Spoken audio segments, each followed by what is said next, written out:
Check 1, 2, check. I've seen a lot of bankers, and I've seen a lot of cops. I've seen a lot of lawyers pull out all the stops. I've seen a lot of children with their parents in their hands. I've felt a lot of women who refuse to understand. Well, I don't think I understand why we're making such a fuss. And I don't think I understand what's come of all of us. And I don't think I understand why we take the world for granted. I just want to get right back to Guitar Players Planet.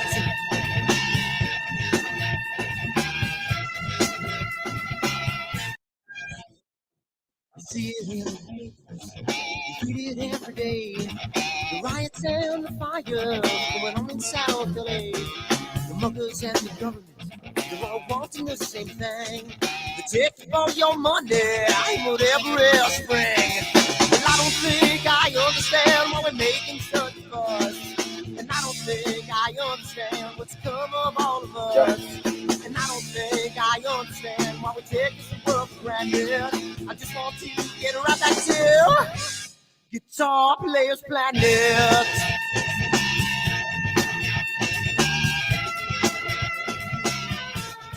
Check. Take me.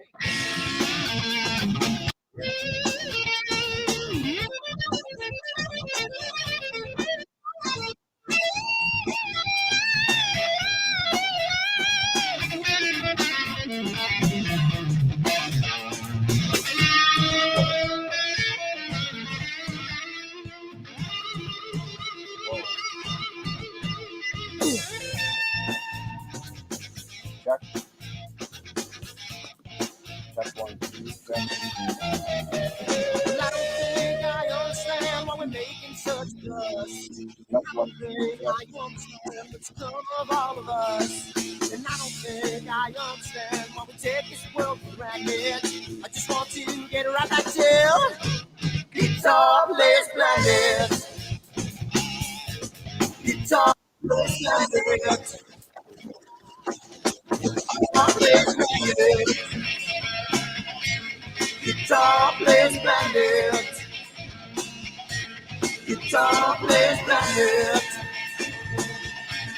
Guitar Players Planet.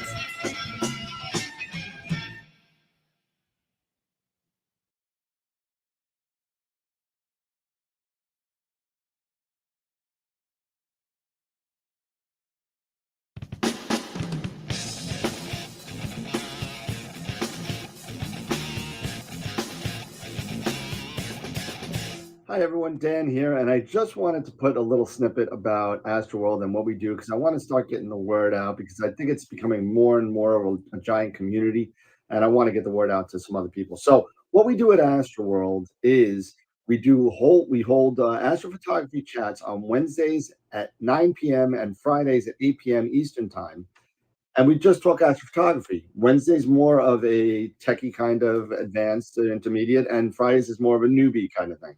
So if you want to check us out, and if you want to, hang out with some semi-decent people that like to go off the rails a little bit and have fun while they're doing it, come check us out at astroworldweb.com, and you can check out the schedule, and you can sign up for all the giveaways that we do. We just gave away an Eagle 4 Pro, an Optimum filter kit, Charles Bracken signs books, and a whole bunch of other stuff. So come to astroweb.com, hang out with us, have a good time, and as always, remember to keep imaging, keep educating, and clear skies.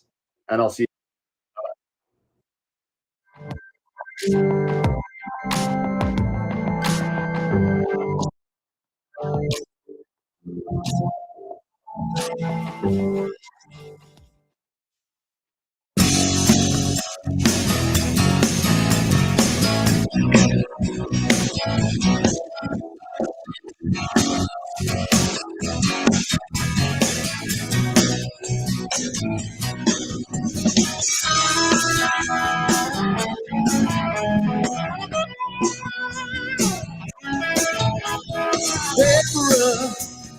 Things are becoming intense. I rip the jeans on your hands. How you wearing your man? Oh, it's a fast passion. Oh, you feel of the crowd in lonely days. Yes, it's a real thing. Yeah, only I can make your way. If you want to be together, it's so good to be together with you. If you want to be together,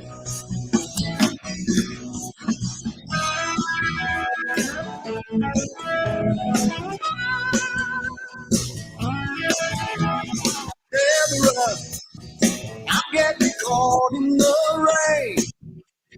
Standing here calling your name. Guess I got no one to blame. Yeah, it's a small town. All the people turning stare. Oh, it's a secret. Baby, let them see me. I don't care if you want to be together. It's so good to be together with you. Want to be together.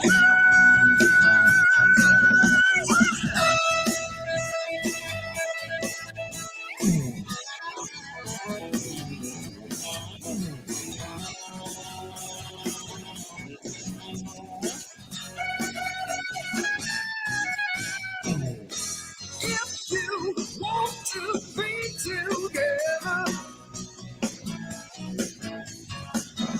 it's so good to be together with you.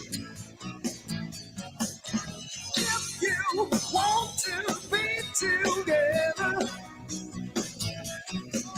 I say that you want to be together. I'm feeling this is what it feels so bad.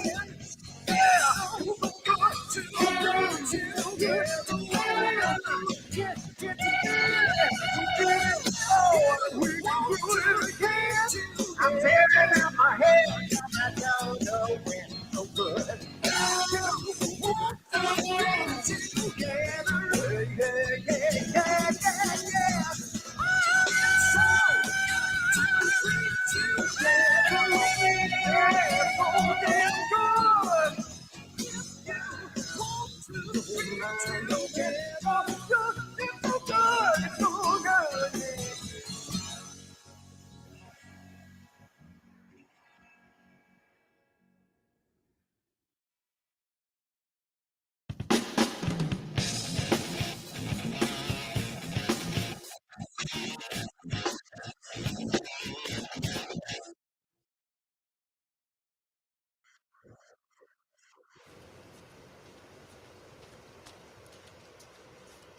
What the hell's wrong with my telescope now?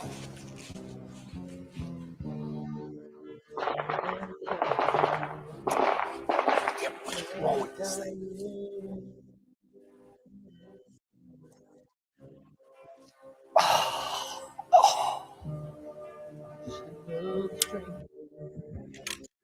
Lost no ranger, can I break this spell?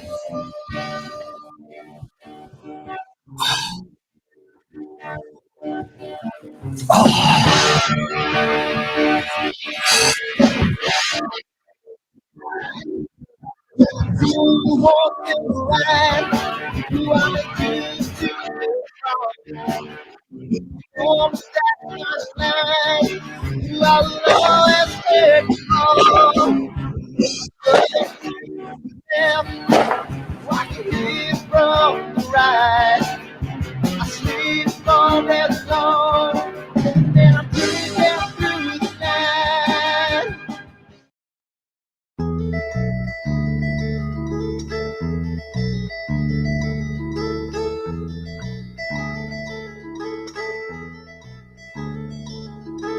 I wonder what it was that made me want you. She wouldn't understand what made me hard. She's climbing in and out my open window. I'm laying here alone and cold and drained. Yeah. So take another breath and come up for your oxygen.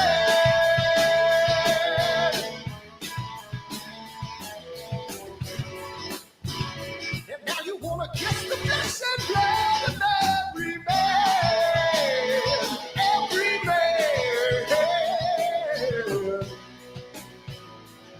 And when the moon is full and the wolves will howl, she swam across the lake just to get to my house. Yes. And she said, I want more. Give me more. Disgusting stuff. I want more. A little bit of. Give me more. Disgusting stuff. Disgusting stuff.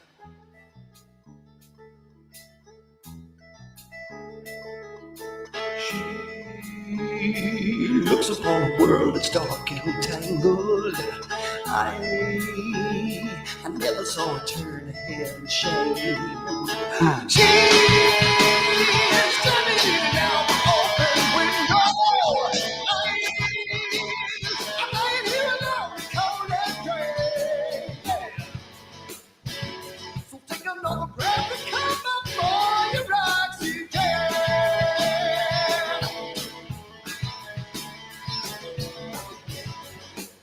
Hey, you know you wanna kiss the flesh and blood of every man, every man. Well, we all took turns and you swallowed the world. I never realized they had sat with us, man. And she said, I want more. Give me more disgusting stuff. A little bit of disgusting stuff. Disgusting stuff. Oh, you're making me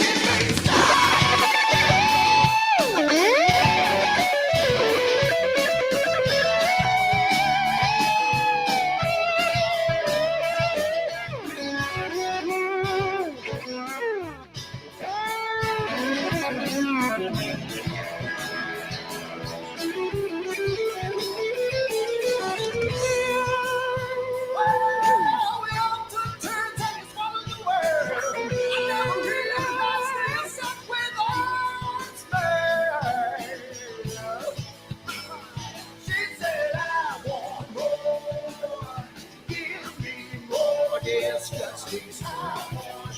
A little bit of disgusting stuff. Give me more disgusting stuff. Yeah, a little bit of disgusting stuff.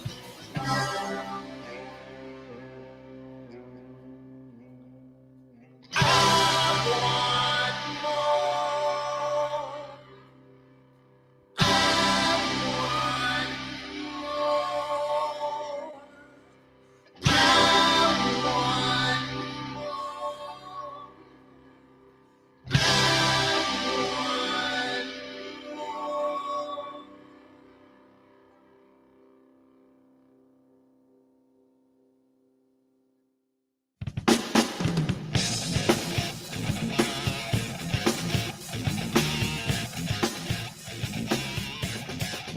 Hi everyone, Dan here, and I just wanted to put a little snippet about Astroworld and what we do because I want to start getting the word out because I think it's becoming more and more of a giant community, and I want to get the word out to some other people. So what we do at Astroworld is we hold astrophotography chats on Wednesdays at 9 p.m. and Fridays at 8 p.m. Eastern time.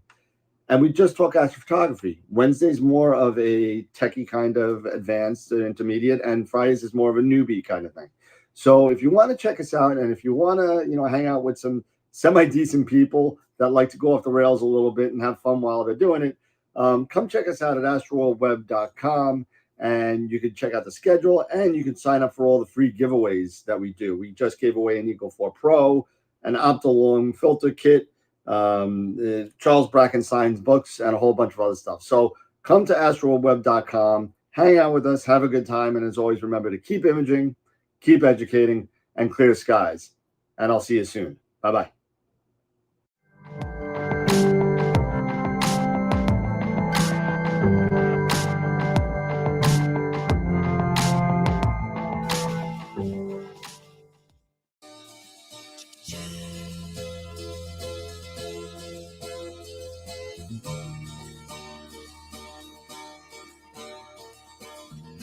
Sunny skies, the smell of palm tree air.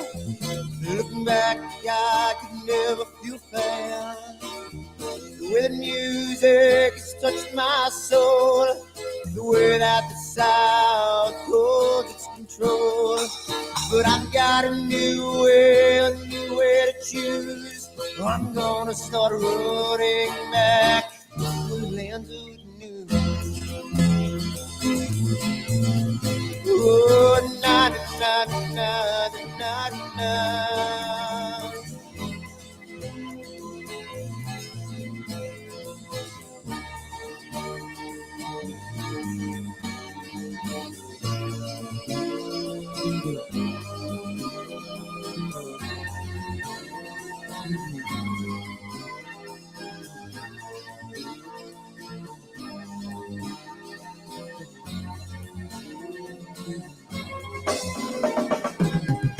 Seems to me that I have lost my old friend. Got the sunset off the highway again. Then I get lost on a long summer day. I must go back before it's too late.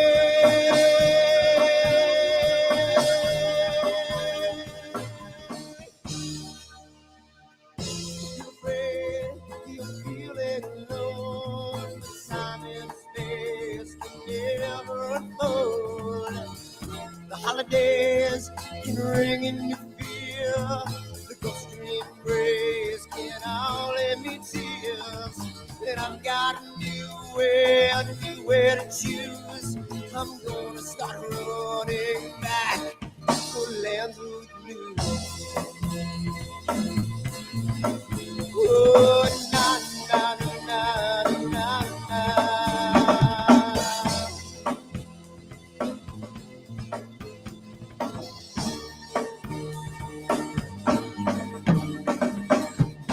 Sitting at the lake, I'm feeling confused, but I had my guitar, so I played this blues. But I'm afraid, what might be true, that I might never be back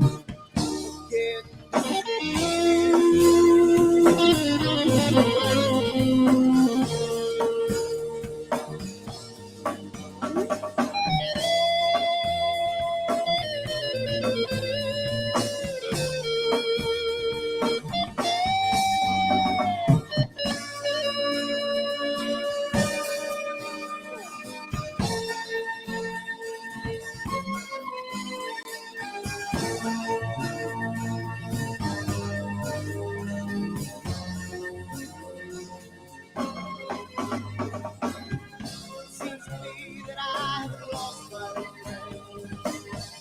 Got the sunset off the highway again. Then I get lost on a long summer day. I must be back before it's too late.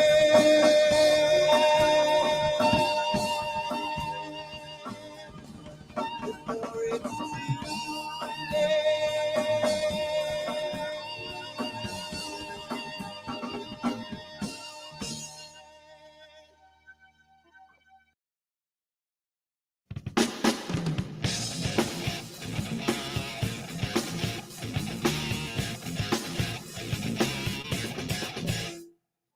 Oh my God, AstroPalooza 2 is coming. And if you don't know what AstroPalooza 2 is, it is the ultimate astrophotography forum on YouTube.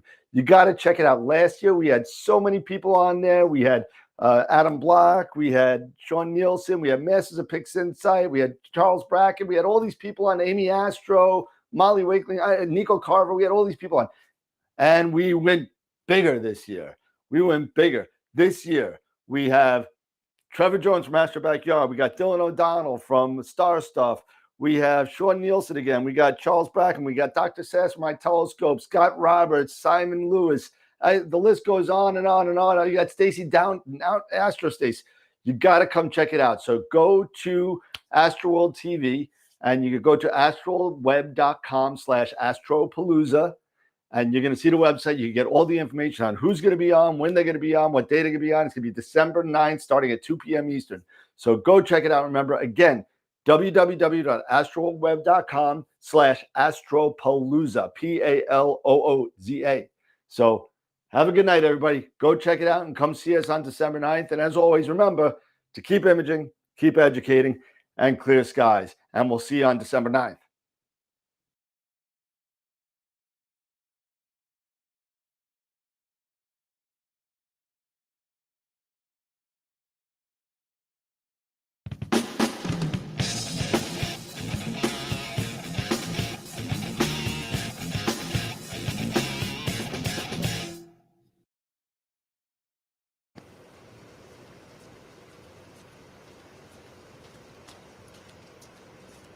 What the hell's wrong with my telescope now?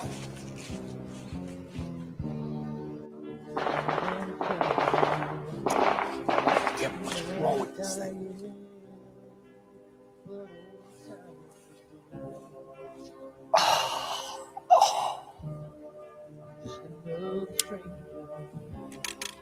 Another lost Lone Ranger. Can I break this spell?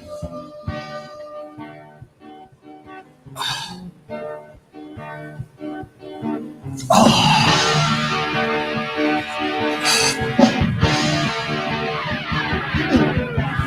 do one thing right, do I make two things wrong? If I want to stand by the line, I will always take the fall. If I just do the left, I can hear from the right. I sleep all day long, and then I'm dreaming through the night.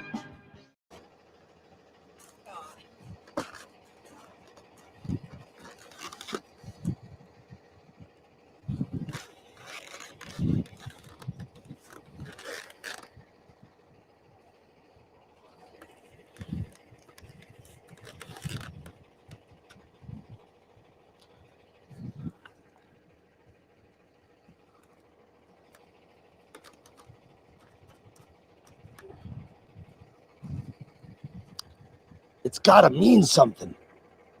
It's gotta.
And I've seen a lot of cops, I've seen a lot of lawyers pull out all the stops. I've seen a lot of children with their parents in their hands. I've felt a lot of women refuse to understand.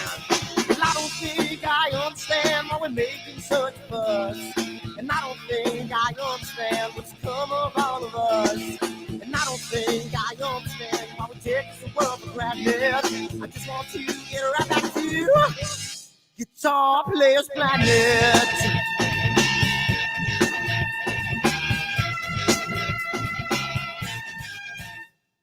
You see it in the papers, you read it every day. The riots and the fires going on in South LA.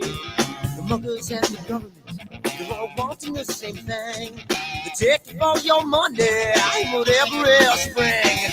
Well, I don't think I understand why we're making such a fuss. And I don't think I understand what's come of all of us. And I don't think I understand why we take this world for granted. I just want to get right back to Guitar Players Planet.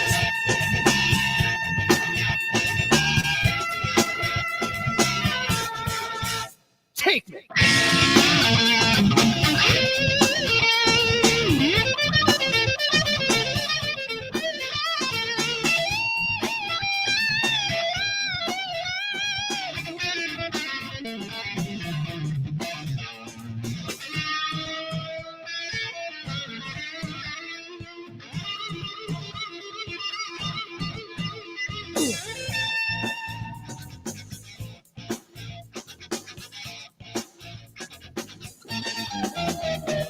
Well, I don't think I understand why we're making such a fuss.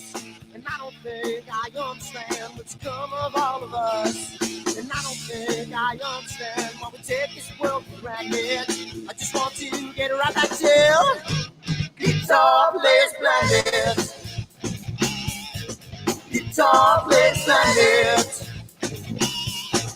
Guitar Players Planet. Guitar Players Planet. Guitar Players Planet. Guitar Players Planet.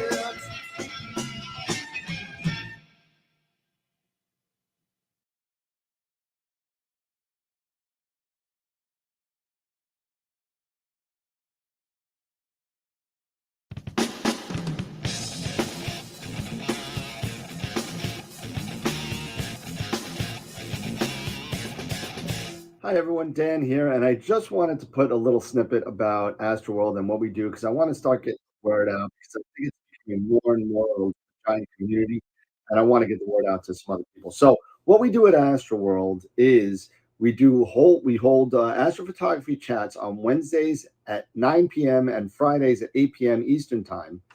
And we just talk astrophotography. Wednesday's more of a techie kind of advanced intermediate, and Fridays is more of a newbie kind of thing. So if you want to check us out, and if you want to, hang out with some semi-decent people that like to go off the rails a little bit and have fun while they're doing it, come check us out at astroworldweb.com, and you can check out the schedule, and you can sign up for all the free giveaways that we do. We just gave away an Eagle 4 Pro, an Optilong filter kit, Charles Bracken signs books, and a whole bunch of other stuff. So come to astroworldweb.com, hang out with us, have a good time, and as always, remember to keep imaging, keep educating, and clear skies. And I'll see you soon. Bye-bye.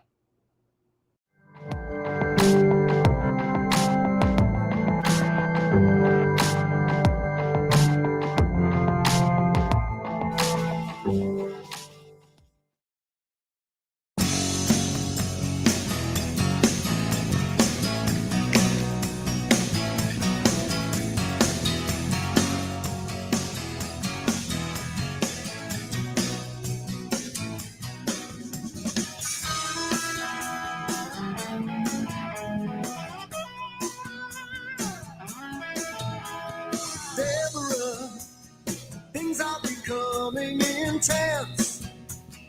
I rip my jeans on your fence, hiding away from your man. Oh, it's a passion. Oh, tell a tale of 1,000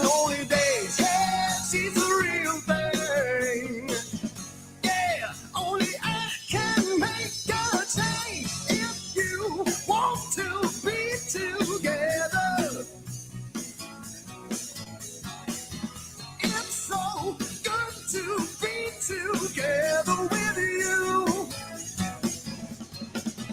If you want to be together,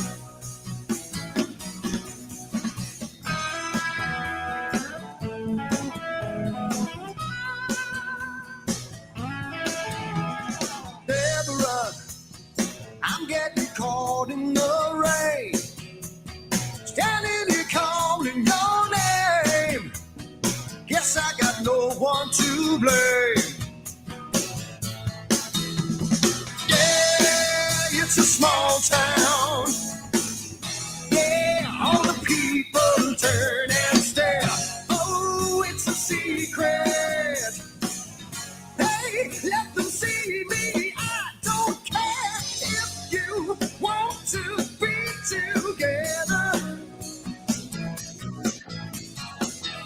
It's so good to be together with you. If you want to be together.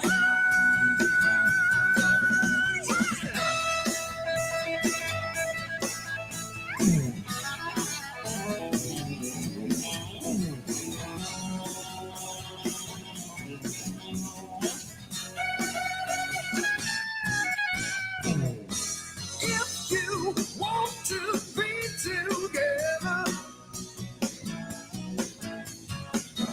it's so good to be together with you. If you want to be together, say you want to be together. I'm feeling really guilty, but it feels so bad. Yeah, so good to be together. We did it before, we can do it again. I'm tearing out my hair, 'cause I don't know when. So good. You want to be together. Yeah, yeah, yeah, yeah, yeah. It's so good to be together. Yeah, so damn good. If you want to be together, it's so good, it's so good, yeah.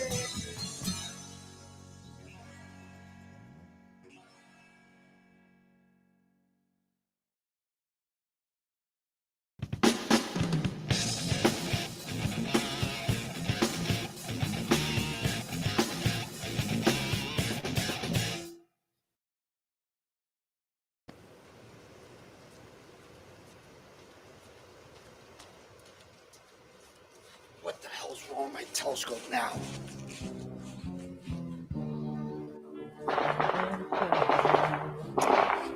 Yeah, what's wrong with this thing?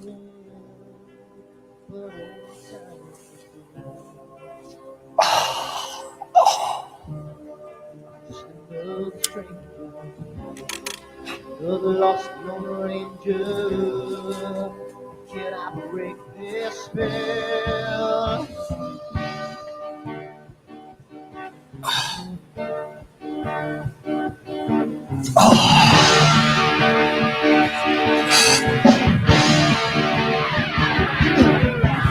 Do one thing right, do I make two things wrong? If I want to stand my line, I will always take the fall. If I don't left, watch it leave from the right. I sleep all day long, and I'm dreaming through the night.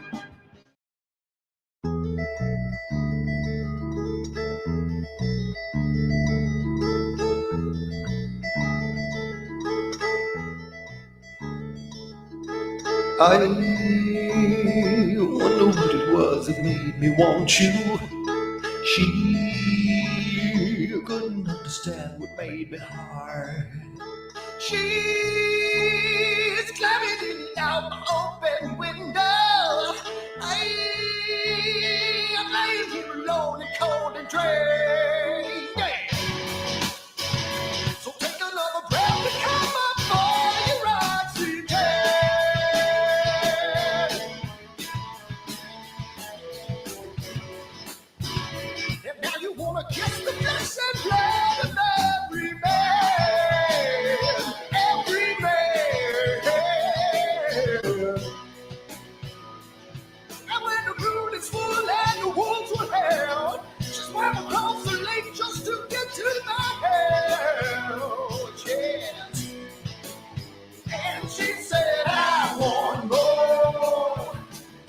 Big more, it's got to be I want more. A little bit of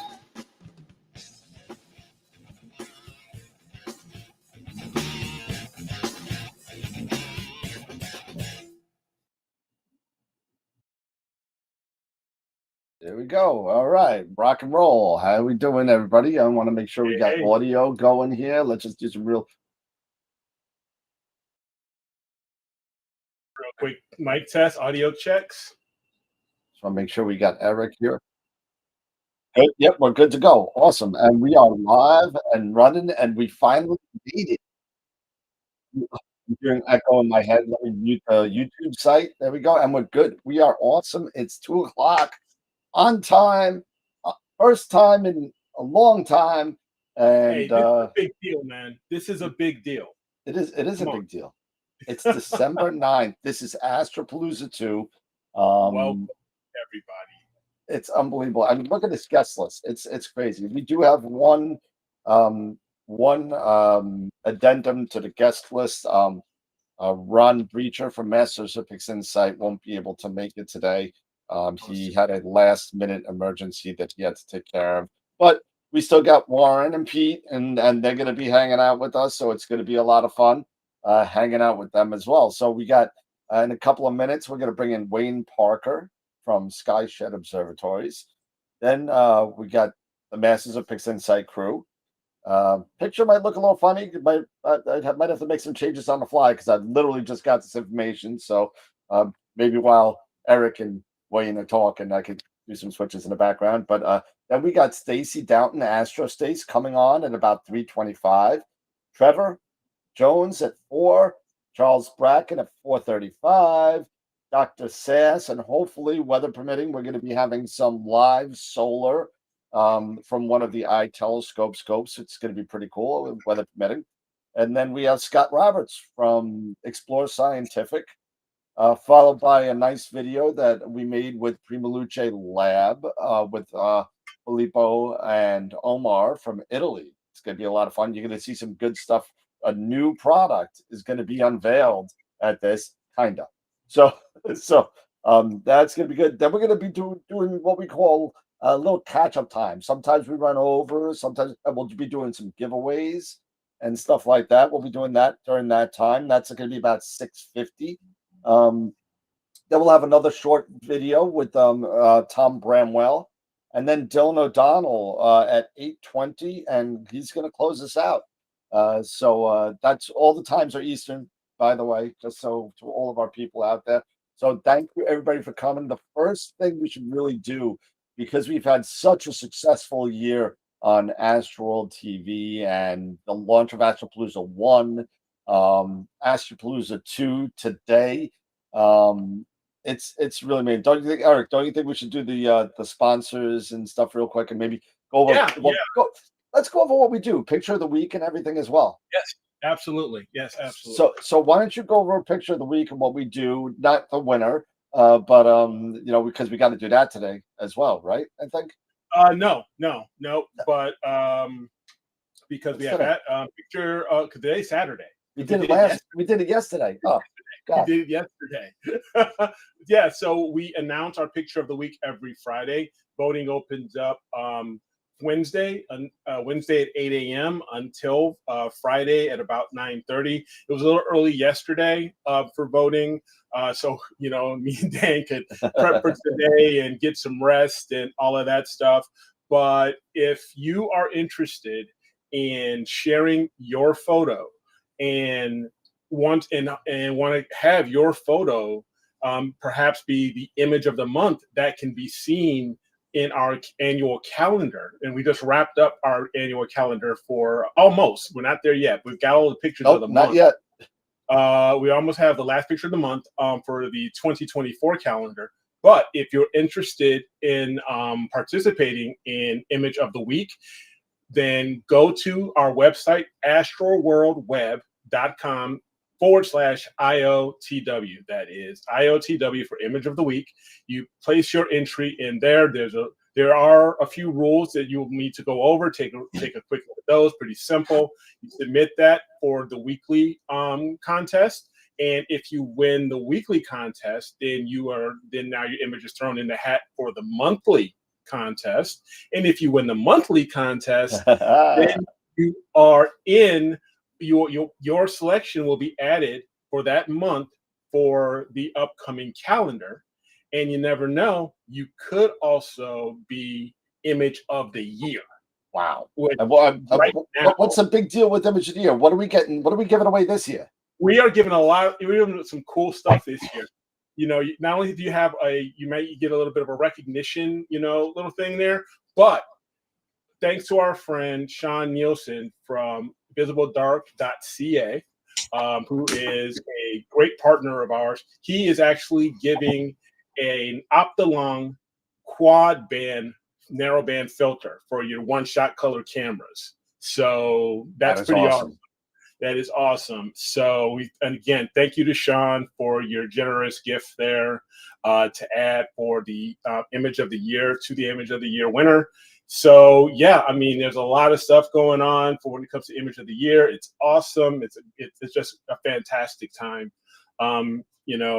to be an astrophotographer right now and maybe get a few prizes here and there. So absolutely, and you know what?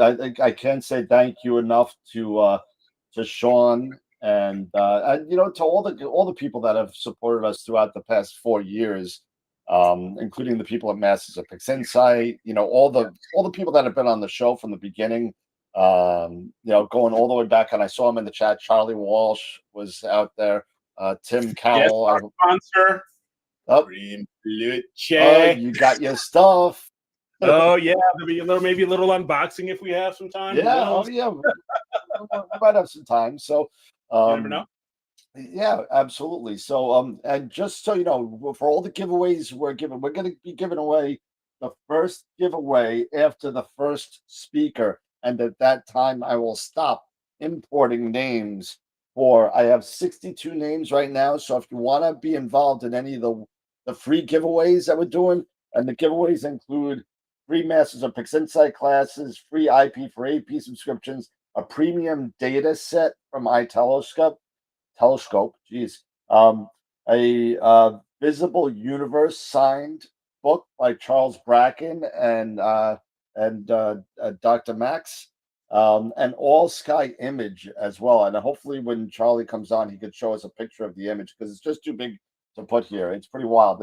It's 135 panels, like I don't need 2 hours on each. So it's a lot crazy. It's a whole sky image. It's amazing. An Astroworld Telescopes duffel bag, $100 gift certificate to Astroworld Telescopes, and obviously the L Quad that we're giving away for Picture of the Year, and that will be when are we going to do Picture of the Year? When are we going to do that? That's the 29th? Yeah, probably around the 29th, because later, maybe about as a matter of fact, next Friday, we'll announce the image of the month for November, and then I will compile everything onto our website for all the images of the month for 2023, and we will have our image of the year contest. Hey, Mikey, thank you so much. That is awesome. We really appreciate that support, man. A little bit of coffee cash there. Truly appreciate that. Yeah. Feel free to buy us lots of coffee because we're going to need it today. Oh yeah, absolutely. And did we mention about the picture of the year also gets the cover of the calendar? Did we yes, say that?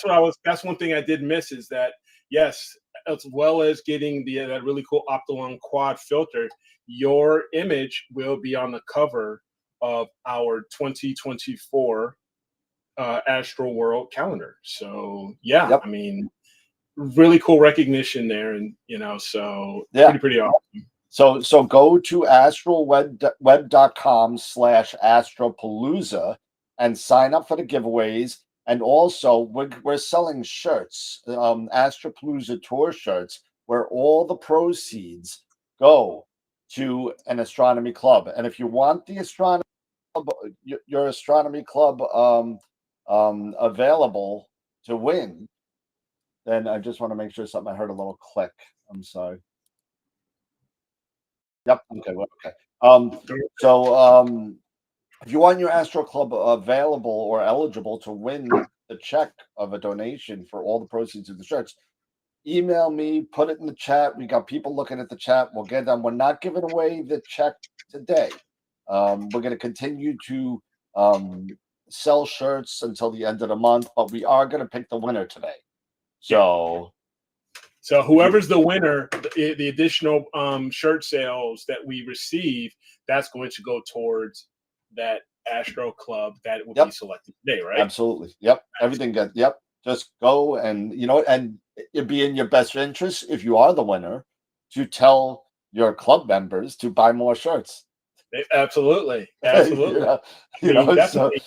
definitely bring this to your Astro Club. Let them know what we're doing here, and let them know that, hey, you've entered your club as a participant for this donation here, and encourage them to buy a few dozen shirts and stuff like that. Yeah, absolutely. And I'm going to look at this real quick. Edit. Okay, we will double check that. Dan will double check that as far as the giveaway and make sure that that's corrected. So it will be on astroworldweb.com/AstroPalooza. There you go. Refresh your screen. It should work now. So yeah, and so there you go. So refresh your screen and you'll be all set. Yep, refresh your screen. It should work now. So it's good till December 10th at midnight. So well after the show is over. So there you go. So let's just go over some of the sponsors that have helped us out. We got about 5 minutes before we get and I promise it won't be my normal 7. I'll do it really condensed because I'm going to really try and stay on target, even though we probably are going to run over. But 8 hours is 8 hours. Right? What's another 2 minutes? So let's go over the sponsors real quick. And here we go. Quick play. There we go. All right.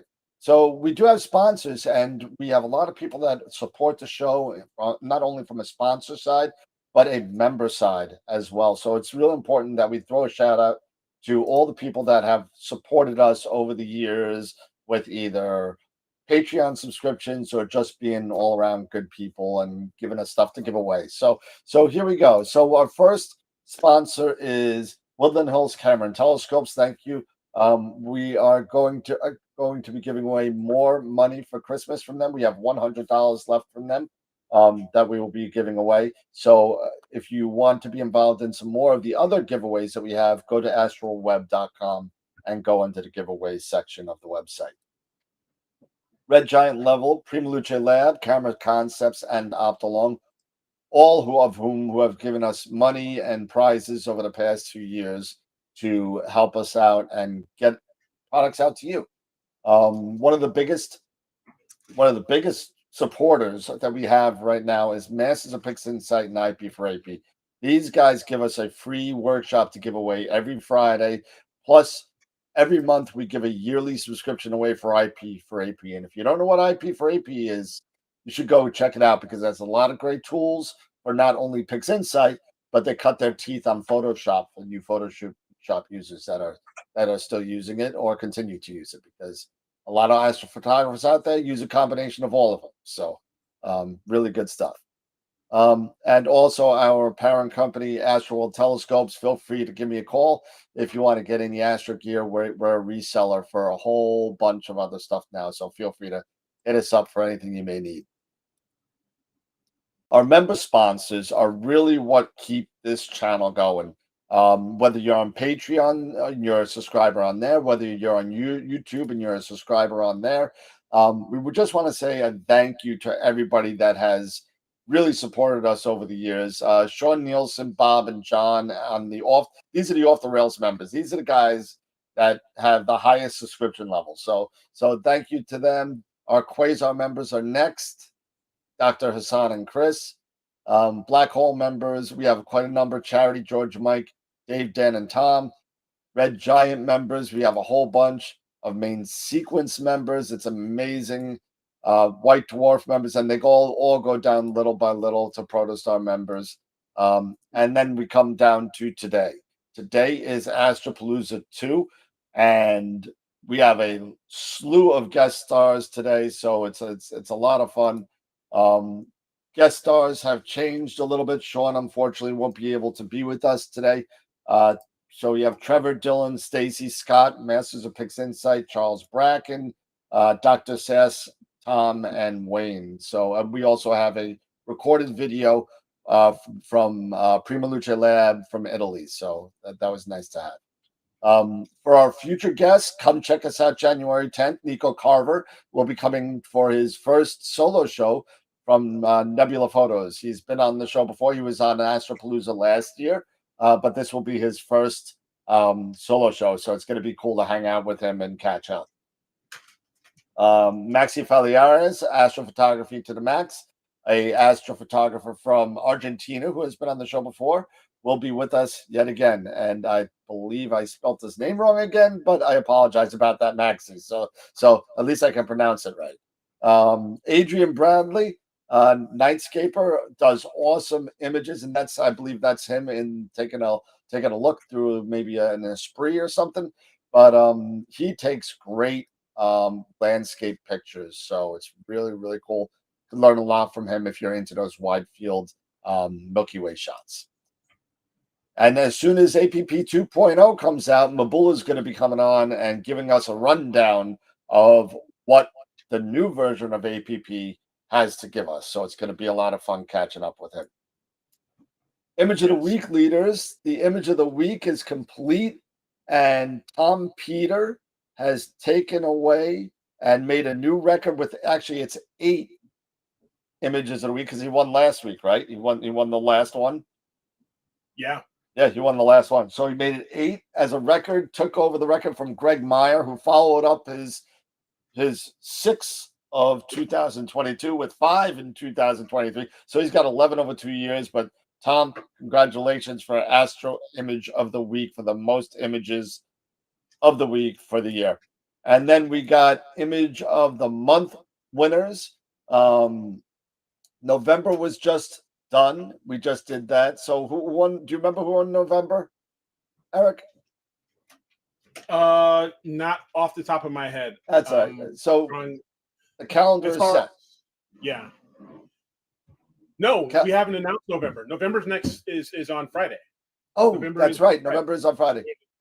Right. And then, of course, come check us out on all of our other social media platforms. We're on everything. Our Discord channel is awesome. And that being said, we are going to go back to the 2-up. There we go. And we're back to Eric. And Eric, what do you think? Maybe we should bring Wayne. Wayne's waiting in the wings here. Yes, he is. Yeah, is he in the Batcave? No, he's not in the Batcave, but he is. He is hanging out, I believe, in his kitchen. But let's get him in here. Hey, there he is. And give me 1 second, Wayne. Let me get you on. There we go. I think give me a hi, guys. Hi guys. There you go. We are on with Wayne Parker from Skyshed Observatories, a very good friend and supporter of the show. Thank you, Wayne, for coming on and hanging out with us and really kind of. Great to be here, guys. I'm in a temp location, not in the Batcave today, Eric, but yeah, I'm in a temp location because I'm building a new computer and it's giving me peripheral stuff. So I thought, well, I'll just set up in the corner of my kitchen. And I had a nice space station background. I know. I work with the software, so you can see my kitchen instead. There you go. So it's great to be here, guys, and congratulations, on another year. And it was great to celebrate your 300s with you. And it's great to be here again. And thanks a lot for having me. Yeah, absolutely. Yes. And I know you got a lot of stuff to talk about because you're getting ready to kind of. I don't know if you started shipping that already, but I know that the buzz is all about your hat. That the Pod S. So. Yeah. Why don't you tell us a little bit about the Pod S and what it's about? Well, all that. And first of all, a little recap. Yeah, we're starting production actually Monday morning. We're geared up. We're ramped up. Everybody's chomping at the bit. A lot of people have worked from all our suppliers and the factory, of course, who make Pod S and pods, etc. Everybody's been working their tails off and really looking forward to finally getting into production. You know, we started development of the Pod S line and the new pods during COVID, and it was like moving through molasses, just trying to, you know, get parts and do things. So it really took a lot of extra time. We probably took an extra year just because of waiting for things and things that weren't available and people that weren't available. And so when I was on the show last year, we had just announced it, like days before. We had announced Pod S and all the new pods. And we've worked from then. We hoped, the original plan was to make some before the summer, maybe a handful, because we try not to start production in the summer at the factory because main people are taking vacations. You lose the door guy and the dome guy and this guy. And so we said, okay, let's make a few in like June and then get back to it in the fall. But it took us that long to just, you know, it just takes, we had to make jigs and things and stuff. So now we're really excited about finally getting them out and owners getting to experience them for the first time, because we really feel it's something special. And I think people do as well, because, you know, we've got hundreds in line for them now. We got a lot of work ahead of us.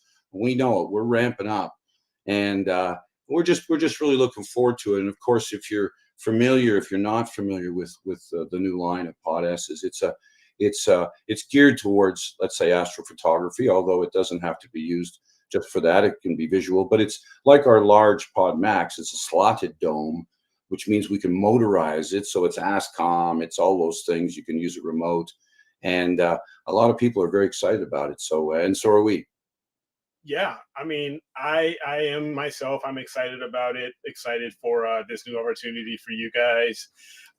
As you know, I do have a pod, the Pod X1, but one cool thing. You're part of the family now. You're a podster. Yeah. I don't know if you're a Absolutely. pod people or podster or podner. We haven't quite figured it out yet. Yeah. Pod people. Pod people. But one cool thing is that the opportunity to, even if you are currently a pod owner, you can backfit or put the new Pod S dome with, that's correct, yes, your current, you know, pod. You can swap them out, which is really, really cool. I love that. Yeah, and basically by creating a new taller wall and base, it gives us 4 models. It gives us your pod, your original pod, original pod with taller walls, bigger door and stuff like that, and then of course your walls with the new dome, and then the new dome with the new wall. So it gives us 4 different permutations. And like you said, for those who have existing pods who would like to go to remote and stuff and add motorization stuff, they can add the new dome and the motor system. That's and that's all great. And also, I want to say it's been a pretty great year for astronomy. If you think about all the stuff, every year is great. You know, weather notwithstanding, we all have our weather problems, and that's one of the great things about. One of the reasons why you want an observatory is because you get instant access. You see it now yourself, Eric. Now you go out, 5 minutes, you're ready to go. That's what it's all about, you know. And this is one of the reasons why we started all this, because I was just sick. I'd had it by the mid-90s, dragging my stuff out and setting my stuff up, and we didn't have all the cameras and stuff back then. No. And inevitably, you get everything set up, and then the clouds roll in. Back then, we didn't have the weather information. We had weather radios. That was about it. But I just got really frustrated. And when I looked around, observatories were really expensive at the time. They were 15, 20 grand, fiberglass observatories and stuff. And I said, there's got to be a way that the average astronomer could afford a home for equipment to get instant access. And we came up first with SkyShed roll-off. We started making those for years locally. We turned it into a set of plans, and you know, there's over, well, in terms of sales of plans, there's close to 15,000 sales around the world of our plans in all these years, in almost 25 years. And I get pictures almost every day of people who've done beautiful jobs building our roll-offs up to about a 10 by 14. As you mentioned, Ron Breacher, Yep. Of course, you've been to Ron's Sky Shed. So there's Sky Sheds. And then, of course, we made the pods. There's over 6,000 of those around the world.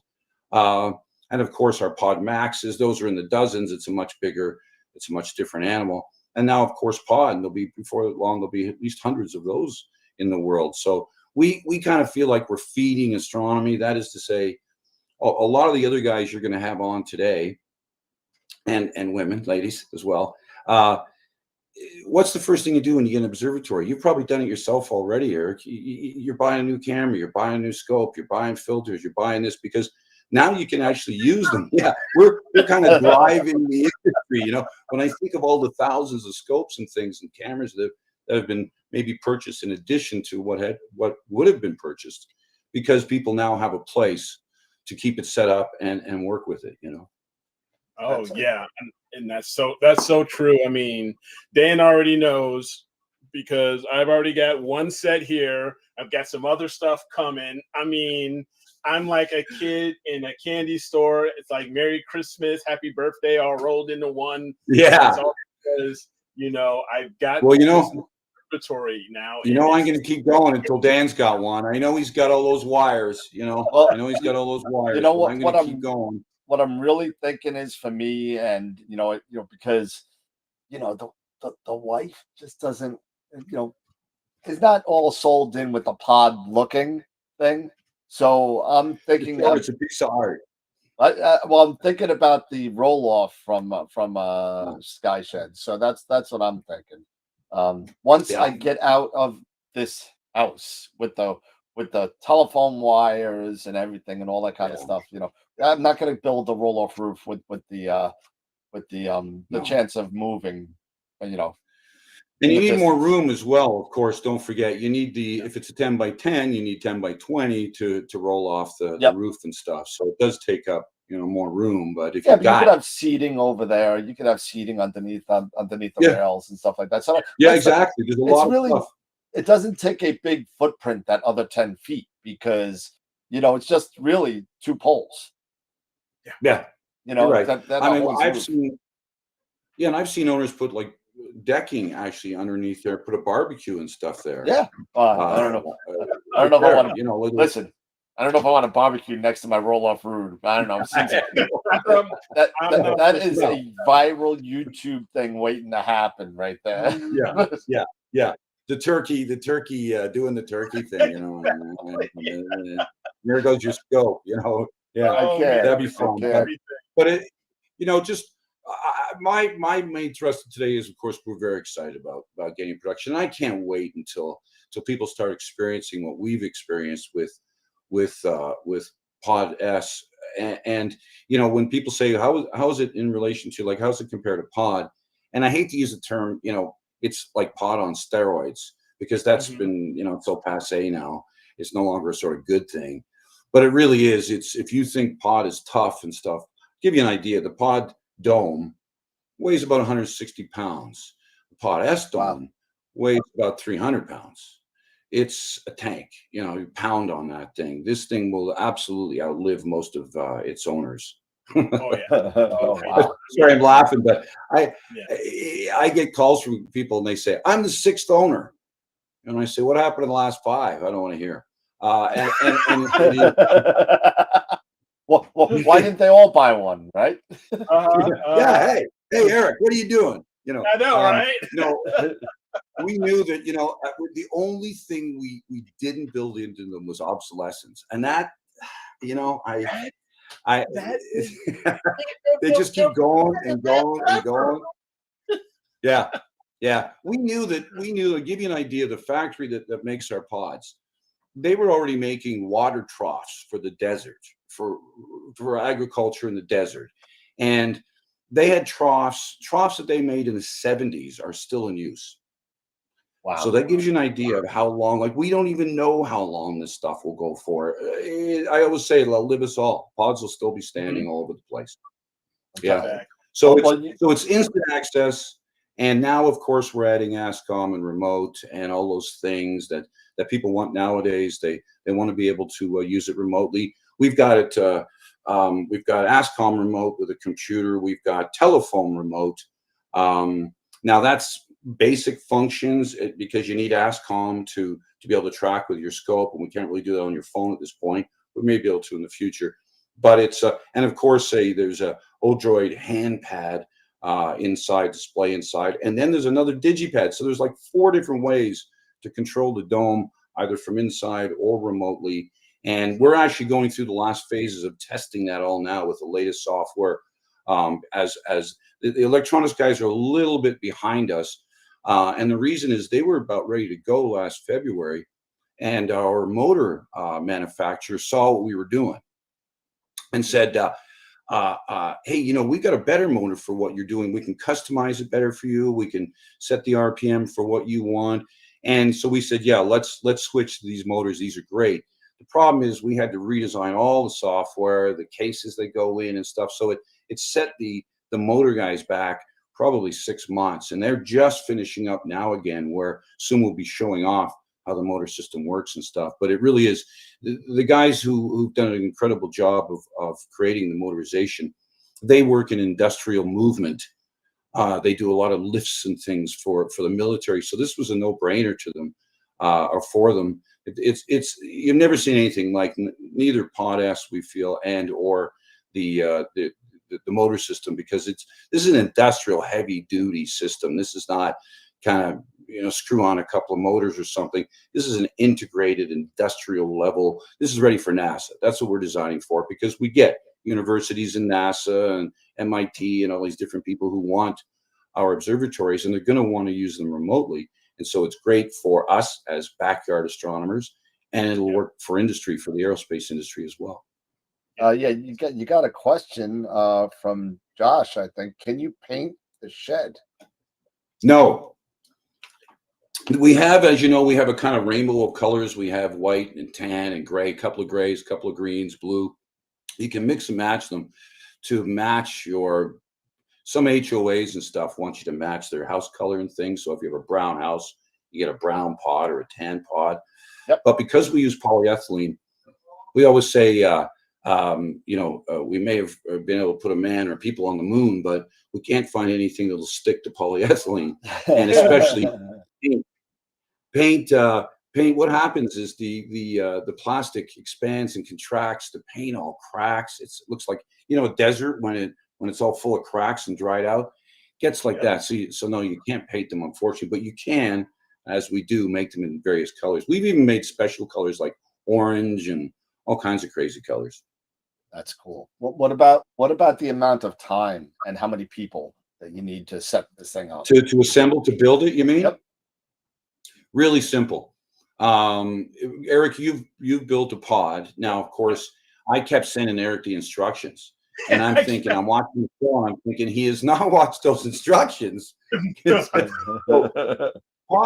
basically, you can do it in a day, but we say 2 days because you have to add sealant to the joins. So we say do that the first day, then come back and do the rest the second day.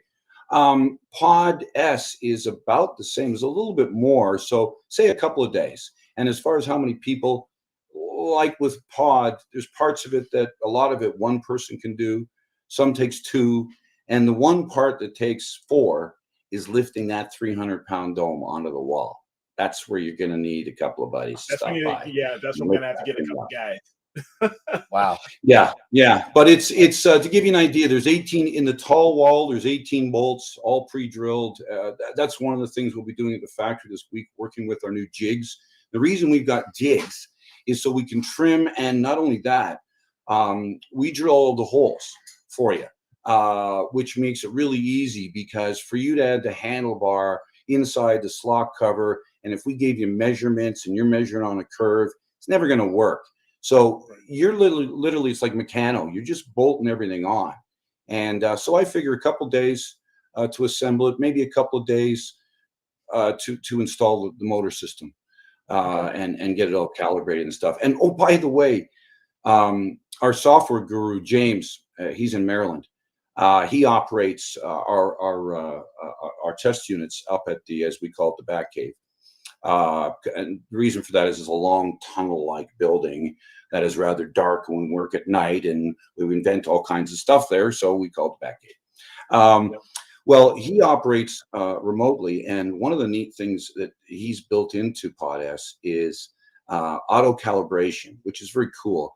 For those who've owned domes and ASCOM and used remote domes, you know that there's some initial setting up. You have to tell the software the circumference and how far your scope is off center and where your pivot point is. There's about 5 to 7 numbers you have to put in. We give you instructions on how to do that, but also you have to first calibrate the dome itself. That is, how many ticks in the circumference and how many ticks open and close and stuff like that. So about a year ago, our software guru, as we call him, James, said to me, "Hey, how about I work up a auto calibration routine, so owners only have to push a couple of buttons and the dome will do its dance and calibrate itself. Then it's ready to set up in ASCOM." So that's what he was doing remotely the other night from Maryland, actually calibrating the dome remotely. So you'll even be able to do that. So these are new things in observatory ownership with auto calibration of the dome and stuff. We're reaching new frontiers, you might say. Yeah, and A-Sphere's got another question. Eric, you want to read it off? Yeah. This is a very interesting question. Good question too. Is there a precipitation detector to close the sky shed, the Pod S dome, when astronomers are being unexpectedly, if there's rain or anything like that? Yeah, we looked at various solutions out there, and we decided to go full pro route, which means Sky Alert. The Sky Alert is a professional weather station sensor. It's much more than a rain sensor. We didn't want to go with a low-priced rain sensor because we feel that if that rain hits, maybe it's too late. We don't want to wait for rain. We want to know, with the first hint of clouds and stuff. So we went with Sky Alert. We'll have links to it and stuff, but it's all the major observatories, big observatories, let's say like KIT and stuff, they're all using Sky Alert because it's a complete weather in a box sensor. So that sensor will tell our system close. Now you're going to use SG Pro, or you're going to use Nina, or you're going to use other programs like that to create sequences to say, okay, if clouds are detected, close, then what? Everybody's going to have different possibilities. Close, then wait until you get the clouds have gone away, open up, replate solve, or continue tracking. So those are things that we facilitate with the movement and commands to our dome. But of course, you need a Nina, an SG Pro, Sky, something. Sky, does Maxim do that as well? Maxim, anything that has an ASCOM dome control is going to control our dome. And then it's just a question of its capabilities as far as sequencing. We're just starting to work with it, and we're going to learn a lot more from owners, because everybody's going to create different sequences and stuff. But whether or not you're going to say, if there's clouds, close, that's it for the night, or if there's clouds and you get the all clear an hour later, open up, like I said, keep tracking in the meantime. But absolutely, if you're going to use it remotely, we knew we had to have, and we wanted, like I said, more than a rain sensor. We wanted a complete, and this thing does everything. This is temperature, humidity, and we have internal temperature, humidity in our system and stuff. So yeah, it's all there. Yeah, like you said, you've gone all pro on this one, man. This is we're not horsing around. We haven't shown the control system, the inside of the Pod S yet, only because again the guys were behind us, and our nicely powder coated parts and stuff were all arriving piece by piece, and we thought we want to sort of put our best foot forward. So we're almost there. We're almost ready to show the complete system installed and stuff with the production parts, not our research and development parts where we grab something off the shelf and use it for now. We won't really want to show the system itself. So I tell you, you've never seen anything like this system, man. It's unbelievable. So let me. So with what you just said, we do follow up on that. Will Sky Shed plan on attending maybe NEAF or AIC or another a Astro Star Forum Party or anything, or another Astro Forum to we used to go to NEAF every year. And I love NEAF, and I love AIC, and all the other conferences and stuff. And quite frankly, we're a mom pod with, I oversee a whole bunch of subcontractors. And when I got 50 pods to go out, or 50 pods and pod S's to go out, and I'm looking at 3 weeks as NEAF, and I start thinking about printing and the border and hotels and stuff, it takes my eye off the people who've already bought our product and are waiting for them. We have more than enough customers. Trust me. So we would rather, and people will say to me, hey, you're going to be at NEAF. I'd like to see one of these. So I, in case I'd like to buy one, I say, you don't have to drive 5 hours and wait 6 months for NEAF. There's thousands of them. You tell me where you are. I'm going to find you a few guys. I'll talk to them.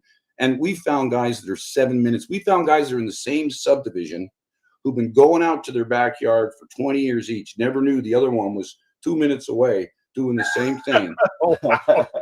And now they're both pod owners or sky shed owners, and they're best buddies. So that happens a lot. So we like, and we've sponsored and supported those places. But I really feel that the time it takes away from all the people waiting, I don't need to go out and get more customers. What I need to do is get the stuff made for the customers who are waiting. So we love those forums and stuff and trade shows and things like that. But we really feel that our time is best spent with our heads under the hood, making stuff and getting it out to the astronomers who are waiting. For sure. But I know you guys will have a great. I know you guys will be at NEAF, and Dan will be promoting and highlighting all stuff. And I know it'll be great. And I get offers to fly down and stuff, and I might do that one of these years, just fly in for the day or something, say hi. Yeah, why not? In the meantime, we're busy making sky sheds, man. And not to mention, by the way, we sell hundreds of sky shed piers per year. Our sky shed pier is very popular. And, when I originally designed it back 30 years ago, people said I was crazy. I separated two plates. I put a plate on top of a plate, and people just said, oh, that's not going to work. You're going to get flexure, and you're going to get vibration, and you're going to get all this stuff. And of course, take a look at just about every pier design out there now. They got two plates at the top. They do. But it's you really get to know the astronomer when you're making a pier. Not only when we're putting a pod together for someone, or they're working on a sky shed, and guys ask me questions as they're building and stuff.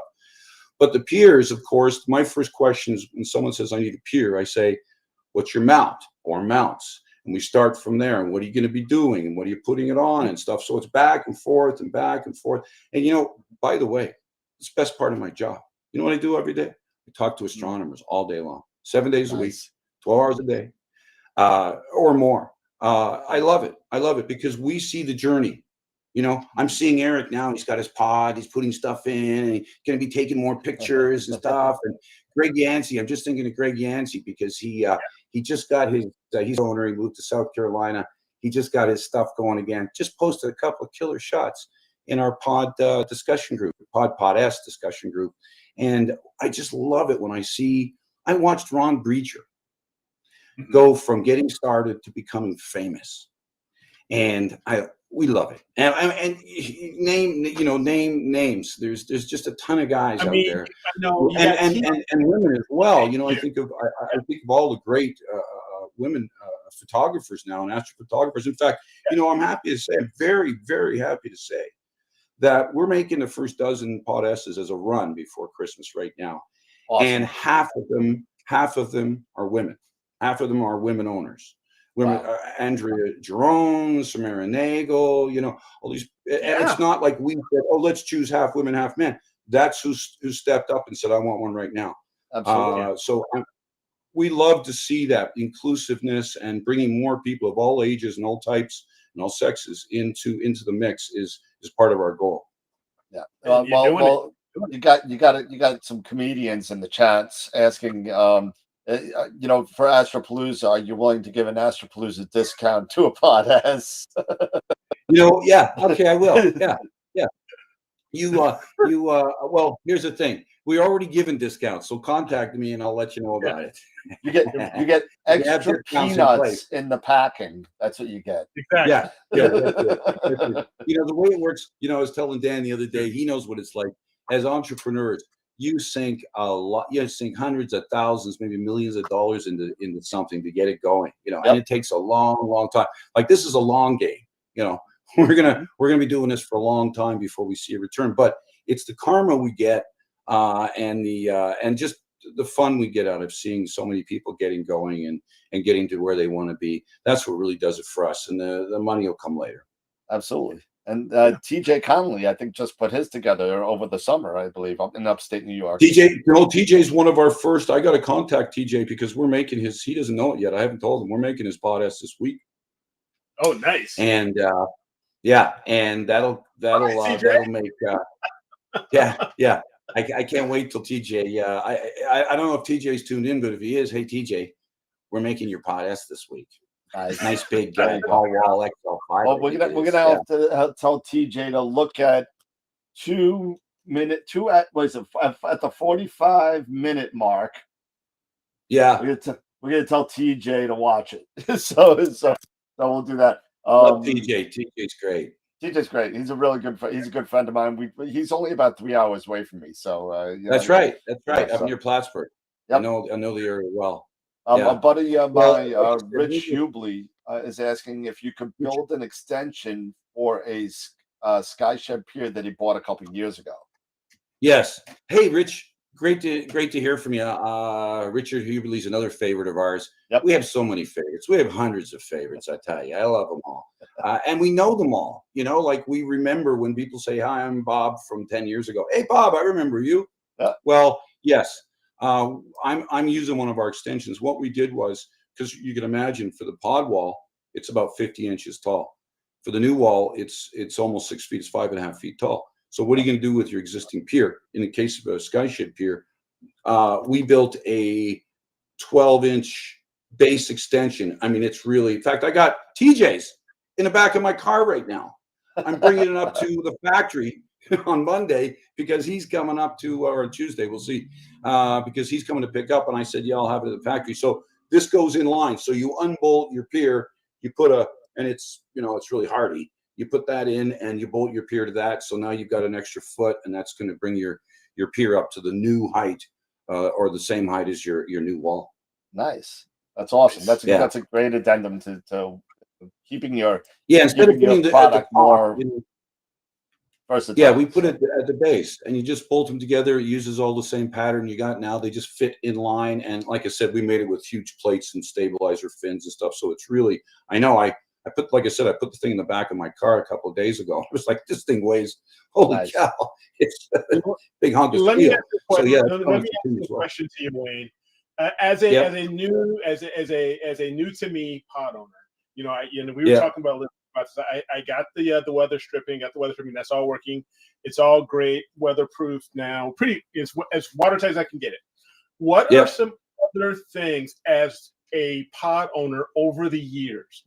Other than weather stripping, is it common to like the roll, like the skates, the wheels? Are those certain things that are kind of common? Well, it's interesting. It's interesting you say that. When we first made pod, we used a hard rubber sort of plasticized wheel with no bearing in it. First couple of years, and it would last forever. Problem was, it made the dome kind of noisy and harder to roll. A few years after we started making pod, we found an inline skate wheel, and we went to our owner through a discussion group, and we said, okay, do you think we should switch to this wheel? Here's the thing though. Unlike the original black hard rubber non-bearing wheel, we knew the inline wheel would not last forever. It would give us a smoother roll and a quieter roll, but over the years it would probably break down. And so we let owners decide: do we stay with the old one, or do we go with the new inline? And overwhelmingly, everybody said, let's go with the inline. And with the inline, you can give it a push and the dome will pretty well go around the whole way. But they do. Some last 10 years, some last 5 years, some last 3 years. Depends on where you are and what's in the environment and stuff. But now the interesting thing is with Pod S, because we couldn't, it's really easy to swap out your wheels with a pod, because you just open up half of the dome and work on half the wheels and just rotate and push it. You push your axle out and put a new wheel in. But we realized with potash, you'd have to lift the entire heavy dome with motor system and stuff on it. So we really wanted to come up with a wheel that we figure will last for life. And it's more expensive wheel. And what it is an industrial cart wheel, like you see in institutions and schools and stuff, where it's a black bearinged wheel. It's a space age rubber thing. And so we're deciding whether or not we're just going to use them overall, like I'll use them for all pods and pod S's, but I'm not sure because it's a much thicker wheel and we have a thicker track on pod S. So whether or not it might hit the screws on the track, we haven't decided yet, but for now, so we might go to that. But as far as other things, and I know you guys got to get on to your next, guest, but you know, you wash it once a year. I use one of those telescoping car auto brushes, soap and water, a little bit of bleach. Do that. You might want to mop on Armor All. It'll make it look like new again. It sort of moisturizes it a bit. Multi-surface cleanser inside. You know, take your wheels out, pop your axles out, clean out the wheel wells once a year. Really, other than that, if you put the sealant on, the sealant will last for a decade or more in your seams and stuff. And there's really not a lot more to do than that to keep it going. And you know, you mentioned seals, and it's a trade-off for us. We always say, as observatory designers, we have to walk a fine line between weather incursion and seal. We need airflow. We don't want to hermetically seal it, because the moisture is going to build up on your mirrors and your optics and all that stuff. We need airflow. So the trade-off, when you've got a building with moving parts and you've got airflow and blizzards and rain and all that stuff, you know, some amount of, you get a blizzard, and even though I've got a cover, I got Baccarat stuffed in there, I'll go in there and there'll be some snow on it. It's a semi, you have to think of it as semi outside. It's not like you can close it, seal it like your house. We need airflow, so it's a trade-off. So you cover your scope, you know. Yes, definitely. Wayne, listen, it's been great having you on. Thank you so much for chilling out with us and kicking off the show. That's it's great to not only see you again and just to be a friend to you. And you know what, I didn't want to say it because I did it to you last year. So, but somebody threw it in the chat this year, and they said AstroPalooza special is when you buy a SkyPod S, you get a copy of Glass Tiger's greatest hits. So hey, that sounds. I can do that. That I can do. There you go. Well, you guys, you know, best of luck for the next year, guys. You know, I'm a big fan. You know, I tune in as often as I can. If I'm not working up at under the hood at the back cave, we got you tuned in, and of course, I promote you to all our owners and stuff, because I think if you're an active astronomer, especially an active astrophotographer, if you're not tuning in twice a week to Astroworld, I think you're missing out. Thank you so much. You know, I know how much I learn watching the show and how many tips and hints, and I stay up on the latest gear and everything by tuning into you guys. So I wish you all the best for the next year and a great holiday season. And I look forward to being on AstroPalooza with a space station background. No, better yet, I'll do it from my Pod S next year. How's that? There you go. Awesome. There you go. All right, Awesome. Wayne. All the best, you guys. Thanks Have so a much, great day and lots of clear skies, guys. Oh, take care. Man. Yes. Thank you so much. Have a good night, Wayne. Take care. Thanks again. All the best, guys. All right. Have fun. All right. Thanks. Bye. All right. There we go. We got. Thank you so much to Wayne. What a kick! I mean, that is a straight up lead off. That is a straight up lead off, you man. So I'm telling you, it's really good to have Wayne come on and show us the tips on tricks on the Pod S and all the information that he has, and it's always a great time to have him going on. So we're actually running about 4 minutes late already, but we have next on the list, we have the Masters of Pixinsight with us tonight. Today, this afternoon, this morning, depending on where you're watching us from. So we have Peter Proul and Warren Keller with us today. And let me see if I could just switch over to them really quick here. Where's the new 4-up that I made up? Give me 1 second. And because I had to make some changes really quick. Okay, no worries. And see what's under 10. Yeah, every once in a while, you're gonna run late, but when you're having this kind of fun and you're talking to guys like Wayne, it's awesome. And speaking of cool guys, we got the masters here, man. This is awesome. Let me just make sure I got audio going here. And you got us? Can you hear us? Yeah, I hear you, Pete. So we want to make sure Howdy. we're not the masters of Pixinsight. We make you the master of Pixinsight, okay? There you go. There you go. Warren, can you give me an audio check real quick? Yes, testing 1. There you go. 2. Beautiful. Awesome. All right. I just want to make sure. Awesome. Hey, how's it going, everybody? Man, you guys, I don't see. You don't see anything? Oh, great. I wish we get some clear skies. Yeah, I'm telling you. And the Northeast is not very good as far as that's concerned in the winter time. It's just, even though it's supposed to be the best time of the year to image, right? But unfortunately, I know, right? It's supposed to be. That's what they say. Yeah, that's what they say. I've been taking it. We have a pretty warm day here today, so I've been doing some observatory maintenance. So it's not raining, it's cloudy, but it's warm. It's a great time to get outside and get some things done. And Eric, congratulations! I saw you got your observatory up this year. Yeah. Thanks, Peter. I mean, it's cool. awesome. It's really cool. Just open her up and off you go. So you can relate with that. It's just you get going and it's a total game changer. Shut up, Eric.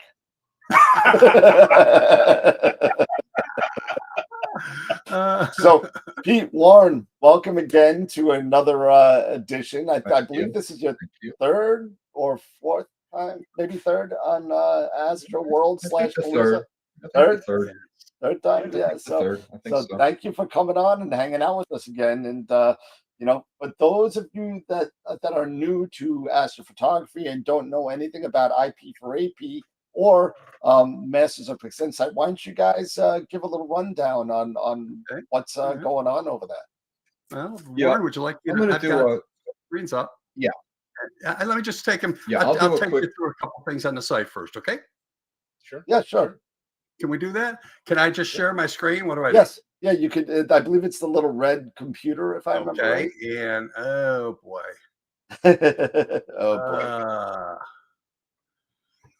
You know what? I have a Mac, and it's asking me that to quit and reopen, but I'm not going to do that. Let me see if I can share the screen. Hey, Pete. Yeah. Look, Pete. Let me show the PowerPoint, and then you can. Okay. Whatever. All right. Great. That's fine. There you go. Okay. Let's see. Home tab. Window. Guys, I got to hop out and get back in again. Okay. Yep. No problem. Yeah.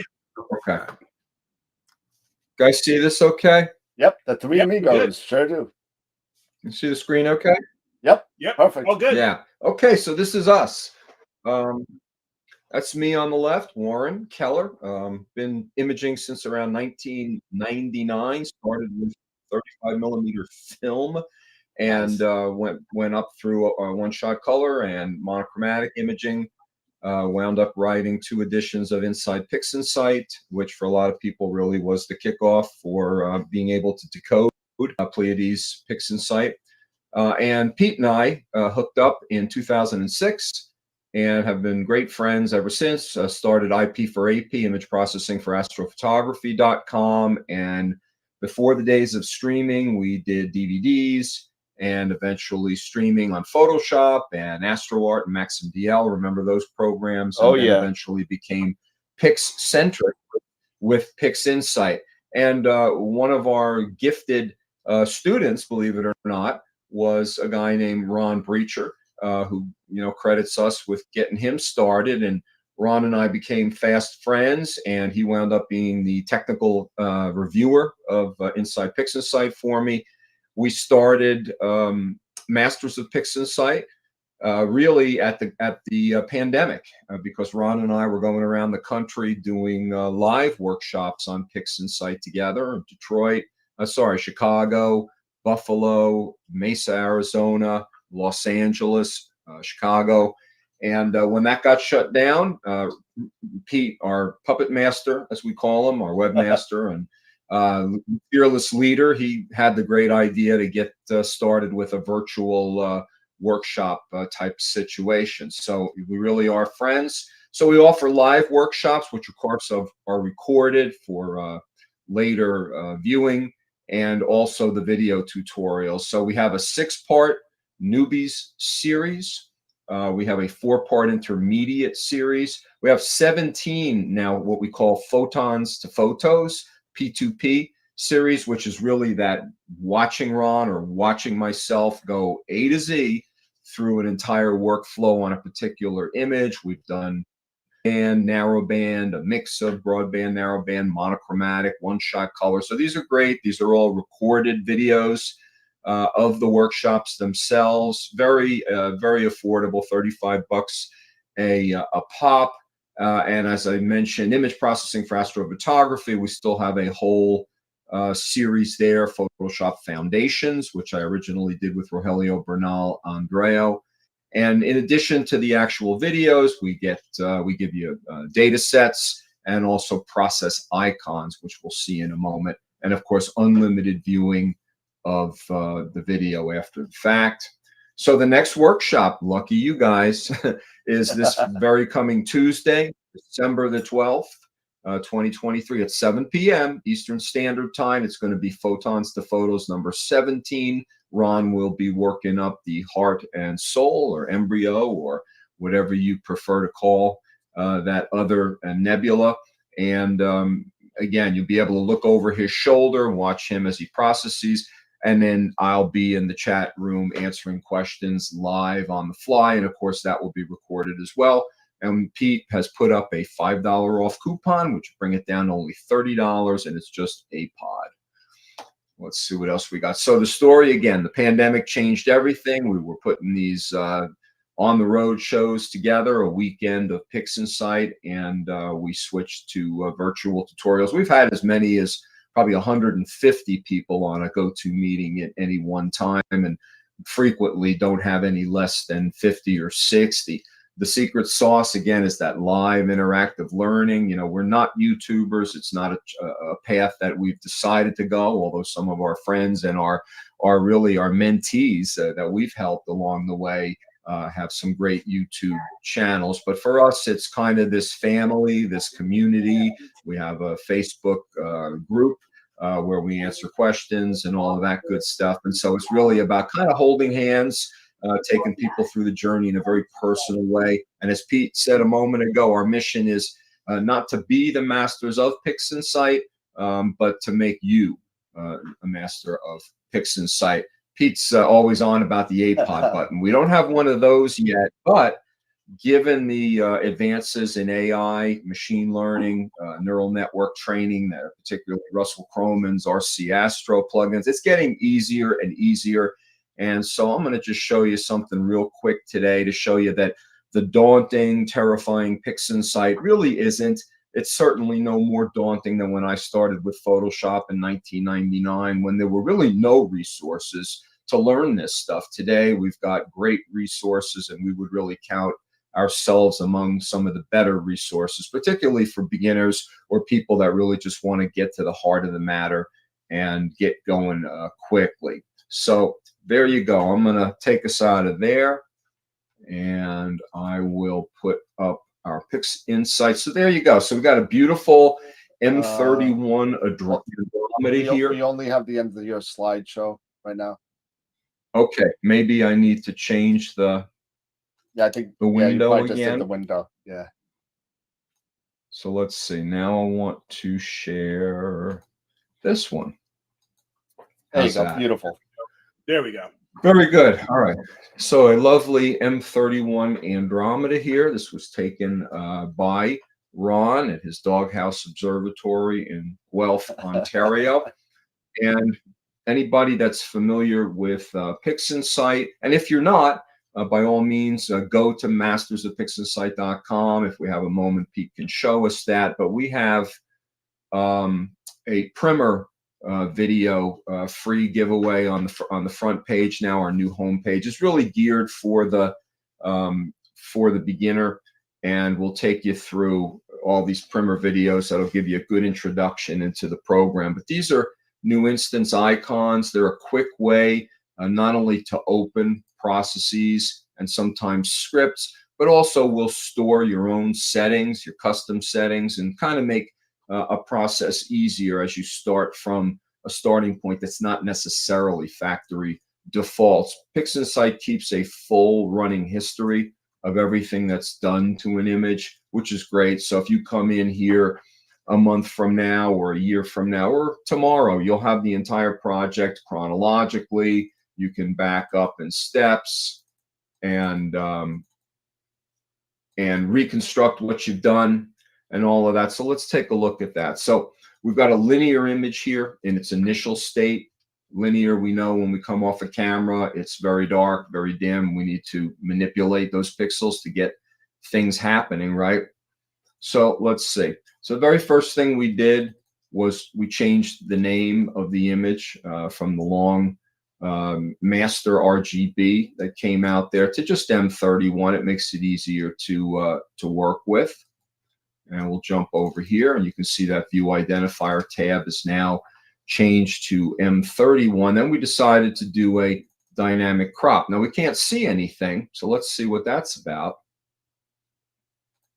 We have something called the STF, which I don't have out on the desktop. It's the screen transfer function. It's kind of the window on the world, I call it. It's what allows us to see images while they're still linear. And not only that, but in a temporary way, it's really a non-linear type of stretch, the type of stretch that we would expect to put on eventually when we delinearize it, keeping the shadows darker, keeping the highlights under control, and really boosting the midtones. So we did a dynamic crop on this, just decided to get rid of some of the worst parts of the outer edges and concentrate on the image itself. So I'll bring you over there. There's the cropped view. I'm going to click in a couple of clicks and refit to the window. Next thing we did, we decided to do a fast rotation. With the fast rotation process, got it looking in the orientation that we'd be more expecting it to appear. Now, we talk about background modelization in Pixinsight, right? Basically modeling the background so that we can remove gradients, remove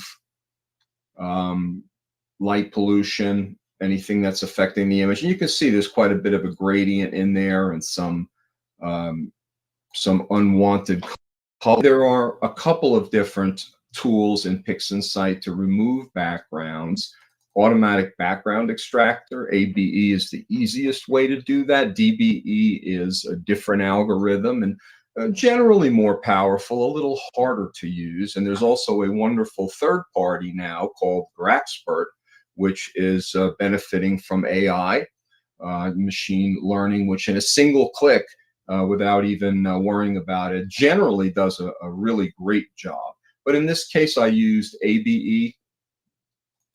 And after that, the statistics of that image changed very considerably. I pretty much used it at default, a little bit bigger box size, box separation, always sure to lower that function degree from the default of 4 to 1 or 2, and applied it. And of course, we use subtraction as the method to get rid of an additive gradient, which is the light pollution, the light trespass, right? And when the statistics change so dramatically like that, and we've removed that background, we need to put a new temporary auto stretch on there. And you can see that that color is much improved. There are several ways to calibrate color in Pixinsight. Ron and I actually tend to prefer the old original color calibration. It's called an agnostic, spectrally agnostic color calibration. Nothing to do with religion. Just doesn't care what the stars are, doesn't care what the spectral class of the stars are, doesn't need to know that. It simply works on a background sample which I think we've got right there. And if I show previews, we'll see that preview 2. It's just background sky, just as neutral as we can possibly get. And in this case, Ron used not the default structure detection, which uses the stars as the white reference, but he used the core of the galaxy itself. Because in a case like this, where it's a relatively close galaxy, and it offers many different spectral classes of stars, it's okay to use that. Most of the time we use structure detection, uses wavelets, gathers up the stars, looks at the stars, and just resets the white point based on the average color of stars in the field. Let me just hide those previews again for you. And so easy enough. There's also an SPCCS, spectrophotometric color calibration, which is quite a bit harder to use, but not hard. And it actually does a plate solve. It plate solves the image that it says, oh, I know what that star is. Oh, I know what that star is. It's a spectral class this, that's a G2V star. And it bases the calibration on that. Sometimes it can be somewhat superior. Most times they're almost dead even in the results, and that's up to you. And so if we look up here in the undo redos, I'm going to hit color calibration. And as you can see, now we're really on our way to some really nice color. We've got a blue star there. We've got some golden stars, and the nebula star, the galaxy starting to show some blues in the outer arms and some golds in the center. And next thing we did was noise exterminator. So this is one of the RC Astro Russell Croman plugins that, again, has been trained on astronomical data. It does a phenomenal job of simply recognizing noise and separating it from signal and just getting rid of it basically in a single click. All the time that we spent in the past on MLT, multiscale linear transform, and TGV denoise to really tune in noise reduction settings, they're things of the past. I mean, these are just better. You're going to have to spend a little bit of money. We highly recommend it, though, because, again, easier, better, faster. So let's take a look, zoom in real close here, and you'll see some typical Gaussian noise distribution there in the background. And let's see what happens when we apply noise exterminator. So that's the before, and that's the after. And if we move into the galaxy, I think we'll see that there really is no compromise of detail in most cases. And it also eliminates the need to make masks a lot of the time. And in this case, it did. And that makes things all that much easier. So we'd be at the point, and let me mention that we did not show deconvolution here, just to try to keep this down to 11 steps and have it move quickly. But deconvolution is a wonderful way of developing detail in the objects of interest, and also tightening the stars, rounding out the stars, getting rid of chromatic aberration in the stars. And all of those things are done with another plugin by Russ Croman, doing an RC Astral here, Blur Exterminator, and really couldn't recommend that higher. So we left that out today for this one. So now we're ready to delinearize, to stretch. As we saw, if I were to turn off this little monitor icon here in the STF, it's still linear. So even though I've been able to make adjustments and repairs to the image, it's still essentially the way it came off the camera, with the same light relationships, brightness relationships as it came off of the camera read. And it's way too dim and too dark, except for the very brightest cores of stars, for it to be meaningful in any way. So we need to delinearize it. And we do that by interfacing between the STF and the histogram transformation. And I'll just pull up that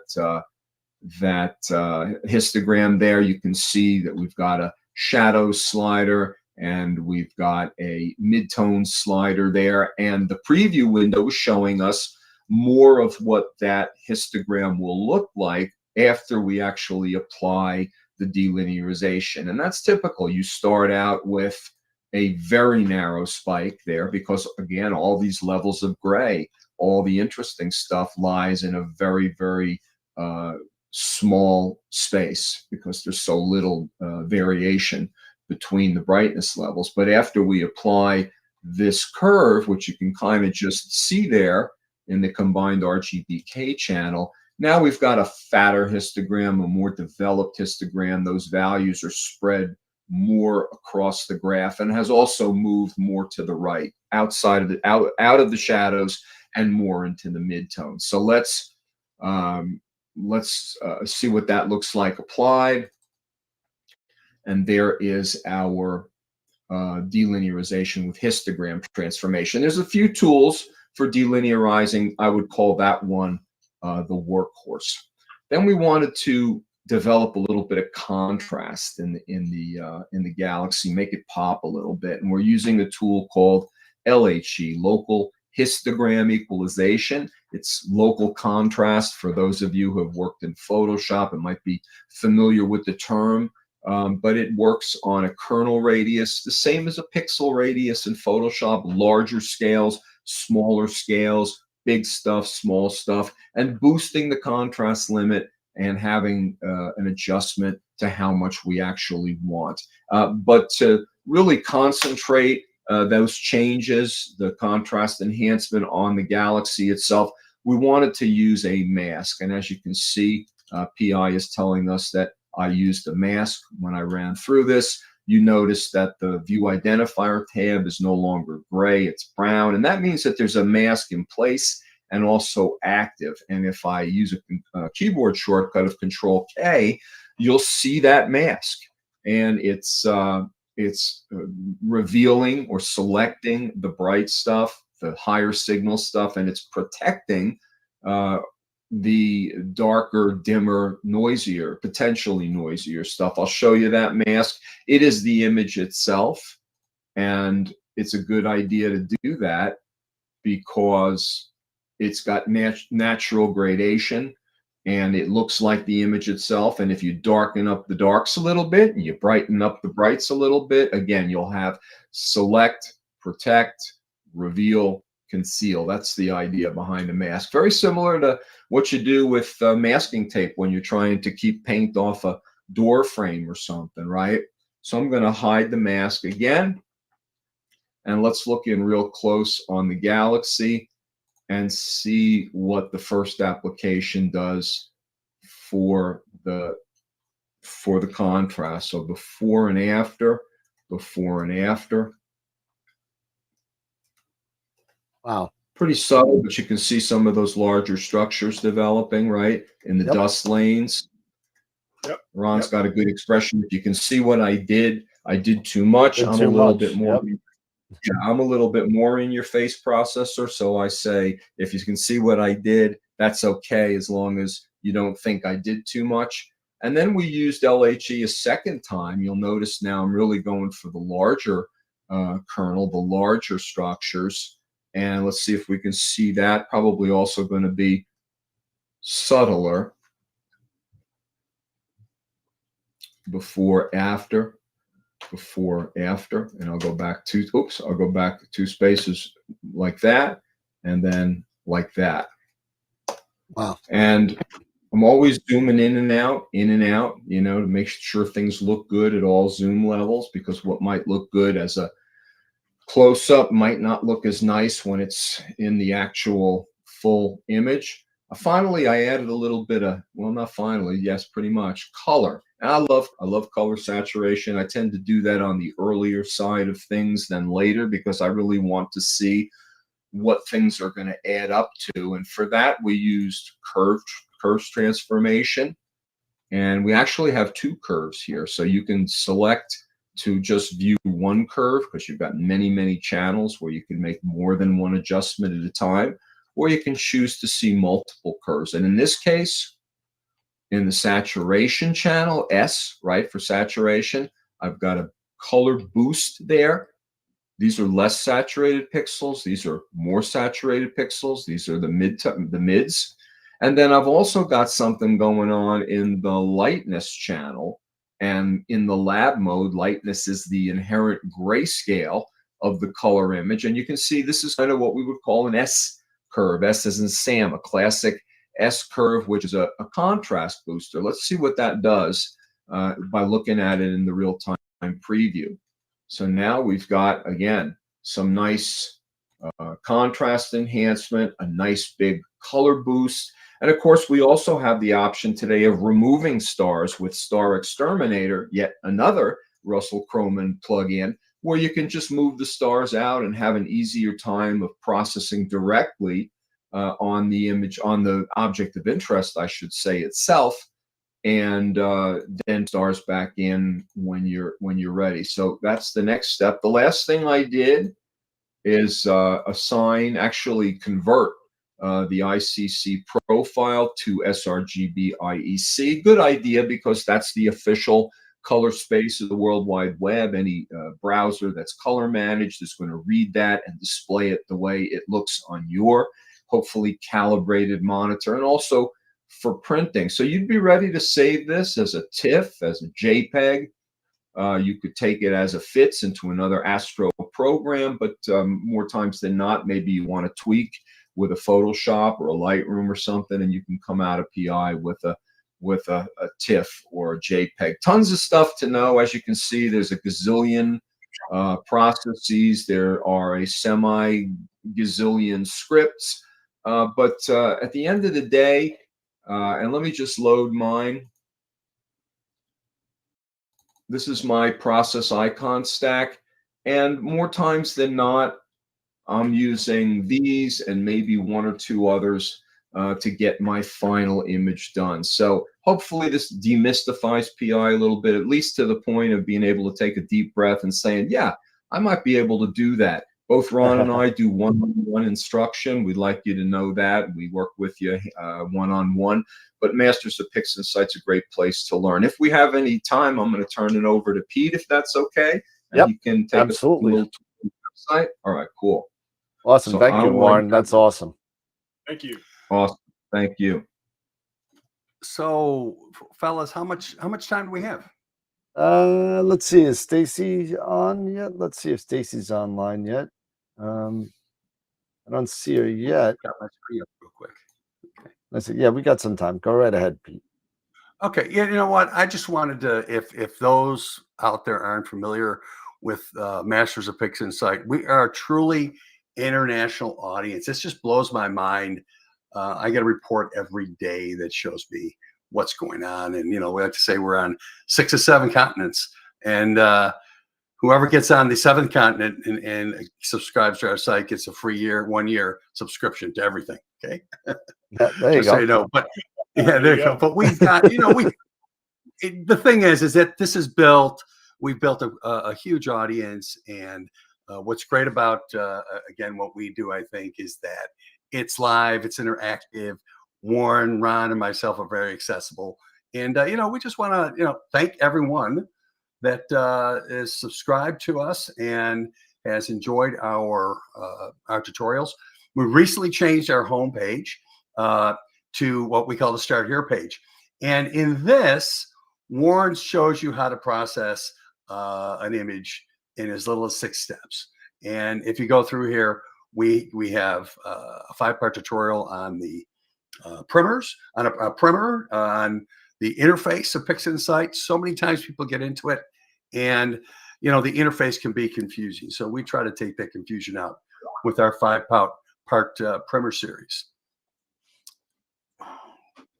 And we start. We have a video here on showing how to process your data.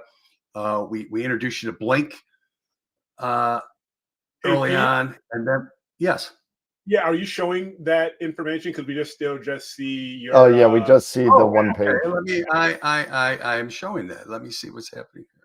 Just want to make sure. Let me stop there. Let me share again. Yeah, I thought I was sharing the entire window.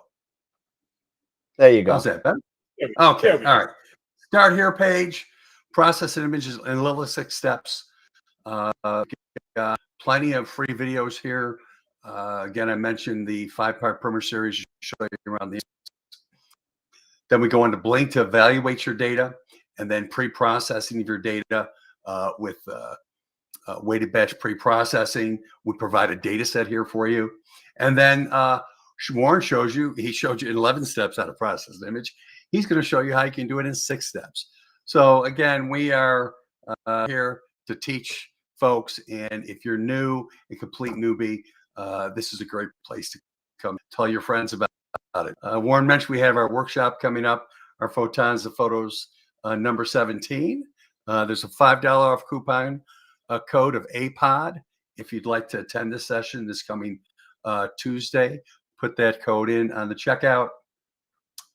We also mentioned our IP for AP series here, which it all started back in 2006 or 2004, Warren.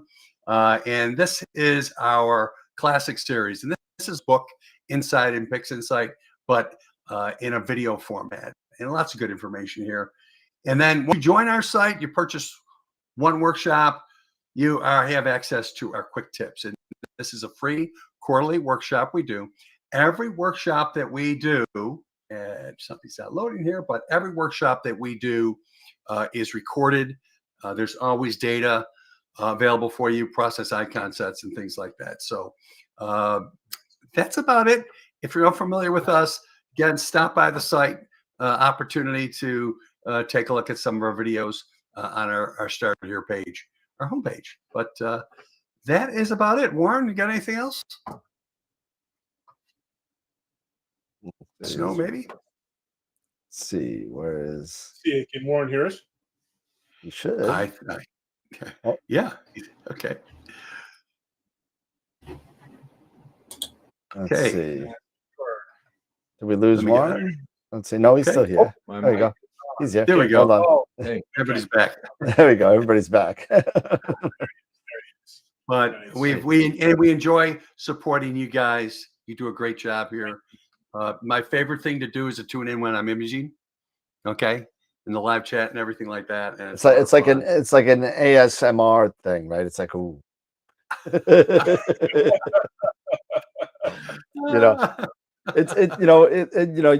We have garnered a lot of great friendships, and one of the ones that I treasure the most is the ones with you guys and the Masters of Pixinsight, because all you guys have been such a staunch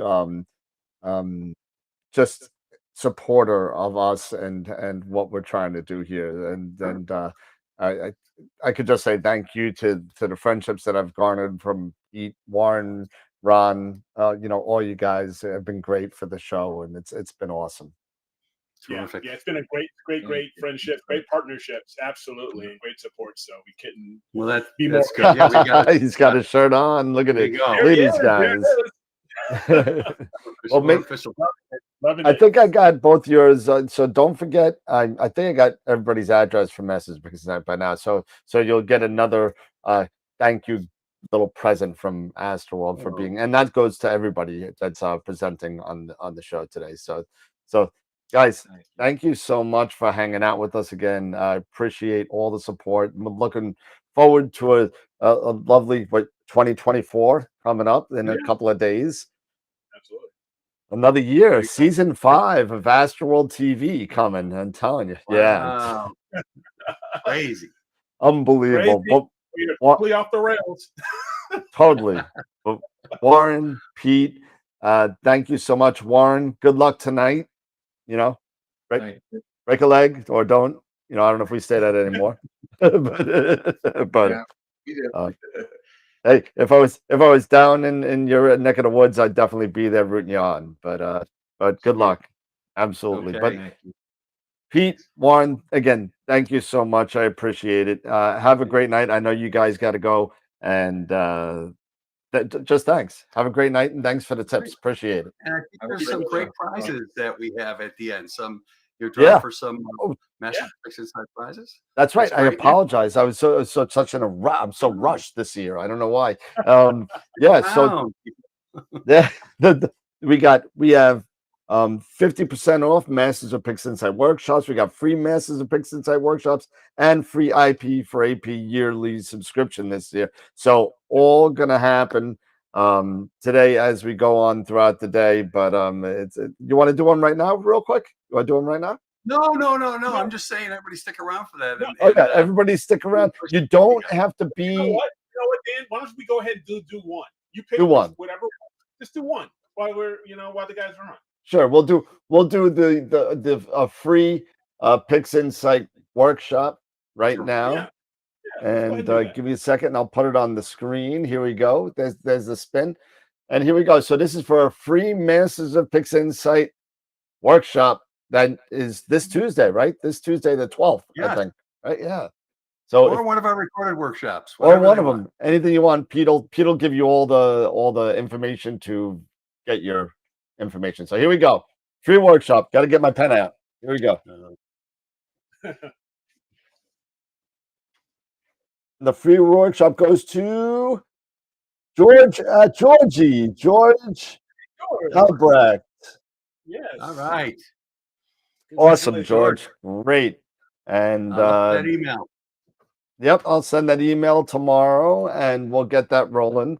And congratulations to George, and thank you to you, Pete, and to you, Warren. And I hope Ron's having a good time. So yes, absolutely.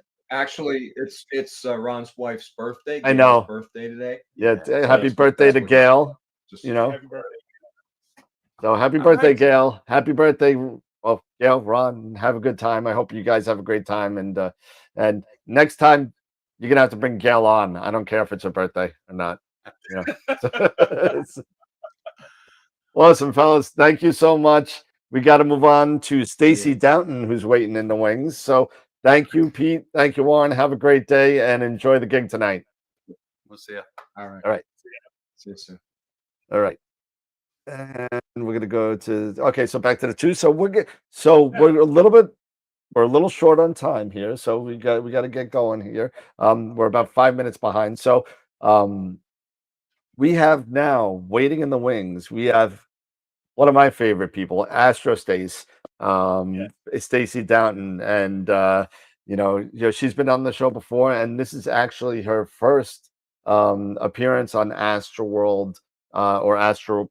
No, it's not a first on Astroworld. It's a second AstroPalooza, first AstroPalooza appearance. So we're gonna switch over to Stace real quick, and let's see if we can get this going here, right? And let's see, Stace 3 up. There we go, and there she is. What's going on, Stace? Let me see if I can get an audio on you real quick. Hold on a second. Yep. And there we go. Cool. You there? Can you hear me? Yeah, we can. Yeah. We can hear you. Absolutely. How are you? Adjust this There you so go. I can, So you're not, muffled by the name. yeah. Oh, welcome, Stacy. Welcome. It's great to see you again. Yeah, good to see you guys. And how's it been so far? And how's Luna? Luna's still as naughty as ever. They're out at the moment visiting family, but if you see me getting tackled by a dog very shortly, that's because they've just got home.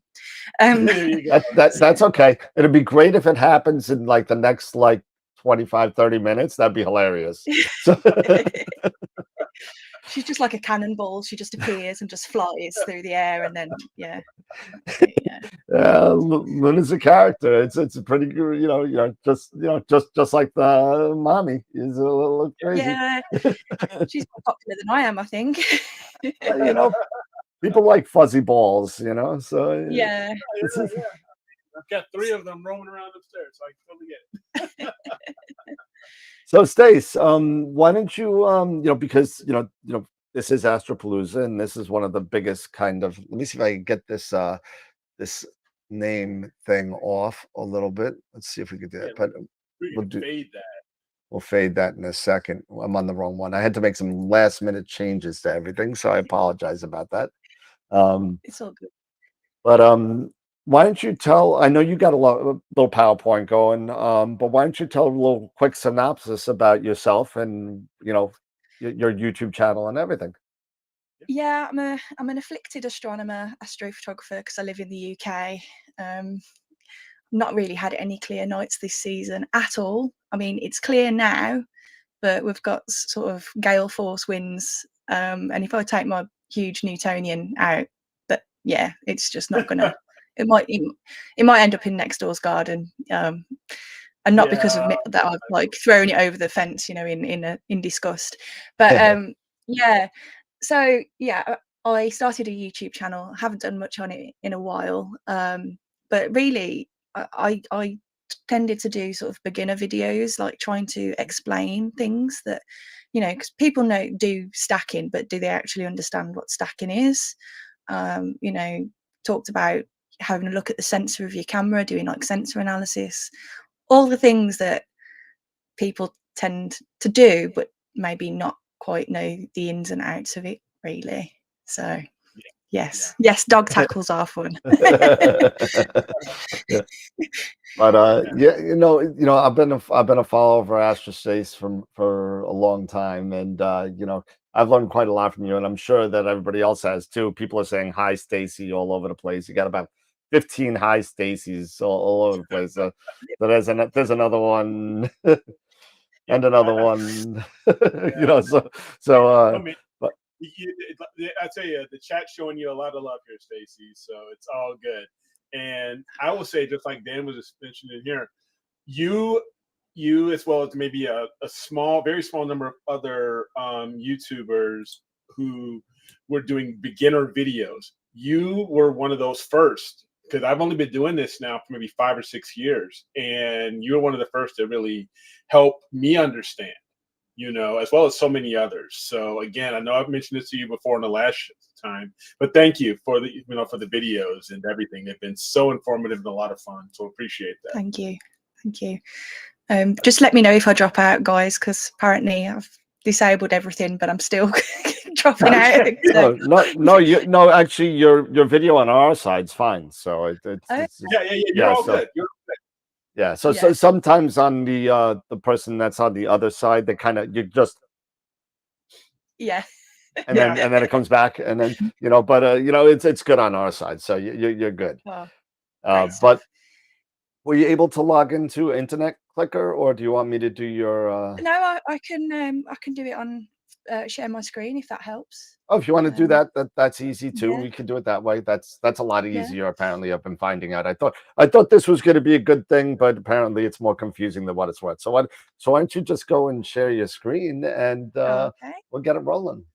Yeah, there we go. So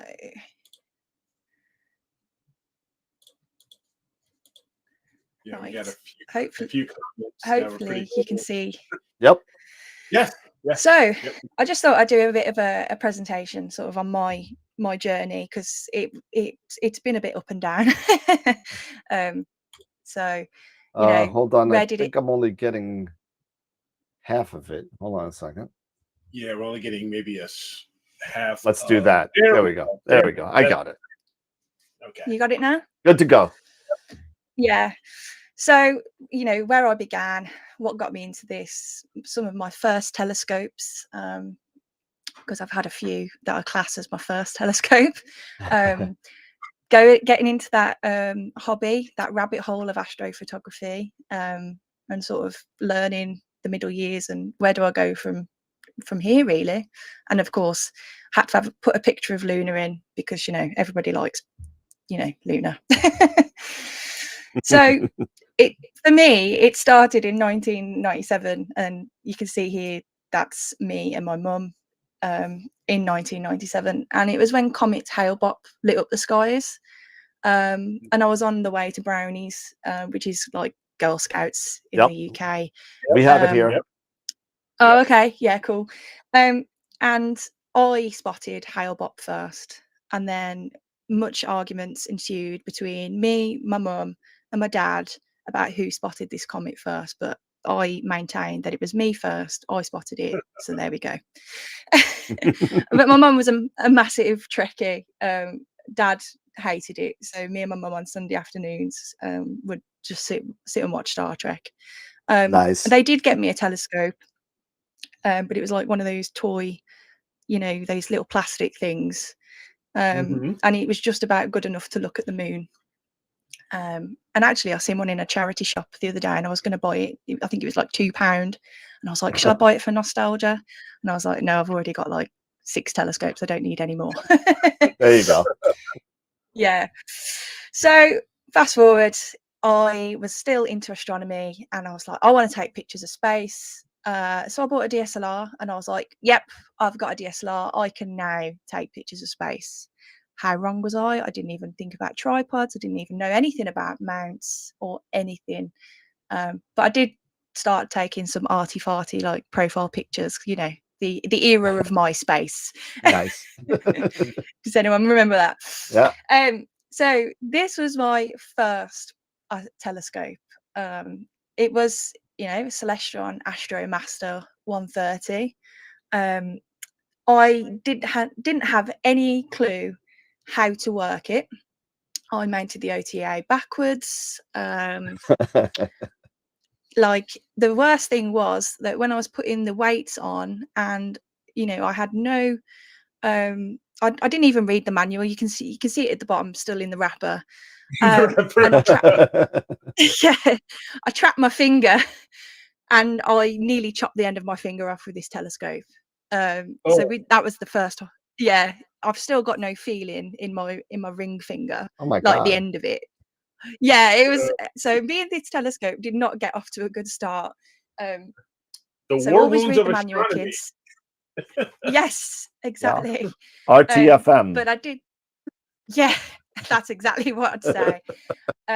But I was living in a house share at the time, and I did manage to point it at Jupiter and, you know, hold my phone up to the eyepiece to get a few shots and the moon.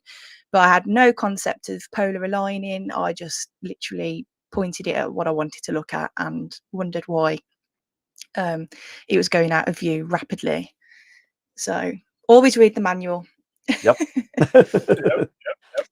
So then I sold that telescope because obviously traumatized. But I started to think about some binoculars. Bit of information, 10 by 50s, a really good binocular to start with for astronomy. And that's because the exit cone of light that exits the back of the binoculars and goes into your eye is 7 millimeters. And that is the average size of a dark adapted adult pupil. And that's so basically all that light that those binoculars collecting is going, you're not losing any, you know, hitting your iris or anything. It's all going into your eye.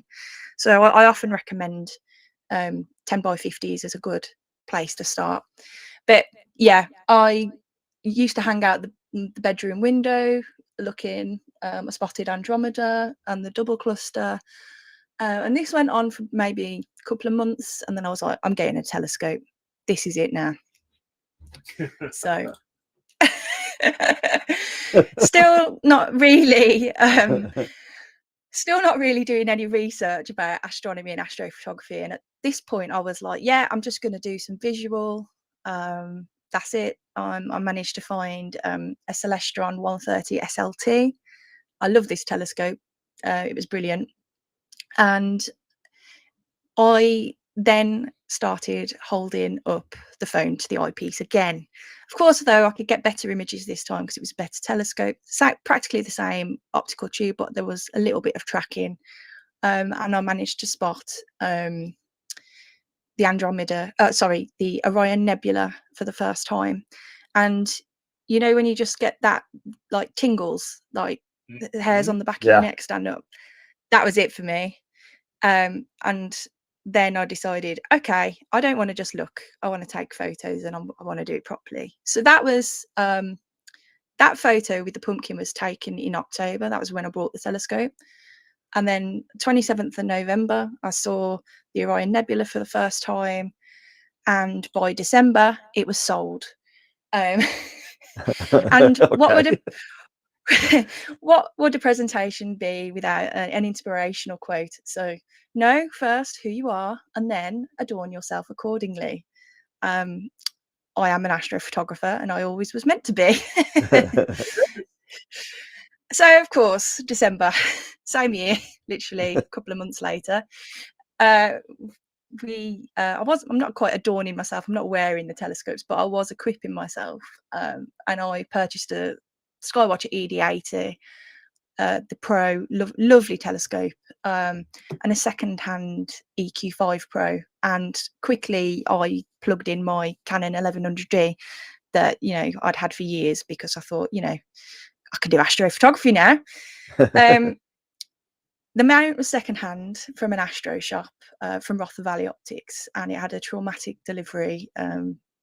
Basically, the delivery company said, you need to come to Aldridge to collect it because everything's come out of the box. Oh no. So I had to go. Yeah, it was bad. And I still didn't really know what I was doing. So I phoned up the Rother Valley Optics and I said, please, can you give me a list of parts that are meant to be there? Because, this is my first mount. I don't really know much, and I'm just told there's a pile of bits at this delivery shop. But yeah, I did it. I brought it home. I put it together, stood it in the kitchen, took the, obligatory Facebook and Instagram posts. And I think a couple of days later, just at the end of December, I set up on the snow for the first time. And I've got my first astronomy images. And these are those images from that night where I was kneeling on the snow doing my polar alignment. This is the first 30-second exposure I took. Bodes and the Cigar Galaxy. I've got the double cluster, M37 and Capella. And I didn't know anything about stacking. And I just took these shots and posted them on Facebook and in an astronomy forum, and somebody was like, oh yeah, that's great, now go and take like 50 more. Yeah. So yeah. And I was like, okay. So that is when I actually started reading on stuff, like what do I need to do, what's stacking, what's guiding, and when you're just like, what have I gotten myself into? That was yeah. And then not long after these first images, I had the dreaded both axis no response on my mount. And I put that down to that horrible delivery experience. But luckily the shop, even though it was secondhand, they had it back and repaired it for me at no cost. So yeah, that was good. So that was December 2017, and I then decided to just spend all the money on everything. So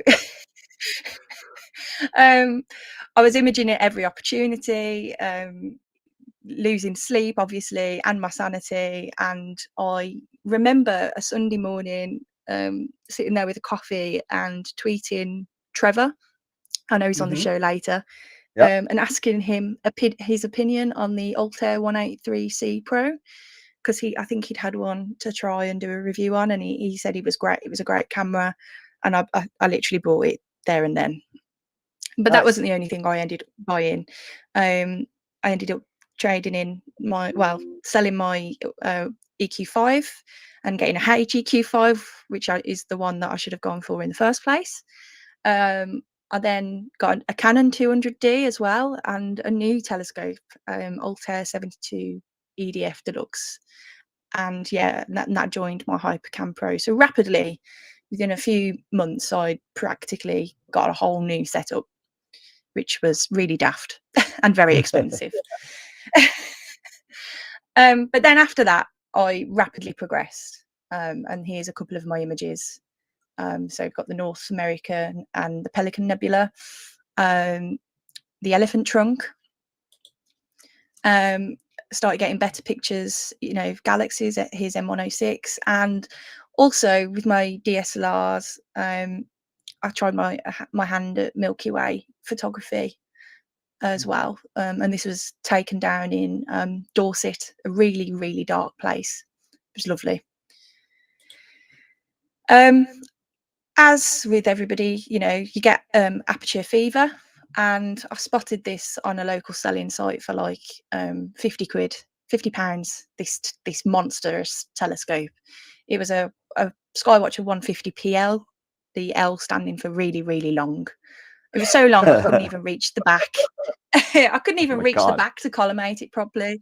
And it looked like a bazooka. And I was setting up in the garden once, and the police helicopter happened to fly over. And they rapidly turned around and then circled the garden twice to get a look at what I was doing. because I think they were thought you What had did you setting were up a doing? rocket launcher. a rocket. Oh my God. Yeah, I gave them a wave. They were pretty low. I did smile because maybe I thought, oh, maybe if I smile, they think I'm friendly and I'm not about to just shoot them down. Right. But yeah, and I did enjoy. These are a couple of my planetary images that you know, I've sort of put together in a kind of like, you know, composite. And I'd also, in the meantime, started doing a bit of white light solar work as well.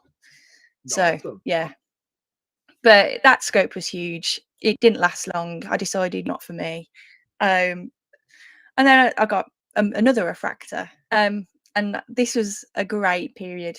And I call it my making friends and gaining trolls period, because, you know, whenever you start like a YouTube or, you know, something, the trolls just arrive. Yep. Well, they did for me.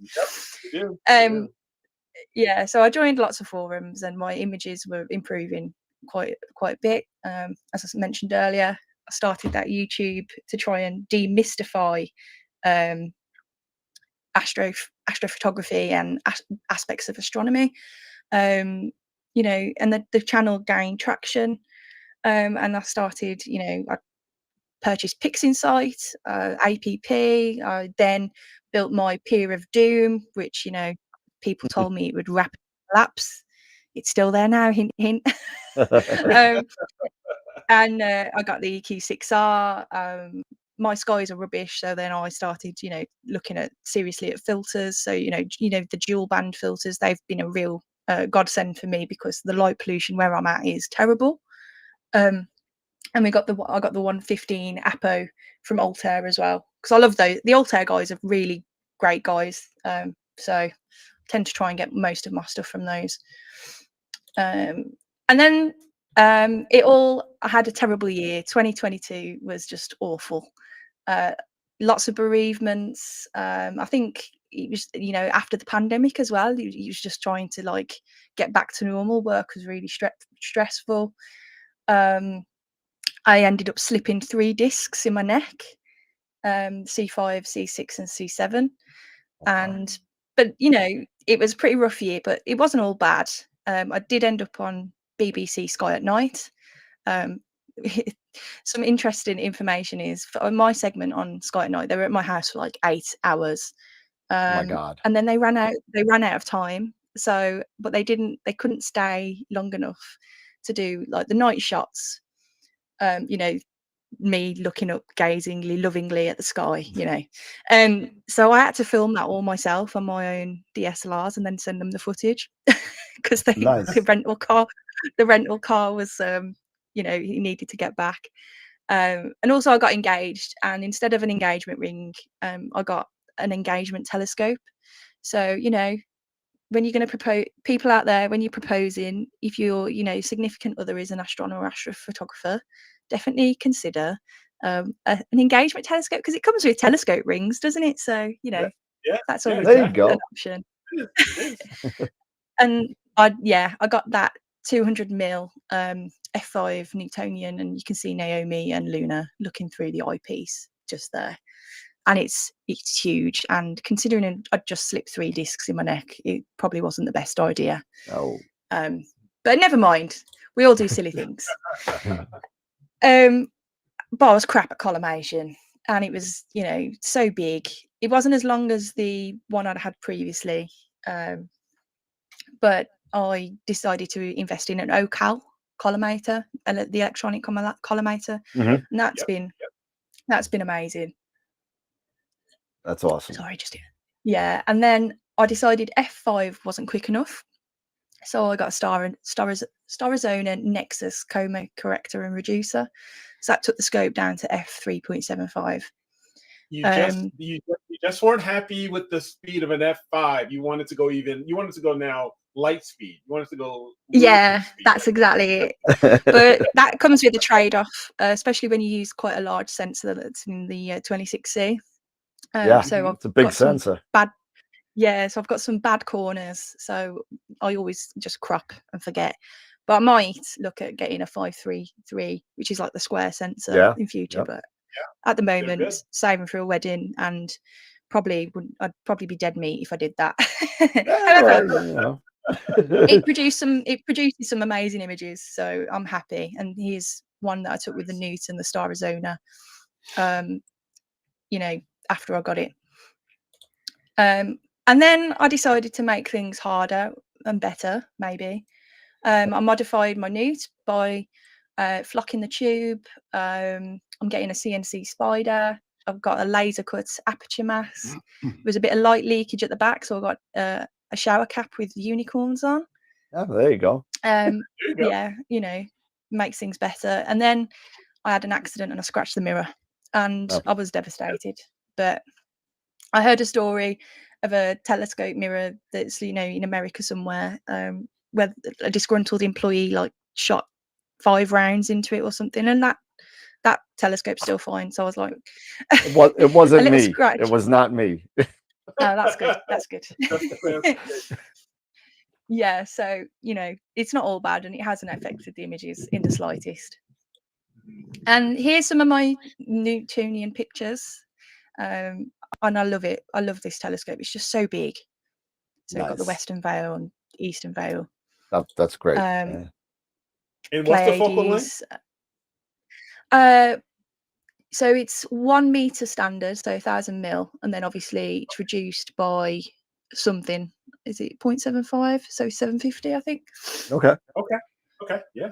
I think, yeah, I'll double check that. But yeah, and you can see this was before I'd done some of my modifications. So I've got like the mirror mask now to get rid of these like weird flares from the mirror clips. Yep. Yeah. And then, so I'm mid-30s with a really dodgy neck and a huge telescope.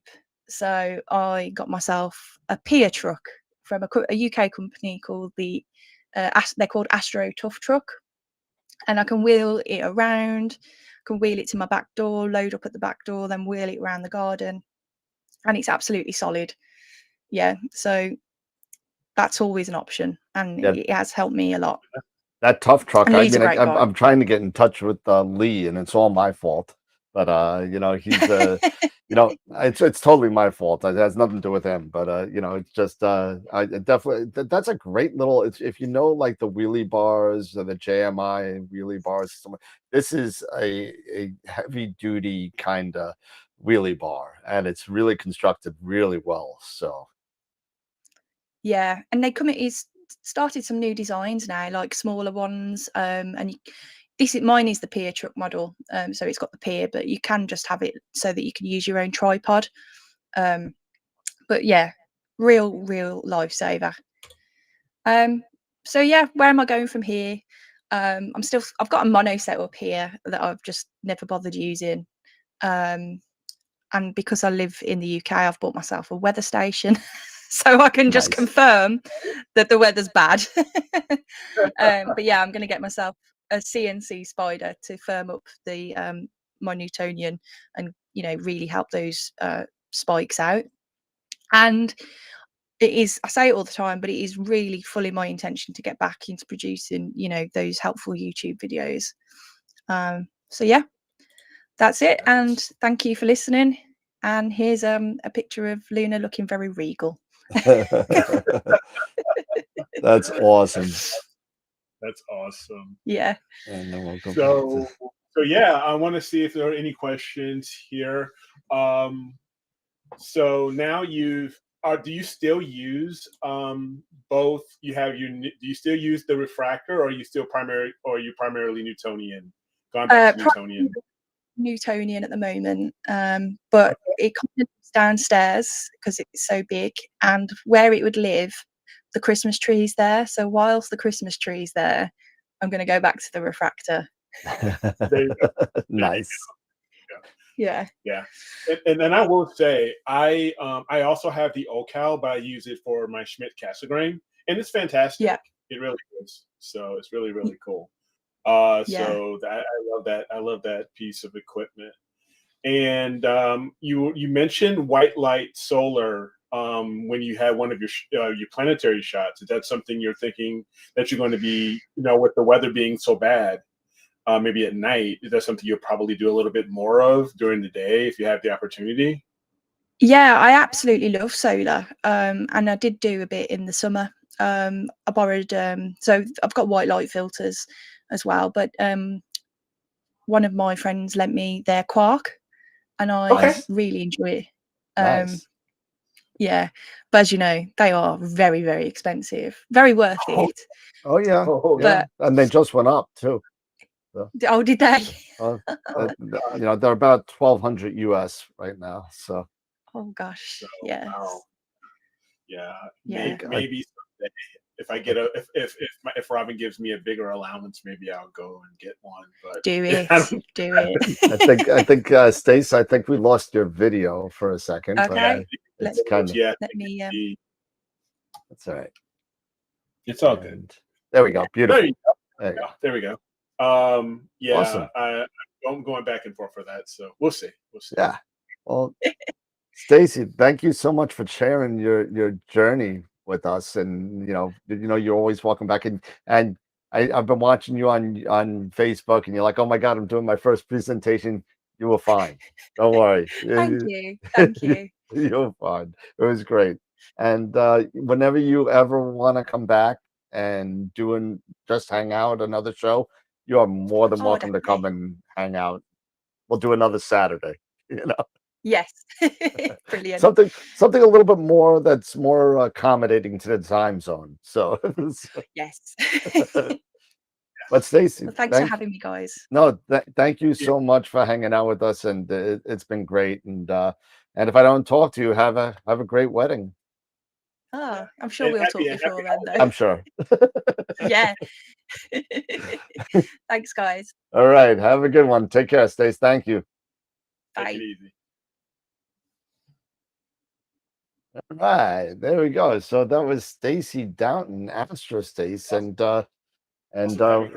always a pleasure to have her on. She's always so nice and cheery, and has such a great great following and great just great images, and I love her channel. So thank you to Stacey for coming on down and hanging out with us.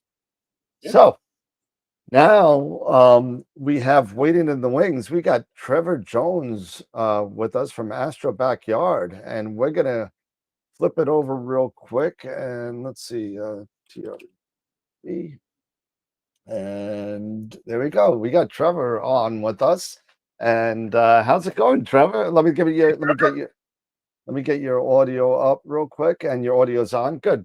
So you're on with us. Welcome. Great. Thanks for having me, Dan. This is awesome. It was great hanging out with you and Ashley up at Starfest this year, and I was glad we were able to hook up and spend some time with each other. I thought that was really cool. So thank you for taking the time out to hang out. Yeah, I mean it's a lot of work that you put into getting everybody together all at once. So I think the astrophotography community, we all appreciate the work you put into this. It's a lot of fun. Yeah, and we did one last year, and it got such a great response that we'll do it every year until they kick us off YouTube, I guess. So Trev, I'd say tell people. Why don't you tell people about yourself, because a lot of people do follow you on YouTube, but why don't you for the random people that maybe do not know, why don't you give us a little insight? Sure. So my name's Trevor Jones, and I run a YouTube channel and website called Astro Backyard. And basically, the format is to teach astrophotography, whether it's capturing images, equipment, or image editing, all aspects of it, but more so than that, like day-to-day life as a full-time astrophotographer. So I like to share little pieces of our life in the videos and try to tell a story. And yeah, the YouTube videos is pretty well where people find us and what I put the most work into. Yeah, I mean, we've all, me and Derek, and probably 90% of the people in the chat have come across your information from one platform or another. But I mean, it's really great to have you on, and it's a privilege. I got to say, thank you for coming on.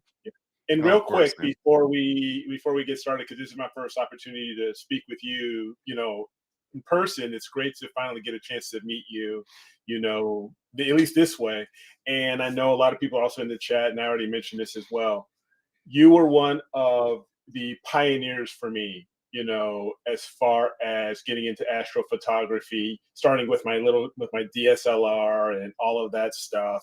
So I know a lot of other guys and gals here can also say the same thing. So this is for me. This is awesome. It's almost like I'm like a fangirl in a way. You could have said fanboy. You could have. Hey, fangirl, fanboy, it's all good. That would not be the show. If you've watched the show, you know what kind of goofballs. So I mean, that's. Thank you for saying that, Eric. No, I really appreciate hearing that. And thanks, man. Is that Rusty down there? Rudy, yes. Can you see him? Rudy, sorry, yes. Thank you. Yeah, he had to be here. Yeah. Absolutely. Yeah, absolutely. Yeah. Again, Charlie is saying it. Trevor is a legend. I can second that. So it's awesome. It's awesome. So, hey, I know you have a PowerPoint set up for us. Now we were going back and forth whether you wanted to host it there or here. If you want to host it there, that's fine. And you could. It turns out to be a lot easier now with the resolution. But Cool. if you want to start it up, you're more than welcome, and the show's yours. So I'll toggle the screen sharing. Yep. And share. Can you see that okay? Yep. Yeah, we can. Sure. Cool. So, I try to cater these talks based on who I'm speaking to so you can get the most value out of it. I don't think there'd be any point of me doing a talk on how to take better images or anything like that. You've got plenty of experts that can do that. So I thought it would be kind of neat for me to share my unique insight as a full-time YouTuber and kind of the backstory leading up to where things are at now with Astro Backyard. So I encourage you guys to, if you have any questions or need clarification throughout, just chime right in. You got it. Appreciate that. Okay, cool. So here's just a more recent shot of last fall in our current house, which we're really enjoying living here now. It has a bigger backyard, a little bit darker than we've ever been. Still in the city, still a Bortle 6, but it's a little more rural out here. But the most important thing about our current house is this big garage that I have to keep all of our telescopes and gear in, and it makes it a lot easier to go in and out with our gear as well. So this is a crazy picture Ash put together for another talk. Just seeing all these thumbnails here for our YouTube videos. It's weird for me to look at it because behind each one of these little graphics is between 20 to 50 hours worth of work. Just to finish these things off. So it's like, it's my life's work. It's what I'm most proud of, these videos, and to know that people are actually watching them and getting inspired and actually getting something from them is really, I mean, you can't ask for more than that. Not everybody gets to do something for a living where people really appreciate them. So I'm really honored about that. Just going through the journey, if you look back to some of the old videos for Astro Backyard, they're so low quality. They're pretty cringy, to be honest with you, both in terms of the video quality. I really didn't know what I was doing in terms of filming. I had no scripts. The audio was terrible, and you can really see how awkward I was on camera early on. And I kind of forced myself to just keep going and get better and better at it. And it's really weird to look back at how bad they are, because at the time I was like, oh, this is great. Like this is top notch. And now, like I said, I just can't even watch them. So it's been a weird journey. And I guess the takeaway for others would be, if you want to do this kind of thing, just go through the motions, keep at it, and just get a little bit better every time. And as long as you're making progress, then you're going in the right direction. Don't expect it to be all polished and perfect right out of the gate. It takes time to get there. Yeah. So just a little side note, and this is why I'm feeling a little rough today, to be honest with you. I used to be a drummer in a band before I discovered astronomy. So if you can imagine, it was a lot of late nights and Friday and Saturday, and all the times when I'm doing astrophotography now, I was playing in this band, and it was a totally different lifestyle. It was fun, but it really wasn't good for me. So the reason I say I'm rough today is because the guys got together for a jam last night. We do it like twice a year, but it happened to be last night. So it was a late one, but yeah. Oh, appreciate you coming down and hanging out with us after a rough night with the boys. So. Yeah, of course. So some early gear here. My actual first telescope was that SkyQuest Daub, the little 4.5 inch there. So that's where I saw Saturn for the first time and Jupiter and the moon up close and everything. So I started as a visual, astronomer, just browsing around, and eventually, got into astrophotography down the rabbit hole as we've all done. My first DSLR camera there, the Rebel XSI, which I modified myself, and my first real successful rig there on the right with my Explore Scientific ED80 refractor. And I was sold on refractors at that point of just, the images I was getting. And I've really never looked back. I'm a huge refractor guy. Don't have too many pictures of those days, of the early days, but there it is set up in a friend's backyard because Ash and I were in an apartment. We didn't even have a yard to set up in. And yeah, those were some exciting times, just getting everything working and taking pictures like the Eagle Nebula there with my DSLR. That was the golden era of astrophotography for me. And it was before I decided to film my experiences and share them on YouTube or anything like that. Everything changed when we got our first house in 2015. That's when Astro Backyard was born.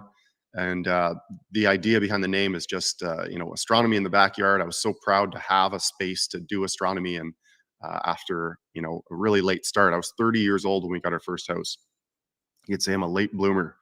Not as late as me, my friend. Yeah. When did you start, Dan? We just bought our first house 10 years ago. So that would make me somewhere in the low 40s. We'll just put it that. It's never too late to start. I think that's the key. Agreed. So the light pollution map there, and I mean, it's always changing. It's only getting worse, sadly. But our first house was pretty well downtown, so it was Bortle 8, Bortle 9. But still, I mean, as you guys know, with the right filters, you can really persevere through those restraints and get some really cool images. But I think that made it a little more relatable early on with the YouTube channel, but because I was doing it in a light polluted area, I think a lot of people kind of opened their eyes and said, wow, I didn't even realize this was possible to do from the city. So I think it actually helped. Rudy was a big game changer for us. So this all happened at the same time. The first house, getting our first dog, Rudy, who's a big part of the channel now. Everybody asks about him. And I just can't imagine doing it. So some cute shots of Rudy here, of him sitting next to the tripod out there. And then him sitting next to breaking ground for the observatory we put in before we poured the pier. So Rudy had his hard hat there and he was ready to help. And we actually named our observatory after Rudy, the Black Dog Observatory, which I thought sounded pretty cool. That's kind of in limbo right now for people that are wondering about it, but we still do have it. It's in storage, the Skyshed pod. So it was just due to the move, we had to bring it with us and haven't set it back up yet. So these are some early days of astronomy in the backyard with our first house, setting up in the snow and on the patio and just having a great time. I was so thrilled to just be doing astronomy every clear night in the backyard, and I really changed my lifestyle. I was spending more time just doing this hobby kind of thing rather than like going out to the bars and all this. My former lifestyle was just done. This was so much more. This gave me so much more. So I really appreciate how astronomy has affected my life. This is the first blog I had before it was astrobackyard.com. And it was just a way to kind of journal my experiences. It's nice to have a place to share your images. Even if no one's reading your articles, I could at least document everything for my own sake. And that was the case. No one was coming to the website. It was, if anyone actually found it, I was astonished. But that's kind of the way it goes early on with a website. You can't just expect people to show up because you're posting. It's a very slow, long process. So some of these really old posts are still on astrobackyard.com now to go through, which is kind of cool. It's a cool archive for me to look at anyway. And then on the right there is when I got the domain and started taking it more seriously and realized that you could put ads on your website and actually earn some money to help pay for the hosting. And it was just, you know, the seed idea of Astro Backyard as a business was starting then, where even if it was, you know, I made $2 a day, it's like, wow, you know, I'm getting paid to talk about astrophotography, right? Like, what if I turn that into $5, you know, like it was so, it was eye-opening. That's where social media comes into play too. You want to get people to pay attention to what you're doing, so you get more visits to your website or your YouTube channel. You have to play the social media game, whether that's Twitter or X now and Instagram. I've tried to be everywhere, but it can be really exhausting to spend a lot of time in one area and not others. So you know, a lot of people are really big on Instagram and growing their following there. I try to just post everywhere and, you know, build up these accounts slowly over time, and hopefully people are learning something from them. But it sure is a lot of work. And I see a lot of people struggling with their social media accounts where they're just not getting the engagement that they want. And again, that's a whole thing too, in how to get engagement. But you know, that's part of, if you do want to turn a hobby into a business, you're going to have to figure that stuff out. But it's definitely not overnight. Just some further progress on the website here. Again, taking it more seriously, really spending a long time making these articles really informative and helpful. You know, the early stages of a business. So like I said, the early videos, I really didn't know, I didn't have great filming techniques or gear. My on-camera presence was really terrible, but I was just going through the motions was good for me. And I think the exercise of creating content, you know, really helped me just gain momentum over time. Editing videos of yourself, for anyone that's done it before, can be really painful, especially if you're just chopping out every time you say and you know, you realize that you say it after every 6 words. You really get you just get tired of seeing your own face too. So, you know, and you think of the mean comments you get, the people talking about you, and it's like, they're right. I am an idiot. Like I'm just sick of this, looking at this guy. It's a weird experience. It's probably not healthy. So I always say that no one's sick of my voice or my face more than me. So you can't, no matter what you say, no one despises me more than I do. So this is like the first year of videos. There wasn't too many. There was huge gaps in between them. I was just kind of exploring of what kind of content does well and what doesn't. It's really weird to see, you know, what the algorithm will pick up and show to a lot of people, and other ones that, you know, you've spent just as much time on and they just completely flop. In general, though, I was seeing some really major views early on, which I think is largely due to the fact that at that time, DSLR astrophotography was nowhere near mainstream like it is now. And it was kind of something new. So I was one of the very few people making astrophotography videos like this at the time. So I think timing was a huge part of our success as well. When I say I mean, it's Ashley and I are full-time for the business too. So she does a lot of behind the scenes stuff as well. So 3,000 subscribers in 2016. I was pretty stoked about that. Yeah. This one, is my audio going to work? Is it going to play through here? Probably or no? Not. Probably not. Okay. Yeah. The point of this slide was just as I was finding my way in the editing, I realized adding music and using some of that musical background I had in the editing was really paying off in the video at, you know, creating emotions and telling a story. So I really leaned into that. These were just examples of early on when I was using video game soundtracks as the music for the video, because at the time you could monetize a video and not get a copyright strike if you had it was a video game music. That all ended. So all of these are demonetized now. So let's see. Yeah, there was I was pretty proud of some of the little montages in there. So 2017, trying to put out more videos, more content, really gaining steam, 15,000 subscribers, which at the time was, you know, I was like, okay, I've made it. I'm a YouTuber now, 15,000 subscribers. Just having people to watch and pay attention to the work you put out, like I said, is an incredible feeling.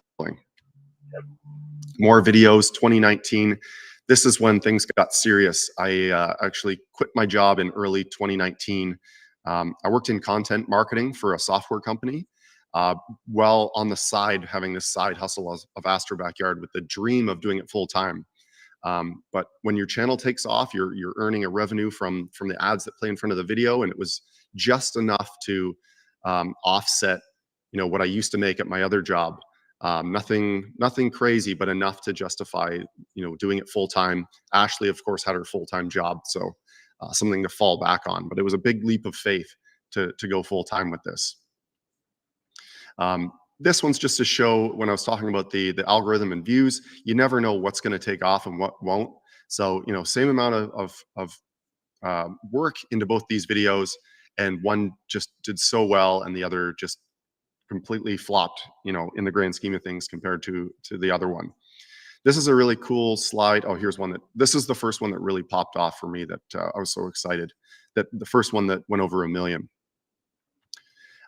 This is a very recent slide from the back end of YouTube, and Dan and Eric, I'm sure you guys have poked around with your analytics for your channel. It's really interesting to see how much information you can look at. And so this is the video that came out yesterday. So for anyone that's put out YouTube videos, that 3 of 10 there, you always want to get that 1 of 10, where it's the best performing video of your last 10. It's such a good feeling, and it's so hard to do. It feels a lot better than the dreaded 10 of 10 that you see sometimes. Yep. So the really exciting thing about this, the graph on the left, is so that's views within 1 day. So for videos that have really exploded and went kind of semi-viral, you'll see a hockey stick takeoff point from there. And right now it's hard to tell what that little blue line is going to do, but it's outperforming the average video, which is great to see. It was unfortunate to see a little dip where it started going downwards and not just sky high. But for my videos that have really taken off, out of nowhere, you'll just see a huge spike come up. So I'm hoping that happens with this one too. But in reality, the algorithm's so good. If your video doesn't take off, it's probably because it just wasn't good enough to be shown to that many people. So that's the goal. Doesn't always happen, but you can spend a lot of time looking into this kind of stuff. My progression as an astrophotographer along the way, although I'm trying to teach astrophotography, I'm trying to get better myself and be an astrophotographer. I mean, I love it as much as the people that watch my videos. It's my passion. Some more recent images here with more current gear. And these days we get to travel a lot and go to star parties and to dark sky sites, and it's just been an incredible journey to get here, and to see where we're at in terms of the quality of the content we put out, both in terms of instructional videos and the images that we're taking. Has just been, it feels really good to look back. So me as the astrophotographer these days, I'm trying to explore new areas. Deep sky has always been my passion, but I'm trying to get better at planetary imaging. And I want to do, lunar close-ups, and I've still got to get a good picture of the ISS, and I want to do more nightscapes, and there's so many areas to explore. So it's an incredible hobby. I don't have to explain it to this crowd, but it's just got it all. It's endless. So this is second last slide here. The Orion Nebula. That's one of my first successful pictures, deep sky pictures of Orion. And then for what it's worth, these days, my first APOD, which was something that I kind of dreamt about early on. So that was a big day for me to get that in 2020. So I've come a long way with this journey, and it is a lot of work, but in the moment it doesn't feel like it. When it's something that you're passionate about, there's nothing I would rather be doing than making these videos and sharing them. So this is where we're at now. It looks like, I think that's total of 50 million views. I should put that together. So just to think of what that many people would look like, and to know that they've seen me talking on screen is just mind-boggling. But that's the power of YouTube and where we're at these days. So I think I can go back to me. Yeah. Are we back? Yep. Cool. Yes, we're good. Yeah, it is absolutely, it is mind blowing. One of the, as Alba mentioned, It is mind blowing. Did you ever think, because I even look at, I still frequent your channel and everything, that, from then to now, even looking at the number of subscribers, you're almost even close to 500,000 now, aren't you? Mm-hmm. Yep. Yeah. And it's just something, Amazing. It's absolutely amazing. Yeah, that subscriber count to me was kind of the be all end all. Like that's the you can measure your success in number of subscribers. And I feel like it used to be that way more on YouTube. Less so now. I've seen it could just be a YouTube short channel that'll just go straight to 500,000 subscribers, with no long form videos at all. Like I think it's kind of devalued the subscriber count. Yeah, it's a lot of views counts now, and that's where it kind of is going, I think. It's a different landscape than it was even 2 years ago. Yeah. I mean, it's great when people like yourself and AstroStace and Masters of Pixinsight all come out with this content to help, because there's one thing that I've thought about with the not only the astrophotography community but astronomy in general, that it's really amazing how everybody really tries to help each other. And there's not a lot of things that actually do that. I mean, you have cooks that have their secrets, and you have, baseball players that have their secrets, or whatever it is. It's just amazing that the amount of knowledge out there that is available to everybody to help make it. And in all fairness, I mean, don't get me wrong, astrophotography is not easy, but it's a lot easier than it was back in 25 years ago when I started with 35 millimeter film, and my camera just stood in a closet for 5 years, so. Yeah, if you're resourceful, all of the information is there. Everything you could possibly want to learn, you could learn on your own time online. And I think it's pretty amazing how different all these astrophotography YouTube channels are. And we all have something to offer. Like Quiv is so different from me, and then Nico has his angle, and Stacey, and like it's so great that we're not all doing the same thing. So it's a great time to be an astrophotographer.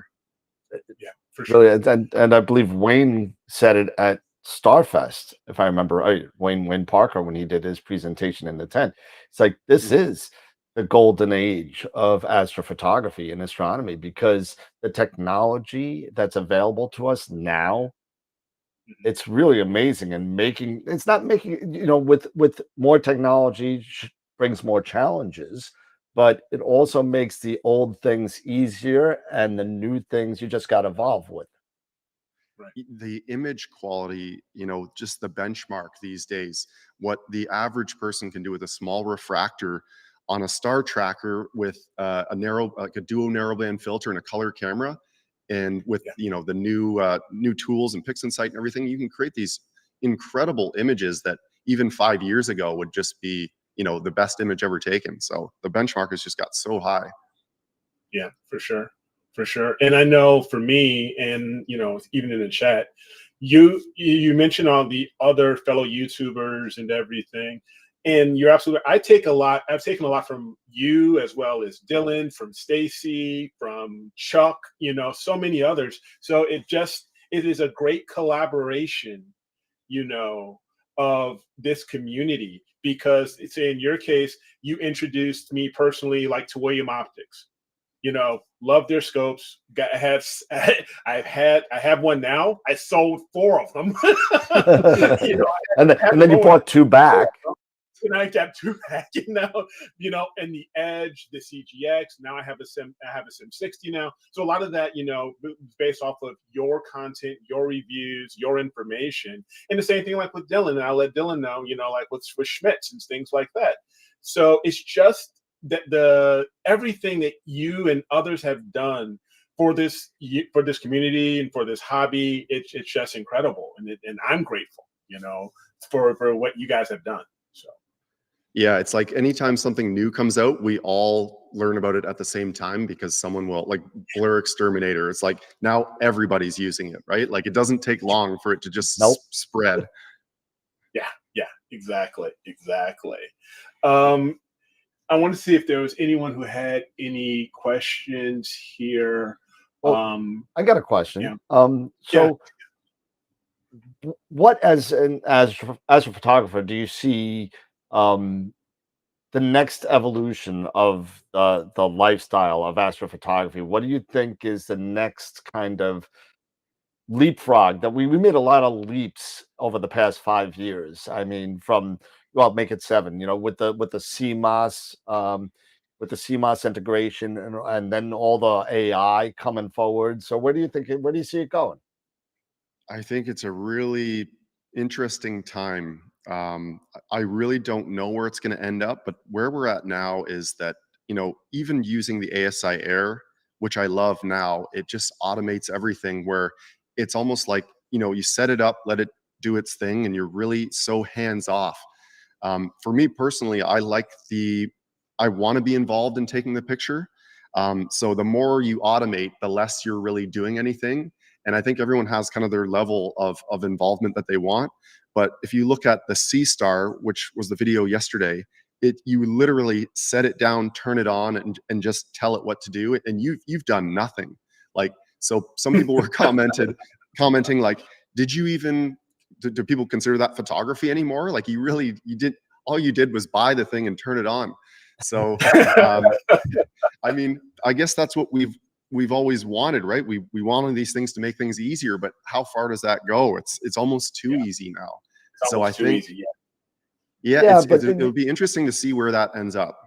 Yeah, because I mean, when somebody comes out with like I don't know, a 7-inch or more scope with long focal length that could do that, then I'll sit there and say, okay, then we're cheating. Yeah, it's accepted right now because it's, in the C Star case, it's like it's just little have fun, share images, not serious astrophotography. But what if there's a C Star S150 or something, that in a grander scale? And then it'll also be about $12,000, but I mean, it would be, and people will buy them. Will still they will. Them.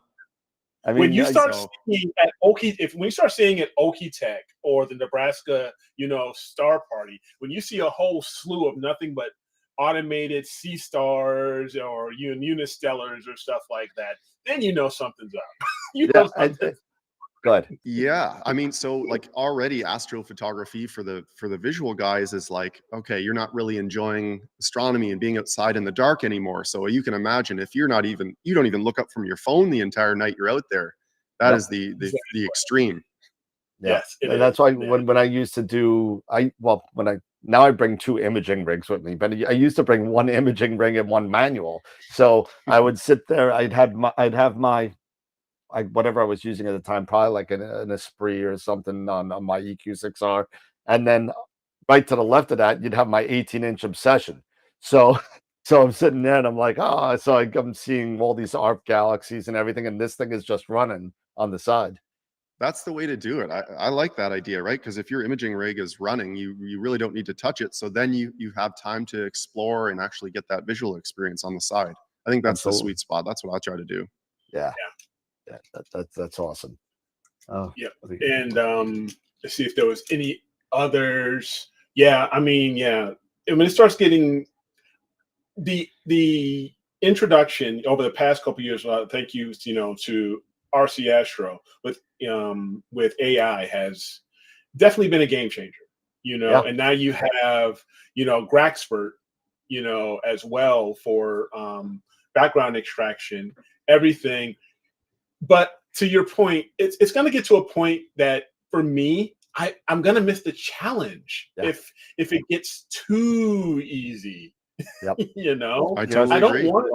I don't want it to be like, okay, here, like me taking a Polaroid, and then just 5 seconds later, boom, I've got a great photo. I want the challenge. I want to learn it, So yeah, I think a lot of people are in that. That's kind of why we chose this hobby, right? To have that. To have that challenge. When it becomes too easy, that's no fun either. So but everyone can there's options for everyone. So I guess maybe that's the answer. You just have to see where you fit in that line. How much AI processing do you use? How much automation do you do with your rig outside? And for me, I guess I'm probably right in the middle. Yeah. I mean, that's one of the things that we talk about on the show a lot because we do an image of the week contest and we do a calendar and all that kind of stuff. We've done that for the past couple of years. And I can't tell you how many different color iterations of something like the Elephant Trunk Nebula that I've seen, and that somebody came out, and I believe he's in the chat right now. Somebody came out with a purple elephant trunk, and it had that same like kind of, how the normal red glow on the elephant trunk, and you have the 3D effect, and Yeah.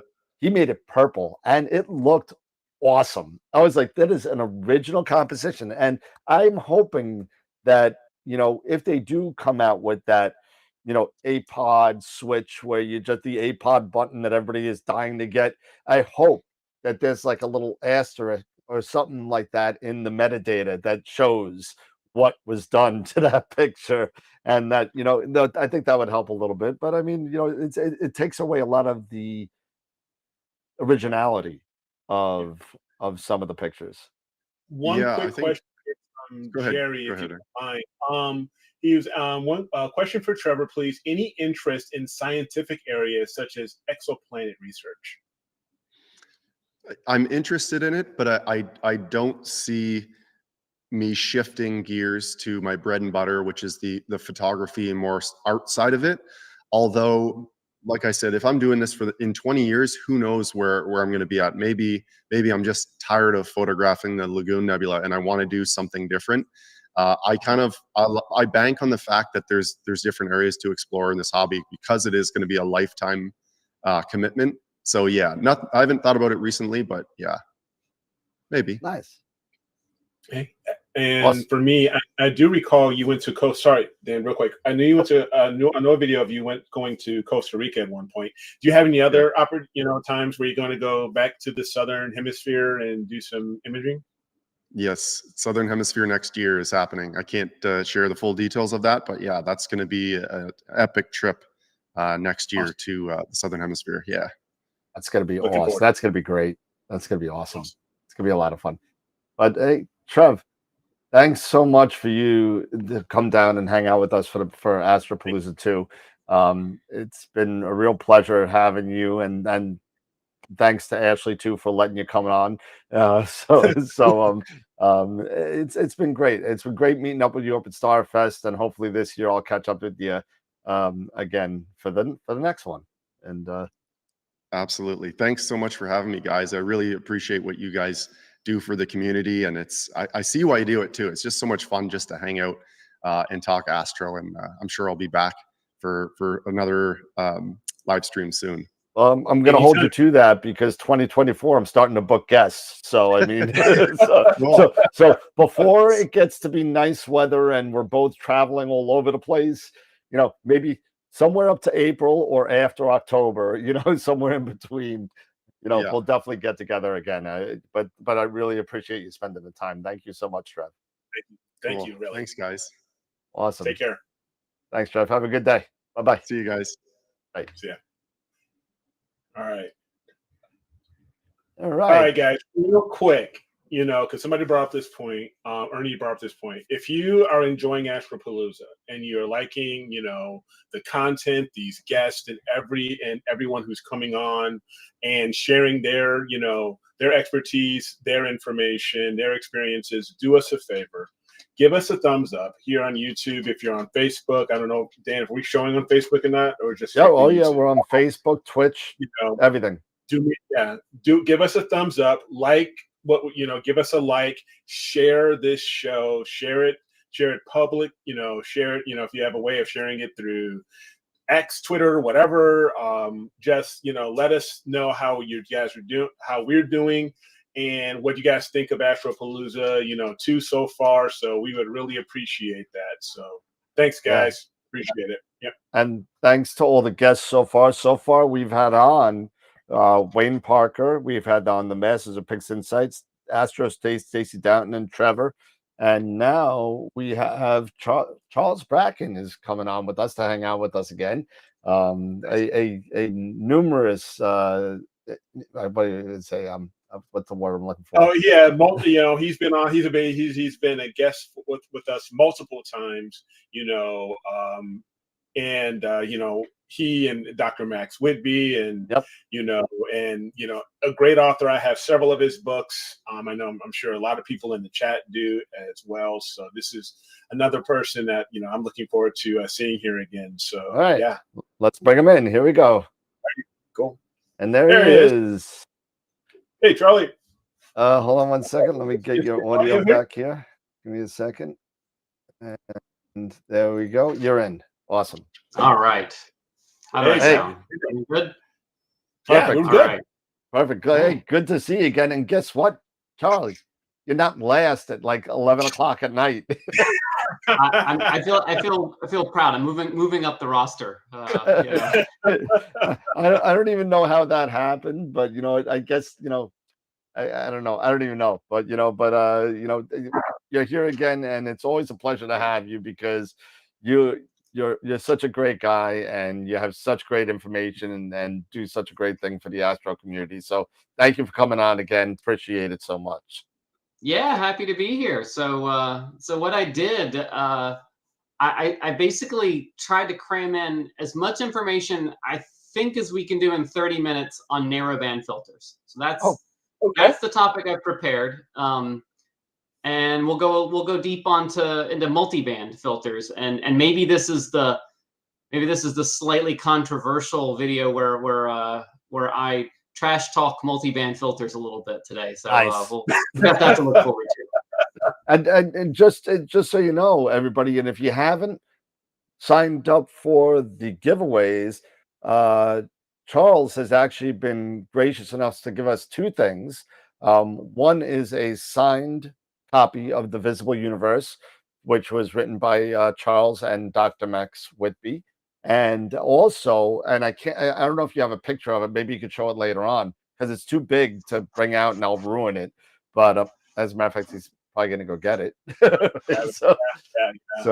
So this is an all sky photo, and I'll let you say a little bit about it. But he gave us a copy of this to give away. So go right ahead, Charlie. Yeah. So it's as part of the Visible Universe, Max and I took a 2 billion pixel image of the whole night sky. I think it was one of the things I spoke about when I was on here before. Yep. Basically 153 panel mosaic taken over 2 years. So I produced some posters of that, and I sent you a couple of those to give away as well. Yep. So sign up on the giveaways at astroworld.com/AstroPalooza, and you'll be put on the wheel. So definitely do that. So and real quick, because Mikey as well. Would you like to share a little bit really quick about your custom planner? Because I have one. Mikey seems, has one. Would you like to share a little bit on how we? Yeah, sure. Yeah. So, one of the things that I do, I have a book, the AstroPhotography Planner, and I create custom versions for people. So you can go to my website, very old school, digitalstars.wordpress.com. I'll show you in my presentation. I've got it up, but I create custom versions of that planner for people that are for your specific longitude and latitude, helping you plan out the year, what objects to image at different times of the year. Nice. I'm glad you're getting some use out of that, Eric. Yeah, for sure. For sure. It's digital stars. .wordpress. .wordpress. Okay. Yep. .com. And I'll just change it. There you go. Oh, look at that. That's very handy. Look at on the fly. On the fly. Here you go. All right. All right. Shall I jump into and talk about narrowband filters today? Absolutely. Go right ahead. Okay. Let's see here. Let me bring up the presentation. There we go. All right. Is it up? Yep. You're good to go. Okay. All right. Let's jump in then. Okay. So I'm going to talk about narrowband filters today. I've got a lot to cover, but I hope this is interesting for people. So. The image here just up front, ironically, is one that is a mix of narrowband and broadband. So this is Vandenberg 14 and 15. Just took this recently, but one of the rare cases where I'm combining luminance data because there's a reflection nebula there as well as H-alpha signals. So I'm Charlie Bracken. I'm in Bucks County, Pennsylvania, north of Philadelphia here. So typical light polluted skies like most people. Therefore, I also collaborate on a scope at Deep Sky Chile, which I highly recommend if you're can't have Bortle zero skies everywhere, but they certainly have them there. There's my website, digitalstars.wordpress. I'm on AstroBen. You can reach out to me, Deep Sky Primer at email, at Gmail. My books are here. So my most popular is the Deep Sky Imaging Primer. Visible Universe just came out about a year ago. And Eric was mentioning the AstroPhotography Planner there, which I do custom versions of. And I heard the end of your talk with Trevor there talking about how far things have come in 7 years, Dan. Let's go back a lot more than 7 years and talk about how far things have really come, right? So E.E. Bernard took that picture of the California Nebula, and this was, groundbreaking at the time, right? And this a couple years ago from my backyard. And now, even as Trevor was saying, like the standard has gotten so high, it's like I thought that was a pretty darn good image 2 years ago. And now it's like, oh, well, that's just, barely average. I think AstroBen has just really caused us all to be more competitive and driven the quality way, way up. Yep. So I'm going to talk about a couple of different subjects here for narrowband filters. So we'll talk about the objects and the emission lines first. Brief little bit on light pollution. Talk about the filters themselves, what to look at when you're buying them. And then about a good third of the presentation, I'll talk about multi-band filters with color sensors and sort of that mono sensor versus color filter array sensor decision a lot of people have to make. This, by the way, is a rarely imaged Sharpless 310. So this is taken from Deep Sky Chile, emission nebula in the Southern Hemisphere. Okay. Also from the Southern Hemisphere, this image. So this was the large mosaic I did with Max and Charles Pevsner and Raymond Protier. And this was a 27-panel mosaic here, but all narrowband. So this is sulfur, hydrogen, and oxygen. But let's talk about these objects. What are we looking at here when we look at these? Well, first of all, the first thing to know is ionized gas. That's what we're looking at when we look at nebulae. And I've created this taxonomy of deep sky objects. It's, if you're going to use narrowband filters, it's going to help you for objects that are emitting light because they are ionized gas. And that includes emission nebulae, planetary nebulae, and I'm putting Wolf-Rayet stars in there as well, and supernova remnants. These objects, especially H2 regions, emission nebulae, are also in other galaxies. So when you image a spiral galaxy, a lot of times you will see little patches of red, magenta in there, and those are nebulae in other galaxies. And it can help a little bit with imaging there, maybe. I find most of the time you don't really need to get out an H alpha filter to see that. But it's not going to help you with broadband objects. So like narrowband filters, narrowband objects. It's you're actually hurting yourself and your signal to noise ratio if you're trying this on just a normal galaxy or a reflection nebula, God forbid a dark nebula. So just to clarify that right up front, that's what we should be using these filters for. Now, the emission lines that they emit, you may have heard about these. So the three that we look at the most frequently, because they're the most common filters we use, are sulfur 2, hydrogen alpha, and oxygen 3. And I've mapped those onto a spectrum here just to see where they are. Those are the three that we use the most. There are many others. There are lots of very faint emission lines that professional astronomers will use to analyze a nebula or a star. But the brightest ones are kind of shown here. And two at the bottom that we don't use that much, but are out there and you can get filters for. So nitrogen 2. So nitrogen it's generally fairly weak unless it's a planetary nebula. They do sell nitrogen filters, and it's so close to the H alpha line that unless you have a 3 nanometer filter, you're picking up both the nitrogen and hydrogen alpha line at the same time. Hydrogen beta is over there on the far right, and that is used for visual imaging. And we'll talk about that in a little bit, but we don't use that for imaging. And I'll explain why in a little bit. So sulfur, hydrogen, oxygen, SHO, this is the show palette, the most common mapped color palette that you'll see. And there are good reasons for this. So why do we do this at all? Well, really, like everything else in astrophotography, we do it for signal to noise ratio. So this is just a schematic on the left, just showing, if you like just a luminance filter, like no filter at all up there. You got all these sky glow photons coming in, and your emission nebula is probably emitting literally in the order of a couple of photons a minute in most cases. These are, very faint, but it's at a very specific wavelength. But it's getting drowned out by all these other photons that are coming in across the spectrum from the sky glow. And so you might have this huge ratio. You're getting 1 photon from your nebula for every 100 or 1,000 or 10,000 even photons you're getting from the sky glow. If you use a narrowband filter, you block all that sky glow, with the exception maybe a little bit of that sky glow is at the same wavelength. So you might get something more like a 1-to-1 ratio, right? But you're not collecting a lot of photons, and that's why typically you're going to expose a lot longer with a narrowband filter than you do for red, green, blue, or luminance. This is a classic, mapped color image. You see the oxygen there in blue, and the red and the green sort of hydrogen and sulfur sort of form this orangey yellow. This is the more like the teal gold color palette. But this is what we typically see. Yes, you can do like the purple mapping, and there are other ways to map the color, but this is the fairly typical color.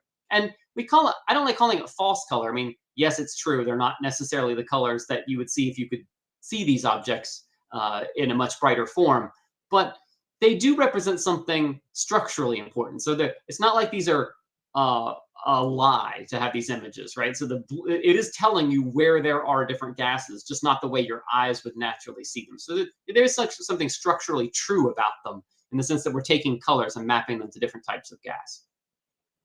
Now, I mentioned a little bit ago the H-beta filter, and you use those in visual astronomy. We do not use them in imaging. And this chart is the reason why. So this is a logarithmic chart of your eye's sensitivity, and we're looking at the blue line there. That's your eye sensitivity when things are dim to different wavelengths of light. And H alpha is actually, for most emission nebulae, pretty much any ionized hydrogen in the sky, it's going to be 3 to 5 times brighter. But our eye is about 100 times less sensitive, actually more than 100 times less sensitive at that wavelength. So it won't do you much good to have an H alpha filter unless you're looking, at the sun with a special H alpha filter. If you were to hold an H alpha filter up to the eyepiece, it's not going to help you because your eye is just not sensitive there. But your camera is.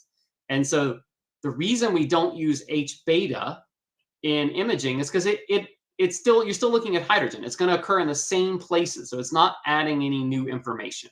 And the H alpha is already substantially brighter. So that's why we use it. But H beta is still very useful for visual imaging to look at, or visual use at the eyepiece to look at nebulae. The emission lines are at different brightnesses. So you heard me say, the H alpha is typically the brightest. Depending on the object, it could be a lot of emission nebulae have effectively no signal in the other. The really old diffuse emission nebulae, they're all H alpha. Like the S2 and O3, you probably won't even find it. So H alpha is usually factor of 3 to 10, I would estimate, brighter, with the exception of supernova remnants and planetary nebulae where there's a strong oxygen signal. Sulfur appears in similar places in these objects. And I think you can see it. I think the example on the left, the Sharpless 284, is a good example where you see it's almost like around the edges of the H alpha. You can see it's like at transition areas. You often see the sulfur signal. And then oxygen is usually the faintest most of the time, but it has a very distinct pattern. So if you look at both of these objects, the H alpha and the sulfur kind of similar shape, but oxygen, usually it's at the core, and it's usually like this different shaped and often very diffuse thing.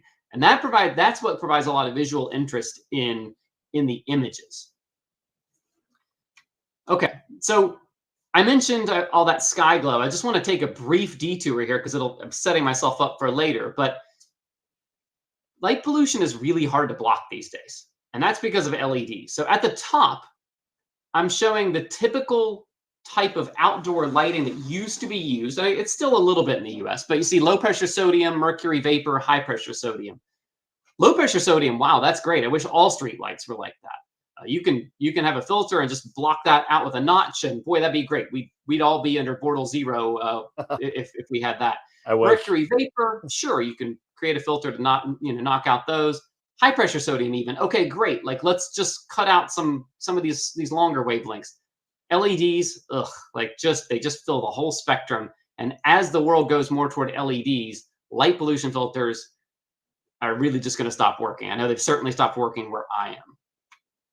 And the bad news is it's going to get worse, right? So the sky brightness likely to double every 8 years if it continues at the current rate from the past decade. And as you can see, within about a decade, 84% of outdoor lighting installations will be LED.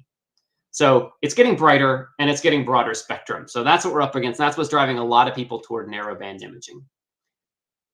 So let's just briefly talk about if you're buying a narrowband filter, you're looking to evaluate them. What are you looking at? Well, the most common thing you're gonna think about is the pass band. So you've heard 3 nanometer filters, 5 nanometer, 6, 10, 12 nanometers, right? So you want to have the tightest pass band as possible. You want to block out everything but the emission line that you're trying to get. And these emission nebulae emit at just that very specific wavelength. It's very precise, and so you can just get the narrowest filter you can get. What you don't hear that much about are these other things on the right. So, and I'd just like to say, I think these are the things that when you buy a high quality filter, this is what you're getting, right? So what is the transmissivity? So is it permitting nearly 100% of the light through, or is it one of the cheaper filters that is even at the central wavelength only letting about 80% through? How well is it blocking the spectrum outside of what you want? So you see these OD4, OD5, this is the terminology they use. This is sort of the exponent of the amount that's being blocked. So as you go up 1, you reduce, you're reducing it by tenfold the amount of light that's coming in outside of what you want. Again, high quality filters are going to do a much better job of blocking all that other light.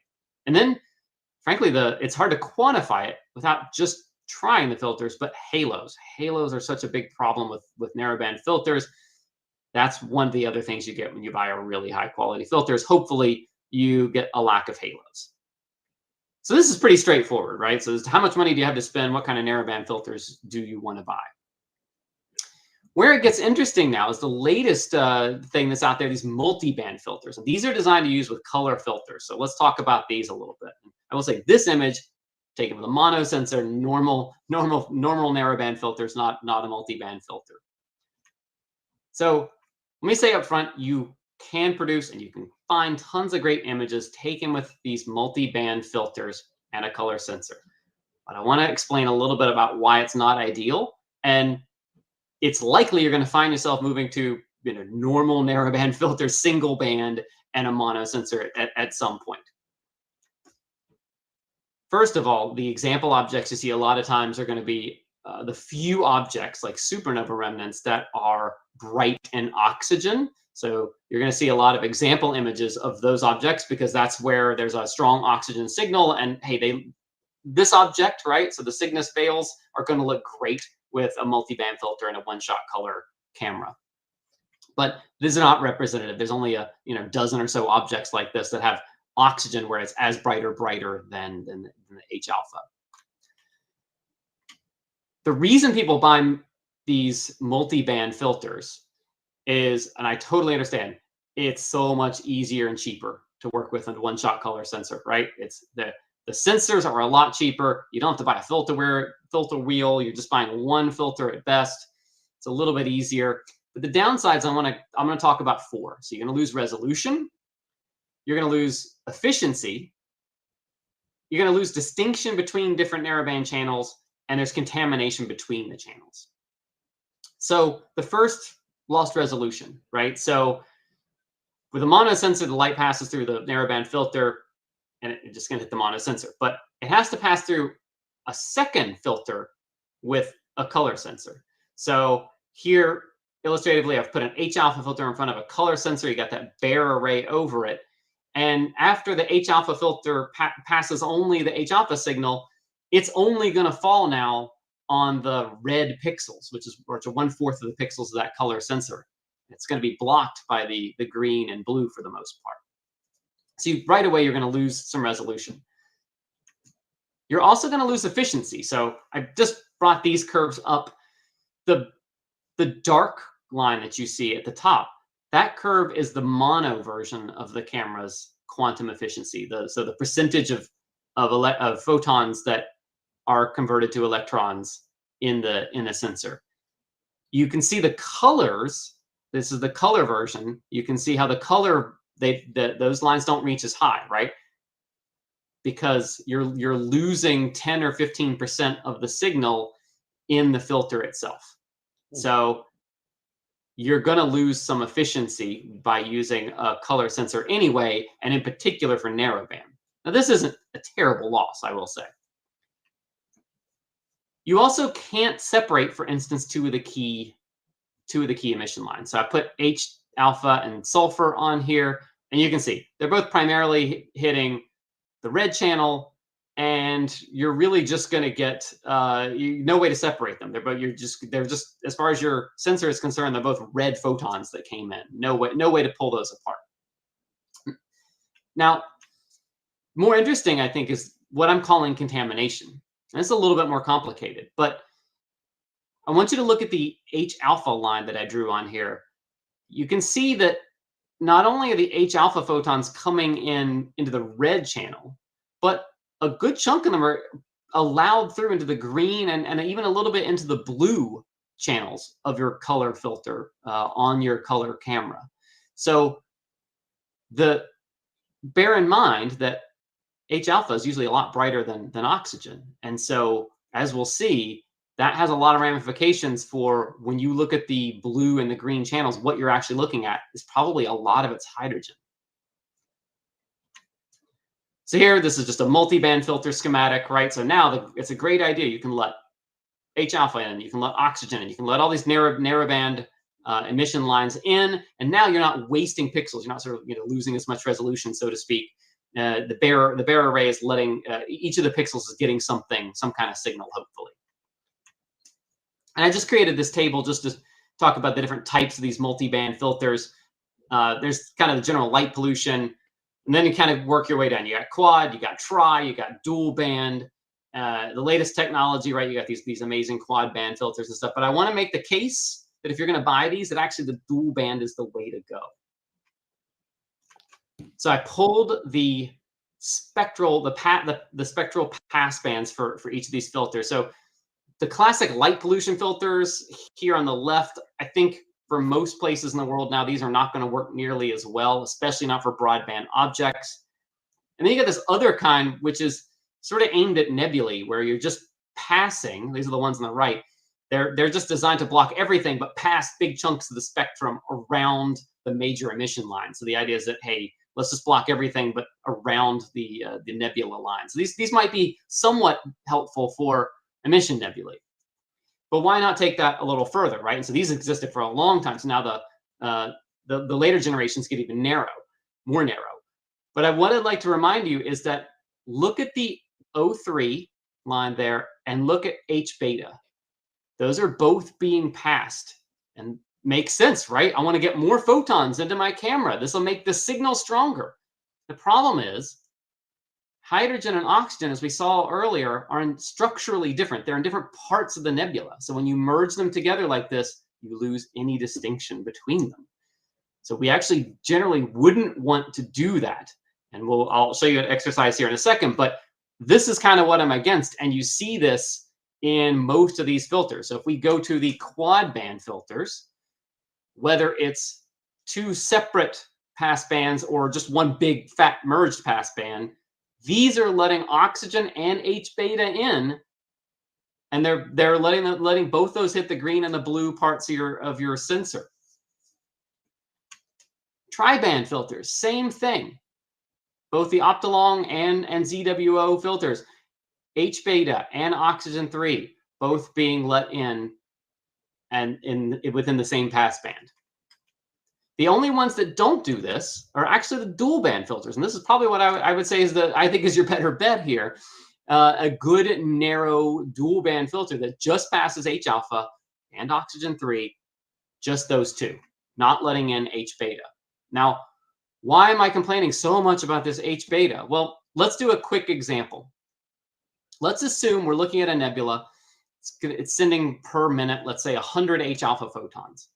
We'll use, if it's a bright emission nebula, approximately, let's say 20 of those are H beta photons, and we'll assume oxygen's pretty bright. 25 are coming from oxygen. So this would be a good case. The fainter ones would be a lot worse than this. If you use the Sony IMX287 as a benchmark for what a typical color sensor is, I've put it all here, so you're going to record it. People can look at it and I guess check the math. But look at where the quantum efficiencies are for each of these filters. So if you run the math through and say, okay, what's hitting each color on my sensor, this is what it's going to look like. So if you have a tri-band or a quad band filter that's passing O3 and H beta, the majority of the photons in the green and blue channels are actually coming from hydrogen, not oxygen. You're muddying the waters there, right? Your green and your blue are structurally going to start to look very much like your red, which is almost all H alpha. Even if with a dual filter, you're still going to have, it's a lot better, but at least, and it's not the majority is hydrogen, but still bear in mind a big chunk of the data of the photons that you're getting are coming from hydrogen, ionized hydrogen in that nebula, not oxygen. This makes it really difficult to get good color contrast to show the structures. There are ways you can mathematically back this out by subtracting some of your red channel, mixing it up, but you can never get rid of the noise, right? You can subtract these things, you can subtract it out and try to estimate, but it's just an estimate and you're still stuck with all the noise that those hydrogen photons carry. So this is my sort of controversial part, I guess, but I don't love the tri and quad band filters. And I'm not speaking from experience here. I don't use them. This is all theoretical. But I would say if you're going to do this, I would do a dual filter because you're not having H beta contaminating your oxygen 3. Gotcha. So just to summarize, for the multi-bands, I don't think the light pollution, the classic UHC or LP filters are a great use of your money right now. They're not going to work well for broadband filters unless you have old school low pressure sodium out there. And for narrowband objects, you might as well go to a narrower pass band. Passing more emission lines is not better, especially if you're combining H beta and oxygen, because you're really muddying the waters between these structural distinctions. And I really think a basic dual band filter is the way to go there. Narrower is still better though if you're going to buy these. And regardless with a one-shot color sensor, you can't ever separate sulfur and hydrogen. I see a lot of Pixinsight post-processing methods to try to simulate that look, but you're never really actually capturing those data. You can just make the color palette look like you might have. So as I mentioned earlier, it's a great way to start. It's lower cost. It's simple to have a color sensor and use a multi-band filter. But I feel like if you're in this for the long haul, you're going to end up moving to the mono sensor side. It's going to open up the ability to truly separate those narrowband channels. Also opens up luminance imaging and the ability to bring in sulfur, which you really can't do otherwise. So that was everything I could cram, Dan, in 30 minutes into about narrowband filters. Well, next time I'll make you an hour, okay? And that's the website. So sorry if I talked really fast there, but I knew you were running a little bit late, and I wanted to try to get you as close to on time as I could. It's all good. The person after you is Dr. Sasse and Blake. So I mean, they can. He'll forgive me. I tell him I apologize. He's probably watching now. No, it's all good. We definitely got time. But there is a question from Christopher Setness. What about the upcoming S203 filters that are coming out? Dual band. I mean, yes. So that's a great point. So you could take S203, and then I guess you could take H alpha 03, but you'd have to take those as separate exposures. And at that point, now you got two different filters you're working with. You're almost at the point just get a filter wheel at this point and go mono, right? Like all these things are technically possible. But like I said, it's kind of less than ideal. I think if you're going to be imaging with have to image with two filters to capture the full range of an object, why not just go to 3? Yeah. And Charlie, just if you could stop sharing your screen. Sure. That would.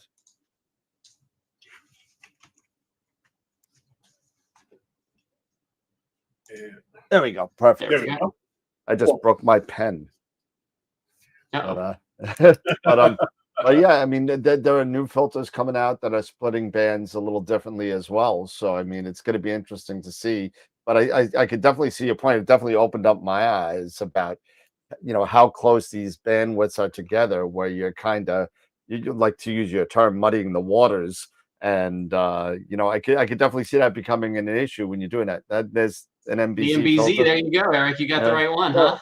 Yeah, I got you got that one. Even though I can't get 'em. now I've gone full mono pretty much. Everything's mono now, but Yep. yeah. But to your point, it's for me. What I take away from that is that it's an eventual graduation, to monochrome. I feel like everybody's going to get there if you stay in the hobby long enough. Yep. This hobby finds a way of getting more money out of you one way or the other eventually. Exactly. That's the whole thing. They're gonna get you to spend more money. Exactly. It's okay. I always say it's got to be cheaper than golf, right? So. Now. Oh yeah. No. No. It depends on it. Well, let me put it this way: it depends if you're a good golfer or a bad golfer. Let's just put that. Fair enough. Yeah. So, hey, being a good astrophotographer is pretty expensive too, I guess. So yeah, the rabbit hole can get pretty deep. Yeah, but I love it. I think it's great that people are starting off with a one-shot color sensor. And these filters allow you to get a glimpse of what you might be able to achieve even better with mono. Yes. Yeah. Absolutely. I mean, I jumped to mono when I went to my first full mono camera was the S-Big STF 8300, and it was wonderful. I threw Astrodons in there, and it was even though it was only a 4/3 chip, it was a great camera. And then obviously I graduated to like a 268. Now what probably I don't even know what's next from there. Who knows? But, I don't know how much better it can get. I think we're reaching the limits. I think at some point. I'm telling you. It's one of the things is, and people are mentioning this quite a bit, are your faster speed optics. When it comes to dealing with narrowband and one-shot color, or actually mono and one-shot color, and trying to do narrowband. I mean, I do have a RASA 8, so it's f2, and then you have others who have the 11s or even the fast Newtonians, which are like an f3. What are some of your thoughts when you have such fast optics and, utilizing narrowband, in these, because sometimes you would get more of a shift, right? Yes, you get a blue shift. Yeah, so the passband shifts toward the blue end of the spectrum as you get to really, really fast optics. So usually it's not a problem until you get well below f4, and it's going to depend on the optics. It's worse with optics that have a central obstruction because it's really the light that's coming from the edges that is at the steepest angle. So at that point, you can either buy a wider passband, so you can get like these 10 nanometer passband filters. I mean, mostly honestly down to f2. Probably a 6 nanometer is going to work. It's really those extreme RASA f2s where you really have to think about it a lot. I think that's the one extreme, like a fast Newtonian, even a decent telephoto lens. I think you can get by with like a 6 nanometer. You shouldn't use a 3 nanometer at that point. The RASA is where it gets a little squirrely because that's just so fast that you actually have to get maybe like a 10 or 12 nanometer passband, or you can buy the band shifted ones where they're narrow but they shift. Yeah, the UHS versions of the filters that are made really for those super fast astrographs. So I mean, exactly. Yeah. Because I know this NBZ I have, I believe this is the original. One of the original source to 10 nanometer. Right. So which works well with this. But yeah, I just wanted to bring that point up. When you're dealing with, especially in the more probably the more light polluted areas, the more metro areas where you don't have as much time to gather photons. then you know you may have these certain questions such as this. You know, Yeah, how like with do you Rasa, yeah, you can't put a filter wheel on there, right? So I get it. Like your best option at that point, you have to use you either, well, you don't have to, but you can either tediously swap out filters or you can just put a multi-band filter in there. I get that. Yeah, that's an extreme case. And like you said, you're imaging at f2, so you know you're already at an advantage from that point. Exactly. Yeah, exactly. Sure. Awesome.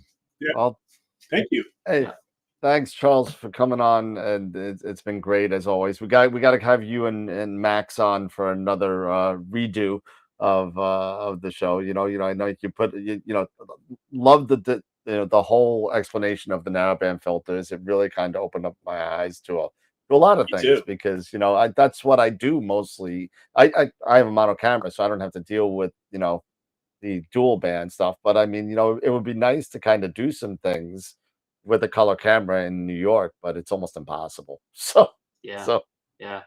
Well, Max and I, we'll find an excuse. We've always got a project going, so we'll find an excuse to get back here in the future. But yeah, thanks for having me on. It's always great to be on here, and glad we're at the second annual AstroPalooza. Are you going to be at NEAF this year again? I think so. Yeah. Bring a lot of books. Nice. Yeah, we'll be there. I'll have posters and books for sure. Bring a lot of books, man. Yeah, bring a lot of books. Yeah, you bring a lot of books more this time. Yep. Awesome, Charlie. Right, again, thanks so much. Appreciate it. It's a pleasure having you. And we could go to sleep early tonight. That'd be good. Exactly. You don't get to, but I do. Oh, so you. That's okay. Yeah. I'm off tomorrow. It's fine. I'm gonna end the show with a shot of whiskey again, and we'll be good. Awesome. All right, we'll do it again next year. You guys, Sounds take care. Good, Charlie. Thanks so much. Take care. All right. So we're moving. That was a great presentation. That was a really good presentation, man. He always they always do. He always does a great job with his presentation. He takes a lot of time and effort into imaging and making sure. Is your filter crap? Join our new show, Astro Crap Filter TV. That's awesome. Go Gideon. Astro Crap Filter. There you go. Yeah, that's awesome. That one gets a great. That's a comment of this show so far. Awesome. Well, hey, we're moving right along. We're just about we're halfway point, somewhere about there. We're about the halfway point now, and we got a real treat coming up for the next guest. We have Dr. Christian Sasse from iTelescope with, I believe, I didn't get last name, but Blake, which is on location. If we're gonna switch on right over to them. Give me a second, and we will. Let's see. 4 up, and there we go. And we are here with the. Oh, what happened there? There we go. There we go. There we go. So Dr. Sasse from iTelescope and Blake. Let me just make sure I got audio here because let's see the way I have things going on here. Let's see, it's 143. There we go. I believe I have Blake. Blake, you there? Yep, I'm here. Can you hear me? Awesome. Yep. Yes, I can. Great. And Dr. Sasse, do we have you? I'm here. Oh, there we go. Perfect. Hey, awesome. So welcome to the show, everybody. It's always a pleasure to have you. And Blake, welcome to your first AstroPalooza. Dr. Sasse, tell me what you got going on. Let's get a little background about you. Yeah, we've got something very exciting. Blake is there because he's really our genius in Australia, and he's very good hands-on. And we're going to demonstrate the solar telescope live to you now. So wow. That's what it's all about. That's why the timing was critical. So yeah. I'm telling, and I'm assuming that it's okay weather-wise in Australia. Yeah, Blake, your turn.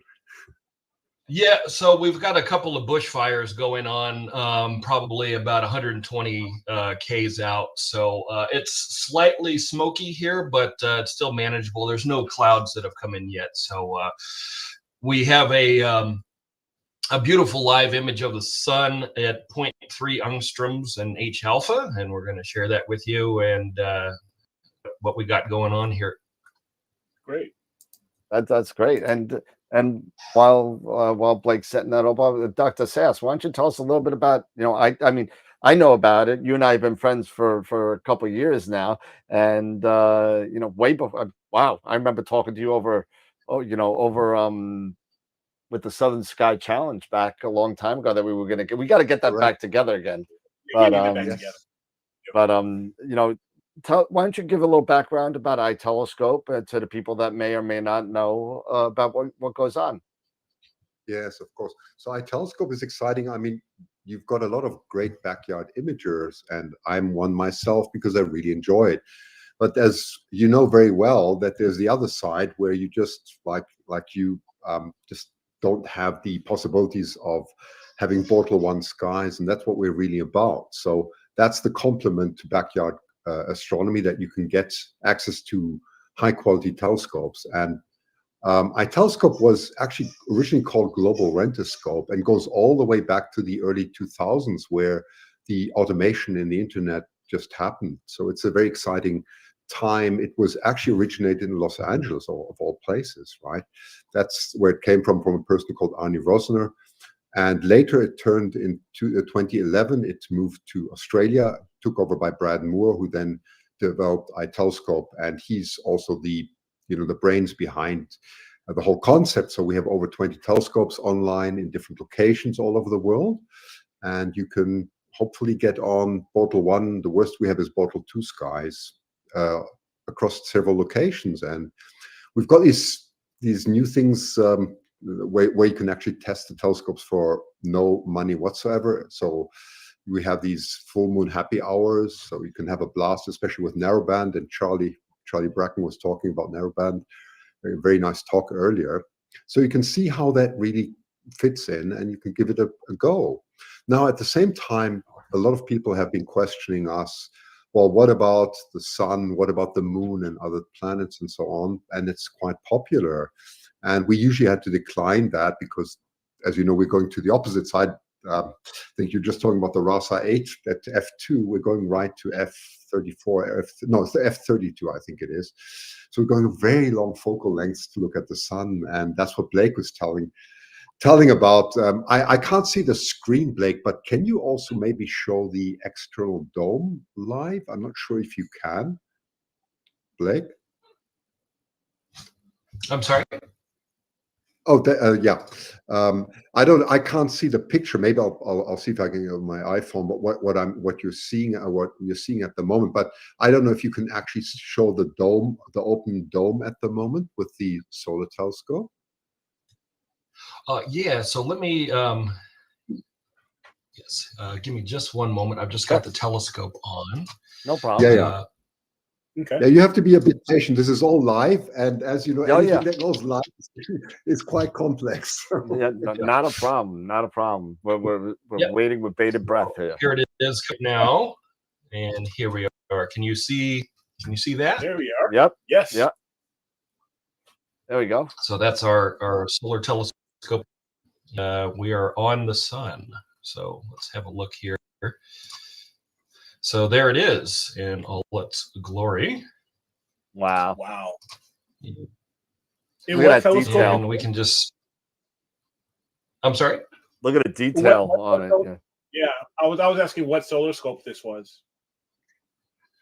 So this is actually an Explorer Scientific 127 carbon fiber, and then we've got a Botter H alpha energy rejection filter on the front, and then we have a Daystar Quantum 0.4 angstrom solar filter on the back here. Let me just adjust our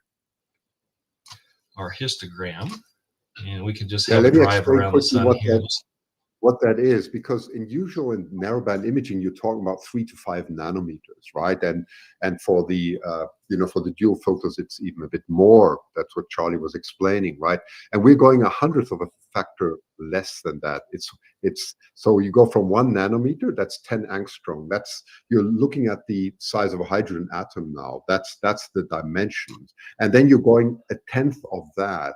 So we're going at 0.4 angstrom. So that's 100 times less than the bandwidth that you usually have for narrowband imaging. And you need that type of contrast, even if you go from a LUNT, which some of you maybe have seen, which has about 0.7 angstrom typically, to 0.4. It makes a massive difference in contrast. And the camera, of course, matters quite a lot. Blake, you can also talk a bit about the camera. We put a new camera on that has a larger dynamic range, right? Yeah, so we've got ZWO 430 on here at the moment. So it's got 9 micron pixels, so they're relatively large. For solar imaging, that can help quite a bit, because obviously your seeing conditions can be a lot more challenging than say any other time, because we're pointing at something that's just baking the ground around the telescope. So that really helps. The larger pixels as well allows you to have a greater well depth. So this has a well depth of 100K electrons. And so we have a massive amount of dynamic range with this. So normally what you'll see is people will, when they do solar imaging, they'll go out to the limb here. So they'll first do their exposure on the quote unquote surface of the sun, and then they'll go out to the edges and change their exposure to increase the exposure for the prominences. This, we don't really need to do that. So I just have an adjustable histogram here, but the actual exposure and the gain aren't changing. And so when we can take some data here live if you want and process it. We've got a pretty wicked fast computer here. And, can you do that, Blake? That would be great that you can do that. Yeah, absolutely. So we've got a nice prominence here on the limb. And so you can see basically everything from this active flaring region right here. We've got probably an explosion about to happen right here. When you see something on the sun like this that kind of bends into an S shape, that means, like, according to solar astronomers, this is highly likely that there will be an explosion of some sort. I'm not sure what power it will be, but there is a flare happening here at the moment. Wow. So we can do time lapses with this. I've made some beautiful time lapses of the sun with interesting solar features. I mean, the thing is with the sun is, you could come back every day and it's just completely different. There's something totally different going on. And even by hour, depending on how active everything's going on the sun, you can really see some interesting stuff. So it never gets boring, and it's something you can do in the daytime for astronomy as well. So that's kind of cool. So yeah, if you'd like, we can capture some data here and process it and see what we get. Sure. Yeah, good. It's good. Okay, so let's find a interesting spot here. So we can't quite get the flaring. We can kind of get some of it. Let's just have a look around here. So we can get part of it. While Blake is doing that, so the challenge we have, because at the moment we just opened the dome, is the first 30 minutes are very critical, because there's a lot of thermal expansion. As you know, even if you just get a fraction of light through, it does heat up the telescope, and you have to constantly change the focus, right? Later it stabilizes it. So that's, there's a lot of manual adjustment we have to do at the same time at the moment. Gotcha. Wow. And for those who are wondering why we don't see this in color, the way they do it is we don't use color cameras, right? Monochrome gives much better resolution, and so the coloring is done later. That's how it's usually done. A lot of people also invert the image to make it look cooler. We don't invert it because actually our resolution is so good that we leave it in the original, the way it is. And what Blake was also saying is we can capture the surface of the sun and the prominence of them at the same time, because very often that's not possible. You have to either do the prominence or the surface, right? So we've managed to do both. Yeah, it's pretty cool. And I would say while he's doing that, and just so you know, one of the giveaways today is going to be a premium data set from iTelescope. And last year, you were gracious enough to give us 47 Took, if I remember right. And okay. So any preferences you have? We have got the big library. So we won't obviously do a star cluster. We can do beautiful emission nebula. We can do reflection nebulas, galaxies, of course. Many southern hemisphere. Southern hemisphere would be good, but and then whatever your pleasure. Okay, is. It'll be a beautiful image set for sure. Whoever the winner is, I'll pass that on. We'll be happy to donate that. That's fine. Absolutely. So it's going to be a lot of fun, and iTelescope has always been a great supporter of us, and so thank you so much for doing that. That's great. And thank you for being such an incredible host. No, yes, thank you. Dr. Sasse and Blake, quick question. Since you're touching on solar here, I know you have done on iTelescope quite a few tutorials. Yes. Say which APP and others. Yes. Are you offering any types of tutorials, or Blake offering any type of tutorials with Blake regarding solar? Now that you're moving into that opportunity.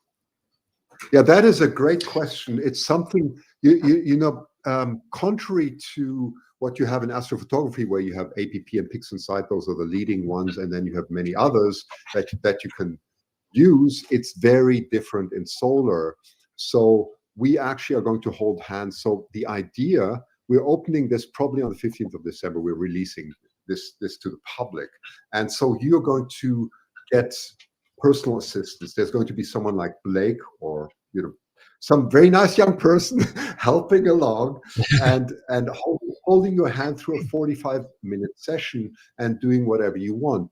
And part of that is going to be the image delivery, as Blake's going to show it now, because there are several obstacles here. First of all, we take videos, and you probably know that it's called lucky imaging, right? So you take 30 seconds images, and then you go to deep sky stacker typically, and it's a lot more manual work than what we're used to with APP or Pixinsight, where the automation has reached and matured to quite a level now. So you have to still do a lot of manual work. You have to do, after that comes sharpening and some deconvolution and so on, and coloring. So you're jumping a lot. So we've decided to make it a real experience for people, so that they can enjoy this. So 45 minutes of that, and then we offer an extra package where we also do the image processing for them if they want to.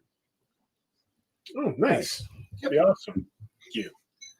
Yep. So I've just collected the data. So we're gonna we'll do a quick processing session right now. I'll show you how it goes. So normally you'll see if somebody does like for example a lunar mosaic, people are really wowed by it because it is beautiful. But one of the things they'll really be wowed by is how many frames it takes to produce one of these mosaics. They'll say, oh, this lunar mosaic or the solar mosaic had 0.3 terabytes of data and 100,000 images. This is actually pretty common in this kind of field. So what we're going to do is we're going to open one of them here, and I'll show you a partial mosaic that I made the other day. It turned beautifully. So this is a program called AutoStackert 3, and this is the gold standard that we use for planetary, solar, and lunar image processing. In this case, the default settings that we have here are going to be pretty good because we're photographing the sun. So of course we have a variable to know. So we're just going to click Analyze, and it's just a 3-step process basically. So we got 5,000 frames. And so what I do now is it's start that video that we've fed in there, and it's going to say of these 5,000 frames. Wow, you can actually see the flaring happen in the corner here. So that anyway, sorry, I digress. So what we're going to do is sorry, it's a bit exciting. So it generates this graph here. So we have a very good graph, good scene today. So it will grade all those 5,000 frames from best to worst. And so we can say, okay, we want to be, we want the best of the best. We can go out to 75% of the 5,000 frames and stack. But in this case, I think is going to do us just fine. So up here, frame percentage, and you can do this for multiple different things. You can either say amount of frames that you want to stack or the percentage of the frames that you want to stack. And you can do 4 different ones for each. So you can say, oh, I want to do one at 25, one at 50, one at 75. And then the next thing you got to do is set your alignment points. And this is where it can be a little bit laborious, but usually if you click place AP grid, it will automatically do it. And you just want to make sure that you just kind of take care of the areas where it kind of misses. So we'll just do that. We'll just go along here. And there's lots of different people that have different methods, but in general, this works pretty well. I've found. So the next thing we'll do after we've done that stack, and it's going to generate our image.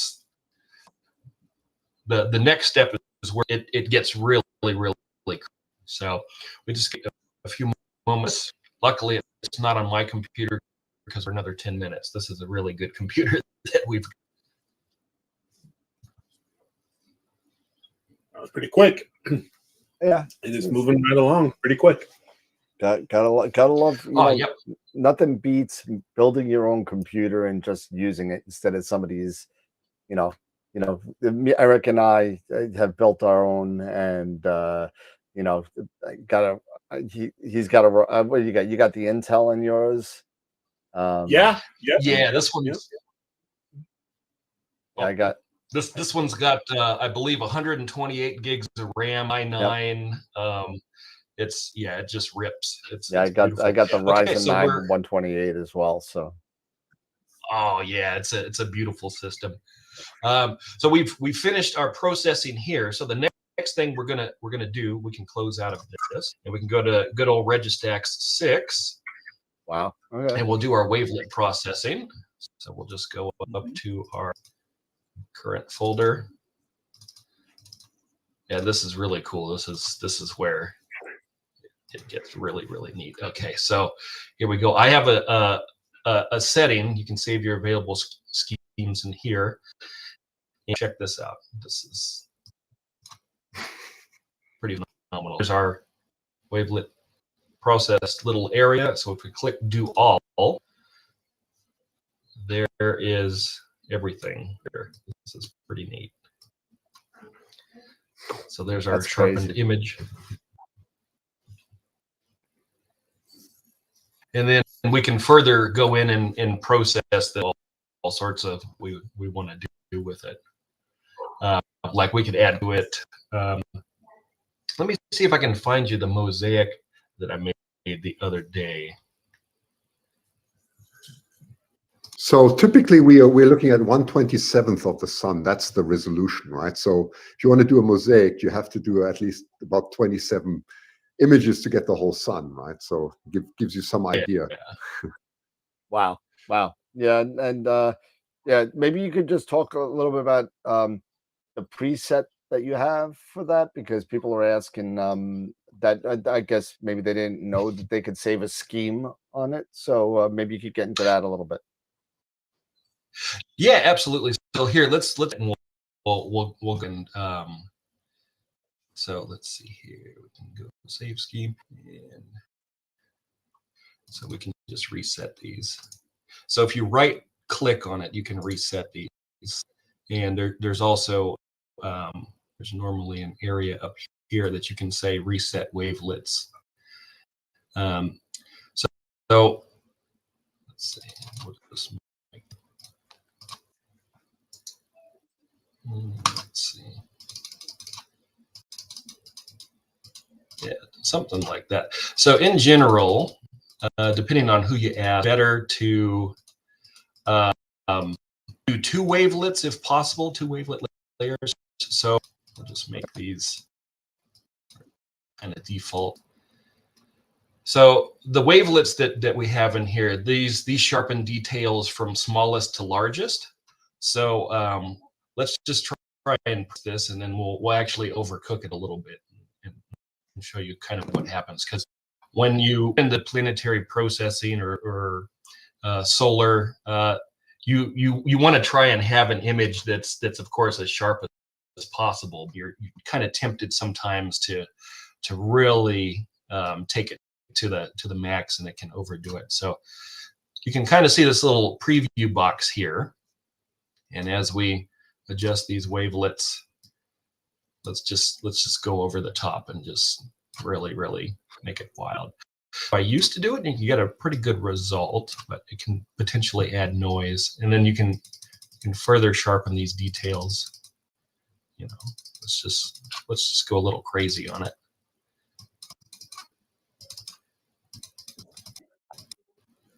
Okay, so you know, and then you click do all, and it's whoa, you know.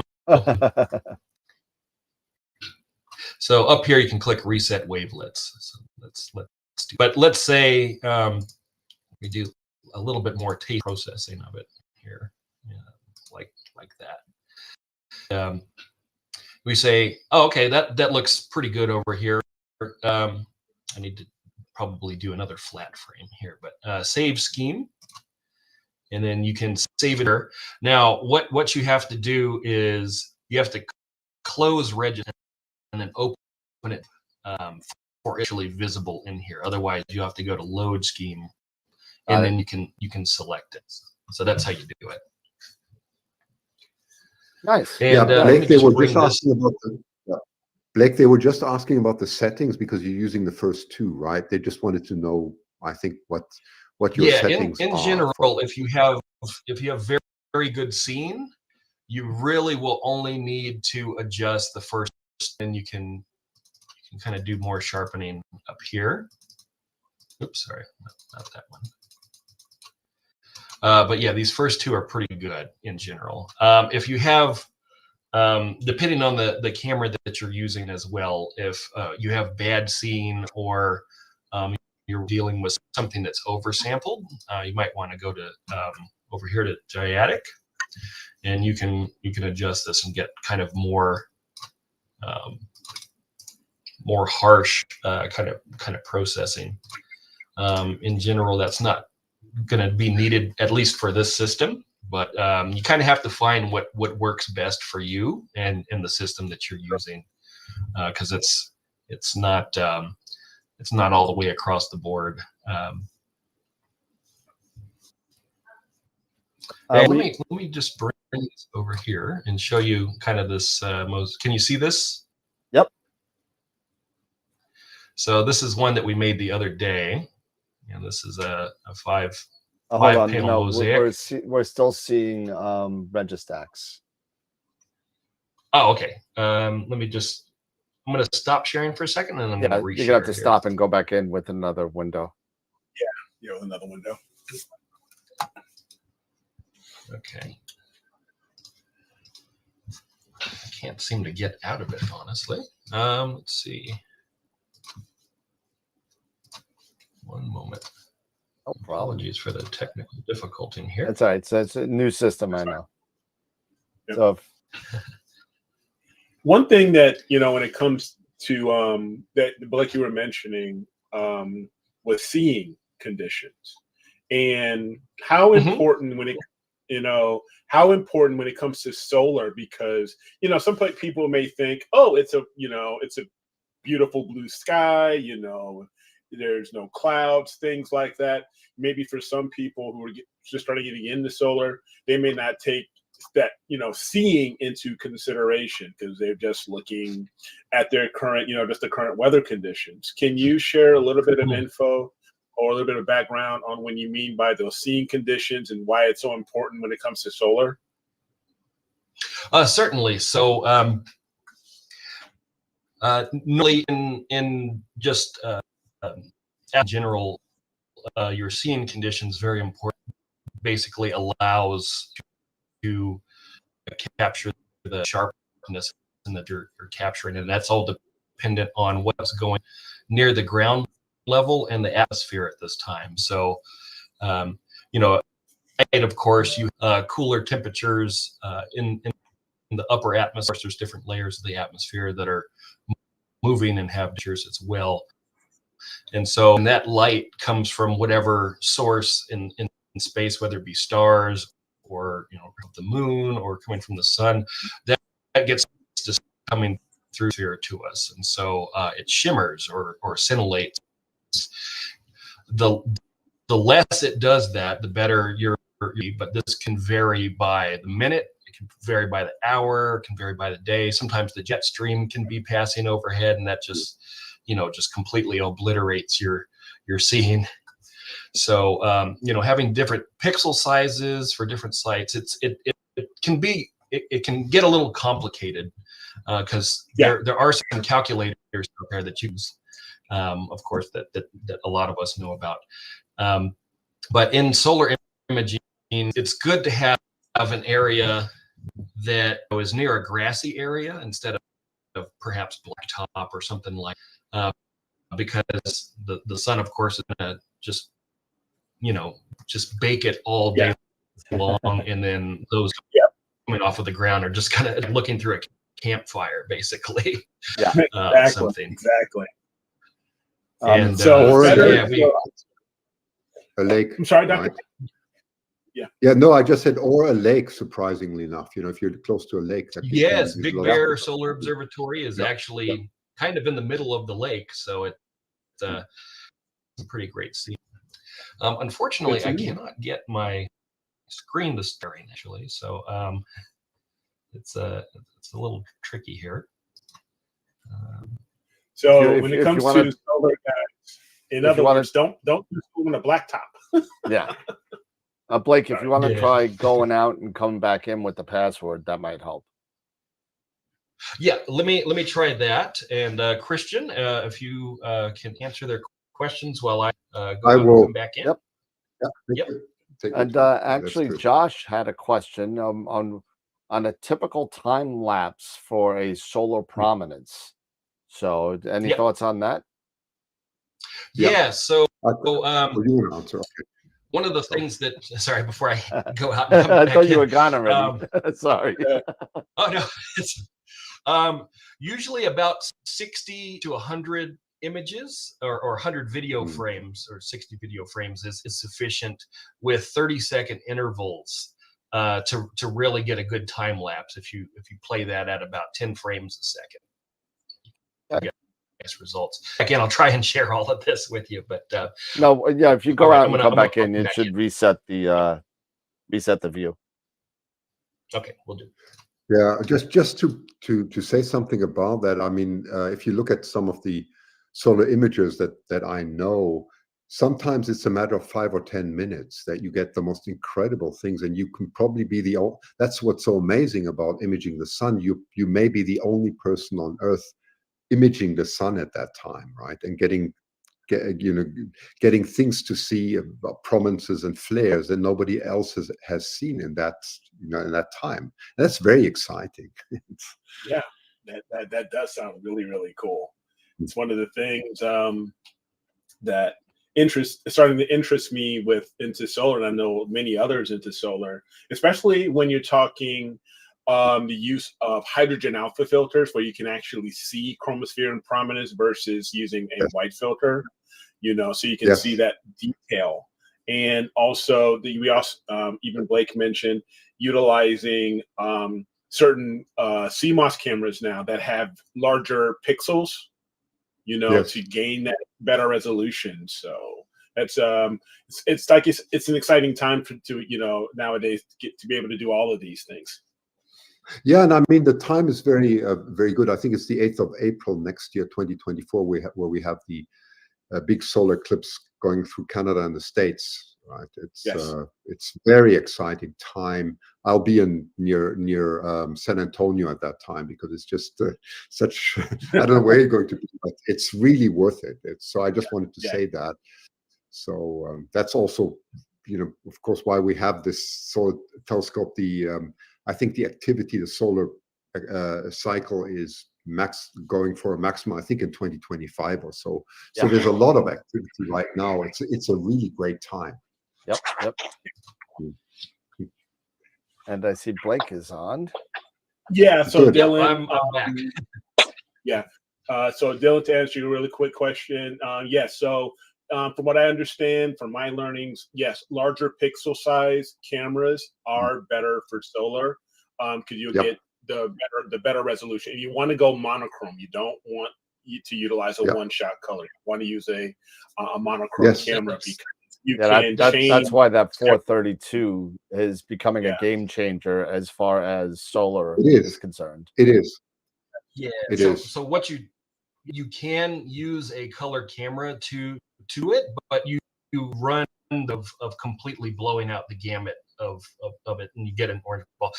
So it's better to isolate the red channel from it, which you might as well, because you're taking a mono image, you might as well just get a mono camera to do it. But of course, things cost money, so it may not be practical in the beginning. But compared to a ZWO 6200, a 432 is more affordable for most.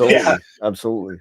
So awesome. All right. So did you get that picture up? Or? Yeah. So let's try it again here. And all right. So I've got a couple of things here. Can you see these at all? Yeah. I'm just gonna make you bigger in a second. There you go. There you go. Go ahead. Okay, so let's have a look at this one. Oh my God. Wow. And this is a 5-panel mosaic that I made just today. And it can be a bit tricky. So there's a processing tutorial just in trying to piece these together because I used to work at Mount Wilson Observatory up in the hills of Pasadena, where Edwin Hubble and George Ritchie and all the big names in astronomy worked in the first half of the 20th century. And a lot of solar stuff was developed there, including the first H alpha images of the sun.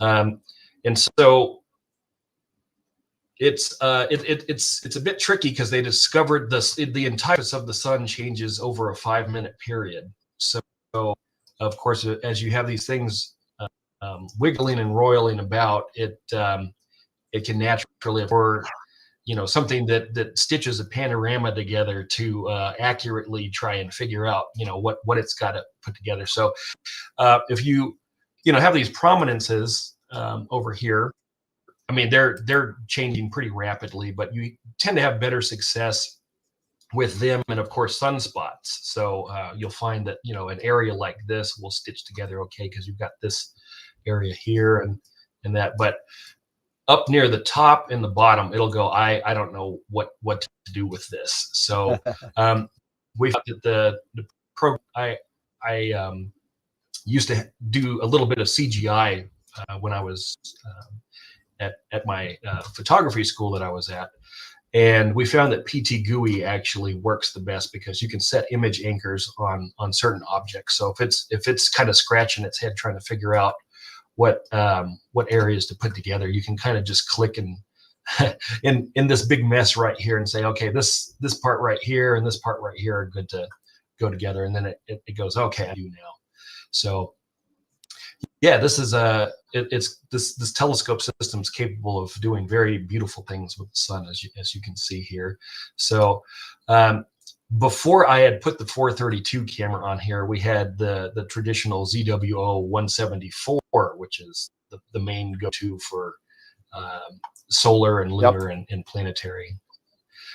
So the quality isn't as good compared to this one, but we had pretty good results. So here's, let's see if we can hide that. And this is all with the same 127 that you're using now? That's correct. Yeah. And sorry, it's a bit jumpy. It's actually a lot smoother when we have that. No, you also are, halfway across the world, so we'll forgive you. Yeah. One other question that another one Bill had was, why larger pixels? Is it for faster frame rate? The larger pixels can potentially help with that, although there is a lot more data in each pixel. In general, it's the scene conditions that we have really require larger pixels because it does get hot around it. We do have pretty great scene here in Australia because the site was, of course, two place telescopes out of, I think, 10 different sizes of the layer flow. It just comes in over the mountain like a sheet, and so in general, it's pretty good. We do get that ground turbulence coming up in front of the telescope, but in general, compared to maybe 5 micron. So is it for basically more? Is it more forgiving? Having you can. Yeah, in this case, compared to say like 5 micron pixel, you would be, depending on the conditions, you'd be oversampling, and you wouldn't be able to capture as much fine detail. So we're almost on the undersampling portion of the imaging in with this. So when we do have not so great seeing, it's a little bit more forgiving. Gotcha. Got it. Awesome. No. All right. Well, we definitely want to have you guys back because there's a ton of questions going on and regarding solar. Now, if there's a time in the future that we could definitely get together and dedicate a show on solar astrophotography, I think that would be outstanding. Yeah, let's do that separately because I can imagine we could go on for hours on solar, and it could go, and these pictures are just, I'm looking at them and they're just incredible, and a lot of people are asking questions, and I definitely think that this is a topic that could actually have a whole show in itself. So if you're open to it, we would love to have you back on both of you to come on and yeah. And then it's actually very opportune because sorry, Blake, I'll just quickly say and then I'll let you talk, because the time it's during the morning in Australia, so we can actually show this live, which is much more exciting. Okay, I just wanted to say that. Which is perfect. I mean, and we usually show our shows are usually 8 or 9 Eastern, which is perfect pretty much for you guys in Australia. So it's going to be awesome. All right, well, Dr. Sasse, so Blake, thank you so much for coming in and hanging out with us again. For Dr. Sasse, your second one, and actually, I think this is your third Astro World visit, and Blake, your first one. So welcome, and if you could you could stop sharing if you want, or you can keep sharing. It's up to you. But thank you for taking the time out and showing us some awesome images. Thank you so much. It's been a big treat for us. And thanks for having us. Great to be here. Thanks. It was a pleasure. And then, well, the promise we'll make is that Blake and I will appear again for a live show we dedicated to solar. Thank you so much. And just ping me about the premium images, and I'll do the rest. Okay. Yeah, and I will send you the email of the winner tonight, and you guys could sort that up. But thank you so much for the donation of the set. Thank you to iTelescope for spending that, and you and Blake, thank you so much for hanging out. Appreciate it. Appreciate it. Take care. All right. Thanks. Thank you. Take care. Thanks, Blake. Yep.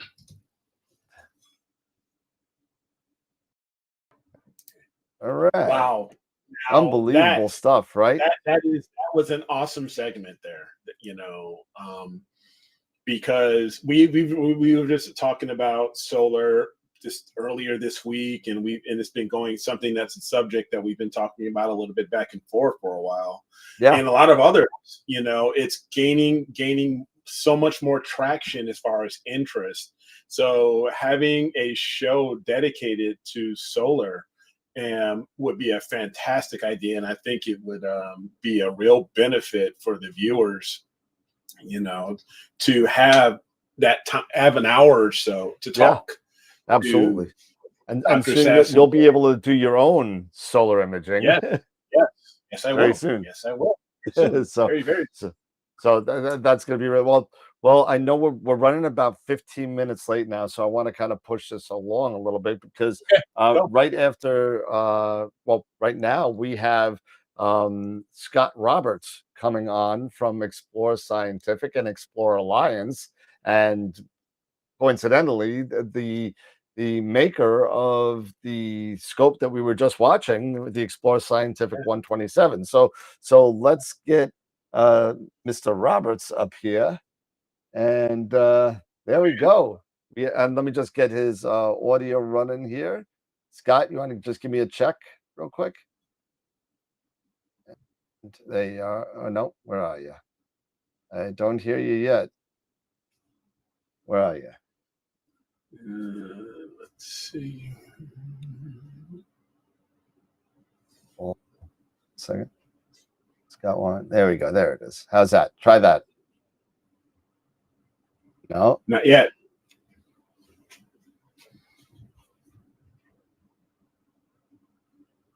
Twenty-one.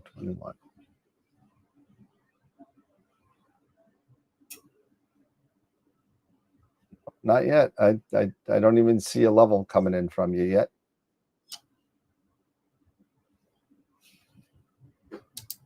So, nope.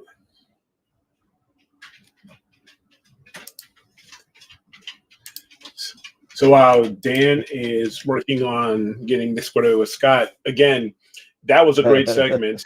If you guys like what you have seen and what we're doing here with AstroPalooza, continue to give us a thumbs up. If you haven't yet, give a thumbs up on the YouTube channel as well as on Facebook. Give us a like. There you go. There we go. There we go. So I had to there was like a reconnect button. So anyways.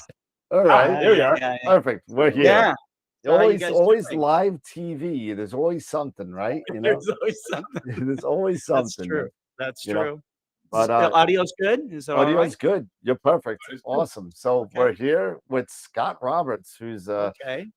And like we were talking before, we were just looking through the Explore Scientific Carbon Fiber 127 over at iTelescope. That was all those solar pics that you were. Oh wow! That Very was nice. that was with that and with a quark. So in a quark. Okay. Yeah. So that's a kind of a popular combination with our telescopes is the quark, the Daystar quark. So and I've seen lots of great solar work done with that. And I was listening to you earlier, Eric. You're definitely right. All the great solar imaging is done in monochrome. It's exciting stuff. It's fun. It's fun to make telescopes and then see the images come in, from all over the world and, every different level of expertise and stuff. Some people are just super good. Some people are just starting out and stuff like that. I'm reminded, your show is so much about astrophotography, and it's wonderful because people are sharing their astrophotography all over the world through you. I think it's a great outreach channel. It's also a great educational channel because this is a tough thing to really kind of learn. People kind of get into astrophotography and they see the great images and they want to make that. They want to do that. I remember being at with John Dobson once, and I asked him if he did astrophotography. He says, "Why would I do astrophotography? There's all this great stuff. You can download it from Hubble Space Telescope and on and on and on." And he says, "I could never make images like that. So why would I do it?" I think I didn't tell him this, but the reason why you do it is like, why would you climb Mount Everest? Why Because would you it's do any of there. that stuff? It's already Because been it's climbed. there. Yeah, it's there. That's right. And it's you doing it, and it's your image, it's your accomplishment, you know, and who knows? I mean, there's science data in almost every image that's made, There you is. know, and and there have been people that have discovered things in their data that they didn't know was there. There's images that were made quite a while ago, and they go back and they look through their files and they go, oh yeah, I did see that nova happen, you know, I just Yeah. didn't realize it, or whatever, you know, or the comet or something like that. So they keep finding stuff, you know. And the other thing that people do in amateur astronomy is they break the boundaries. Okay, you tell them that, you know, this is just in the realm of professional astronomy, you know, and they don't expect amateurs can achieve it.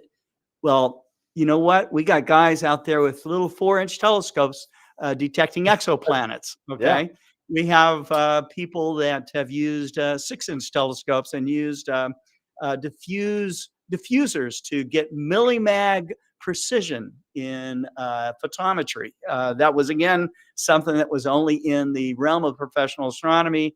You know, spectroscopy. I mean, you name it. Amateurs can do it. You know, even like the Hubble Deep Field. There's Yeah. guys now just trying, you know, shooting millions of hours or whatever. You know, trying to get. They're not going to get the resolution, Right. but they get the reach, you know, and that is unbelievable. really incredible stuff, you know. Yeah. So you know, amateurs remain undaunted. Amateurs started this whole business here in the world with you know, doing astronomy. Galileo gave the first star party, I think, you know, with a bunch of lawyers, and then he was Yep. doing it with the public and stuff. So, you know, it's something that amateur, I think the word means to love, you know, and we love astronomy and we love science. And so, you know, I'm very much involved. My background, of course, I've been in telescope making for a long time, but my real enthusiasm, the juice for me, is astronomy outreach. You know, when things aren't quite Yeah. right in the world for me, all I got to do is take one of these telescopes and go to a street corner somewhere. Don't put your thumbs down. Did I do something wrong? Did I set off a? I just watched Oppenheimer, so did I like flip the switch or something? Do it again. Do the thumbs up. There you go. There you go. that happened to me the last time. You know, so that has to do with your computer. Now with me, if you put one thumb up, it'll give you a thumbs up over your face. So oh, okay. It's my computer. Okay. Yeah, it's your computer. I don't know, or whatever. Learn something new every day. Is it? Are you on Zoom? No. Okay, yeah. So it's okay. So it's just yeah. All right. I don't know. It happened with an interview with Tom the other day, and it's just I was like, "What is that?" I was going to use my virtual camera, and I decided not to do that. That's all right. No biggie. So you guys are seeing just the raw video coming straight over your system, so that's cool. Awesome. But anyhow, I will bring on my. I made a little PowerPoint. Sure. Yeah, absolutely. You guys, let me talk a little bit about Explore Scientific. I know that so many of you are so interested in the gear and the technique and all the rest of it, and you know, I'm not going to dive into that too much. You know, we have. You know, we are a developer of a go-to system called the PMC8. We have software developers that work with us every day. We are constantly involved in looking at the next steps in telescope design, but not only telescope design. We do binoculars. We do thermal imaging cameras. We do a number of different things. I wanted to actually count how many different products that we have, but we have something like, I don't know, 300 or 400 different products, you know, and, you know, so, but the main thing is that people do explore with our products. It is all about personal exploration. And And whether you're looking at something that's just a few inches in front of you or just underneath the lens of your microscope, or you are looking at, distant galaxies, it's all about exploration and really learning about your universe. It's really amazing. It's amazing. It is. It is. And it has been a fantastic journey for me in meeting all the people that I've met and going to all the places I've gone and seeing all the things I've seen. And I'm not tired of it. There are people that are in this business. Look, when it reaches 5 o'clock, they want to check out. Okay. I love this. Okay. I love this. And I've been doing it since 1980. So and it's so funny that you say that, Scott, because I'm just embarking on this journey that you have many years before me, and it doesn't stop at 5 o'clock. It doesn't. That's when the day starts, because you know what? When you're dealing with situations with people, they're not having problems during the daytime in the U.S. They're Right. having problems at the nighttime. So Yes, they are. when you're having conversations, or you're on, like, we're on Discord a lot. Our Discord channel is like really big for information after hours, because a lot of people are doing the same thing all across the country and all across the world.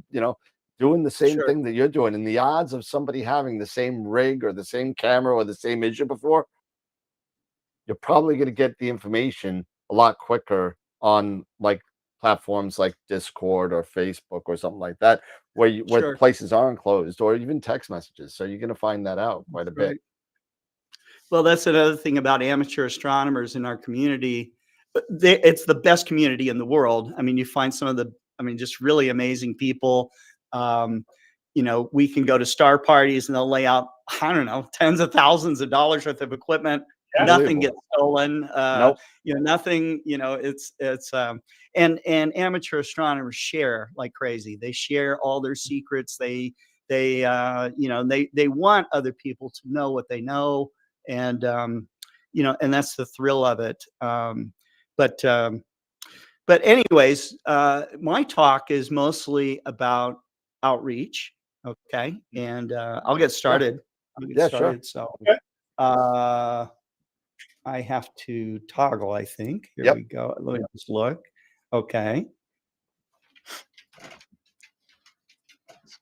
Got something. There we go. Does that look full screen to you? It does. It does. You're good. Okay. All right. Well, okay. Here's my big question. Is your amateur astronomy making a difference? Okay. What does that mean? Okay. Are you making a difference to yourself, or, and for those of us who do astronomy outreach, are you making a difference in your community? Whether that community is just your local neighborhood, or, are you tied into, your state, your country, the world, and I would argue, if you do any educational outreach, public outreach, and that could go all the way down to your first time to set up a telescope and all you know is the moon, like my first time. Okay. I didn't know the sky, but I knew how to find the moon with the telescope. I immediately started sharing those kinds of experiences. And I am here to tell you that just those kind of simple acts do change people, and it is for the better. I've seen kids go on to study at universities and become interested in tech, interested in becoming doctors, interested in becoming scientists, and it makes a difference. And you can hear that echoed through experiences, childhood experiences from astronauts and researchers, and all, it goes on and on. But science and scientific literacy is important, because we have this big problem. Okay. We have this problem of misinformation, and I am only going to concentrate on just one thing. Okay. You see this big Earth pizza pie that's out there, right? Okay. Well, this is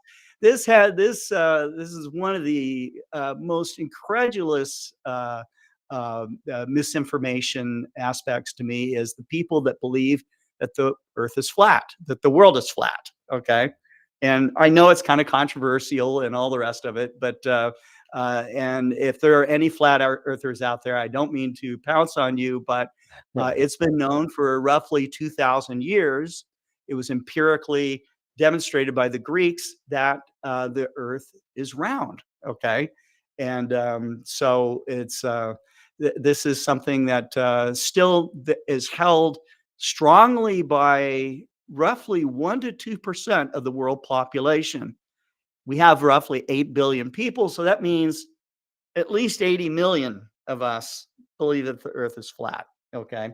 So this is this is a problem, because if you believe that the earth is flat, you probably believe a lot of other things too that you need to be schooled up on. And so anyhow, dispelling information or misinformation, excuse me, is a key factor in making a difference in the world, and setting people on a path of being interested in science in general. Because folks, we got some big problems in the world, and we need some really smart people who've worked really hard on these problems to get us on a path that's going to help us. We have to realize that we have a responsibility to help the next generation. This is kind of what I'm talking about. Here, this is a picture of Nicolina. Nicolina, at the time that this photo was made, was 8 years old. She's now, I think, 10 years old. And she has been recognized as the world's youngest research astronomer. At that time, she had 18 asteroid candidates. And I think that she has many more at this point, and she has some confirmations at this time. So she is continuing on with her research. But young Nicolina also does astronomy outreach. She has her own program. She has her own club. She involves young kids into the thrill of science through astronomy. And I think it's really amazing. She's out of Brazil, and she's been on our show Global Star Party a couple of times. So we hope to have her back on. She doesn't speak English, but we have a good translator now that can translate the Portuguese. And so awesome. The point is that, we can go to almost any astronomy club, and, and I started hearing, when I started really getting into clubs, they kept talking about the graying of the hobby. And I go, what do you mean the graying of the hobby? And they go, well, look at us, we're all old. Well, folks, Galileo was 45 when he started astronomy. Okay. He gave the first star party. So it is kind of a journey that starts for some of us when we're older. Okay. Because we've been able to slow down a little bit. We've been able to make enough money so that you have some discretionary income. You have the inclination, because maybe you were inoculated into the fascination of astronomy and science and looking up at the stars like Nicolina did. She's, in her memory, her earliest memories are wanting to look up at the stars. And so I fully expect someone like Nicolina to become a scientist and a research astronomer. So she's going to have a lot of help, I think, along the way. That's all. That's great. Yes. And so, you can ask yourself, are you involving yourself in some sort of youth educational program? Now, schools need people to get involved. And there are tons of outreach programs that are out there. And if you haven't done it, you haven't been involved, I would say get involved with your local club. Get involved with your local school and volunteer. You've got tons of information and lots of experience, and you got your own equipment. You can go out there and really share this and make a big difference. And it doesn't take much effort. You are going to change some lives if you do it. So this is also, I believe, in Brazil with Marcelo Souza, one of Marcelo Souza's programs. He likes to use this telescope it's a 5-inch achromat and a tripod setup. And so we're going to do something. We're going to talk about this a little bit later in my program. But Daniel and I have got a plan hatched up here. Oh yeah, So and even Eric yep. doesn't know about this yet. Yeah. Okay. So again, I like to show this slide, and I got John Dobson because I respect him, respected him, and I still respect him. Are you sharing where people are? And this is one of the things that John Dobson taught me, because I got kind of caught into this aspect of, well, if I'm going to show people the stars the right way, I'm going to take them out to where it's dark. And so I cooked up all kinds of schemes to have people take bus rides out to dark locations and show them the Milky Way and all the rest of it. And I found out I couldn't reach that many people. What I did find out, and from listening to John Dobson, he did star parties at Fisherman's Wharf in San Francisco. Okay. He, was building his own telescopes. He showed that you could, there weren't barriers to cost. There weren't barriers because of light pollution. There weren't barriers because of all the other things. The big barrier is usually ourselves. And so we need to get out there and do this work. Here you see me in Armenia. This is Yerevan, Armenia. They were absolutely starved for science in this country.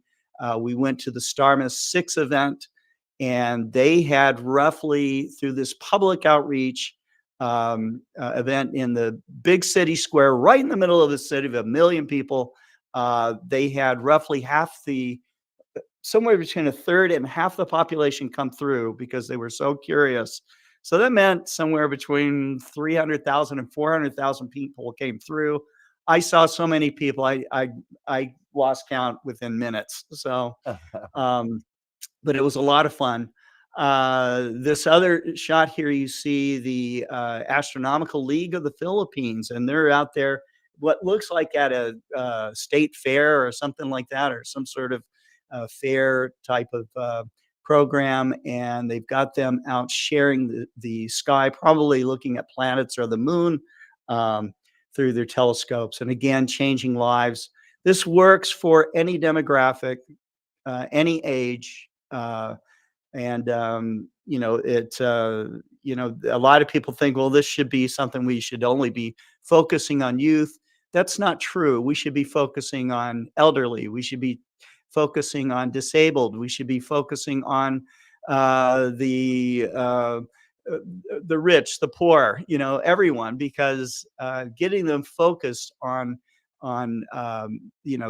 giving them more scientific literacy and giving them the inclination to learn more about science is going to have them either take up a career in science, or something that promotes science.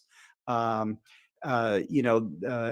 to be inclined to do things like maybe vote in their communities to support science initiatives. So we need all hands on, because again, we're 8 billion people on this planet, and we've got problems to solve.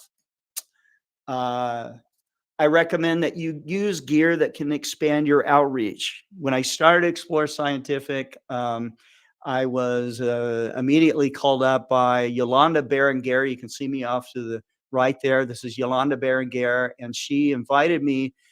They flew me into Paris to UNESCO, United Nations Educational Group there, and I immediately signed up to do a program for their space education program, where we donated telescopes. I'm just showing the tube assembly in this picture, but we did include a mount for that, and a completely mechanical telescope. They wanted to get telescopes into schools in third world countries, where youth could learn and experience astronomy without something that needed to be plugged in. Okay.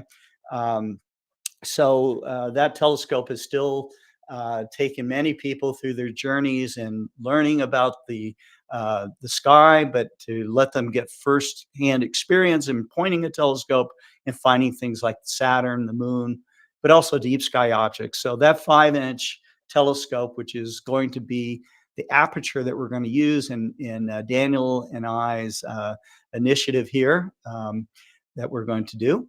Also, there is a new category of telescopes that's out there. And this was born out of all the technologies that amateur astronomy pioneered, such as remote astronomy, plate solving, go-to systems, and all the rest of it. But there's telescopes out there now that incorporate all of this into one package and are operated from one app.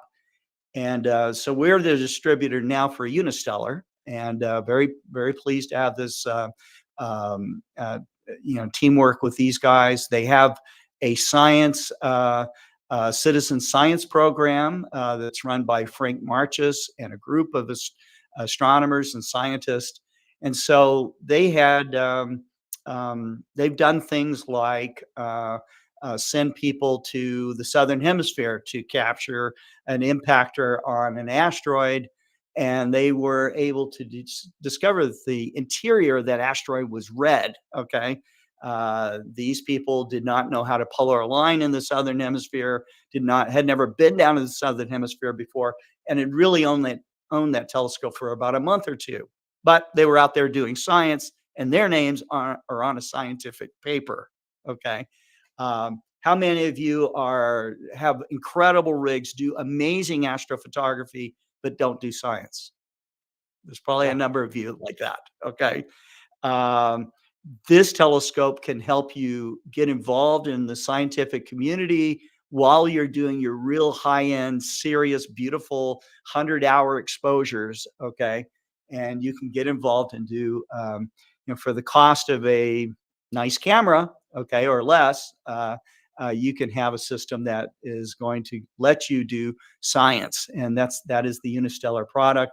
If you do astronomy outreach, you can have a big Dobsonian, for example, and show people how to find things in the sky and show them that that's a real live view, an authentic view of Saturn coming through the eyepiece, and it's not just a slide.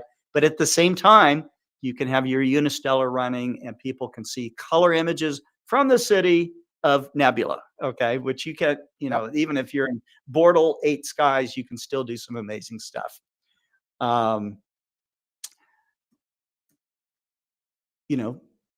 Another thing I like to recommend is do a share astronomy from where you live, okay? This is Jessica in New York City. She did astronomy outreach programs there. She still does astronomy outreach programs now. And this to the right there is Chuck Ayub. Chuck Ayub lives something like 6 blocks or 6 miles or something from downtown Detroit. He has Bortle 8 skies. Okay. And if you probably had Chuck on your show, is that right? He was actually one of the first. He wasn't on the show. He was one of the first interviews that we did, and it was over the phone. Okay. It was kind of odd, but me and Charlie Walsh, who's in the chat right now, who was the first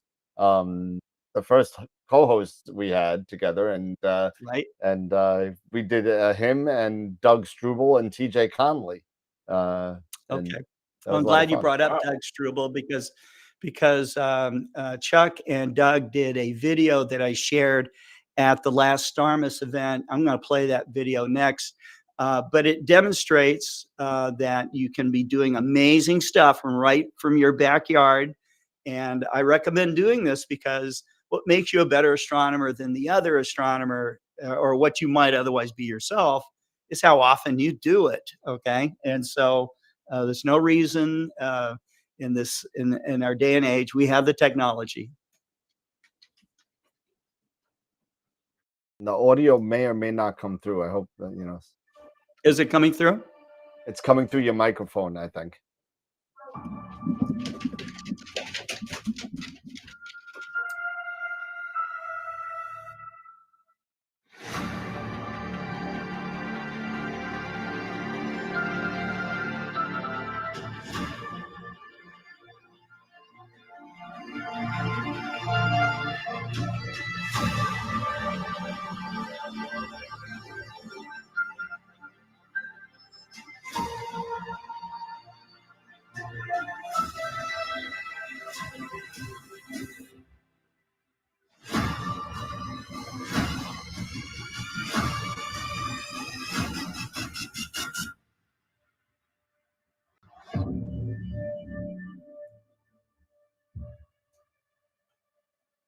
Hi, I'm Doug Struble, and this is my backyard observatory.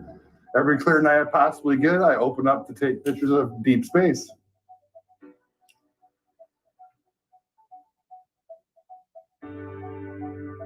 Hey, I'm Chuck Ayub, and I live right up the road from Doug. I don't have a home observatory, but like Doug, I usually run 2 scopes every night.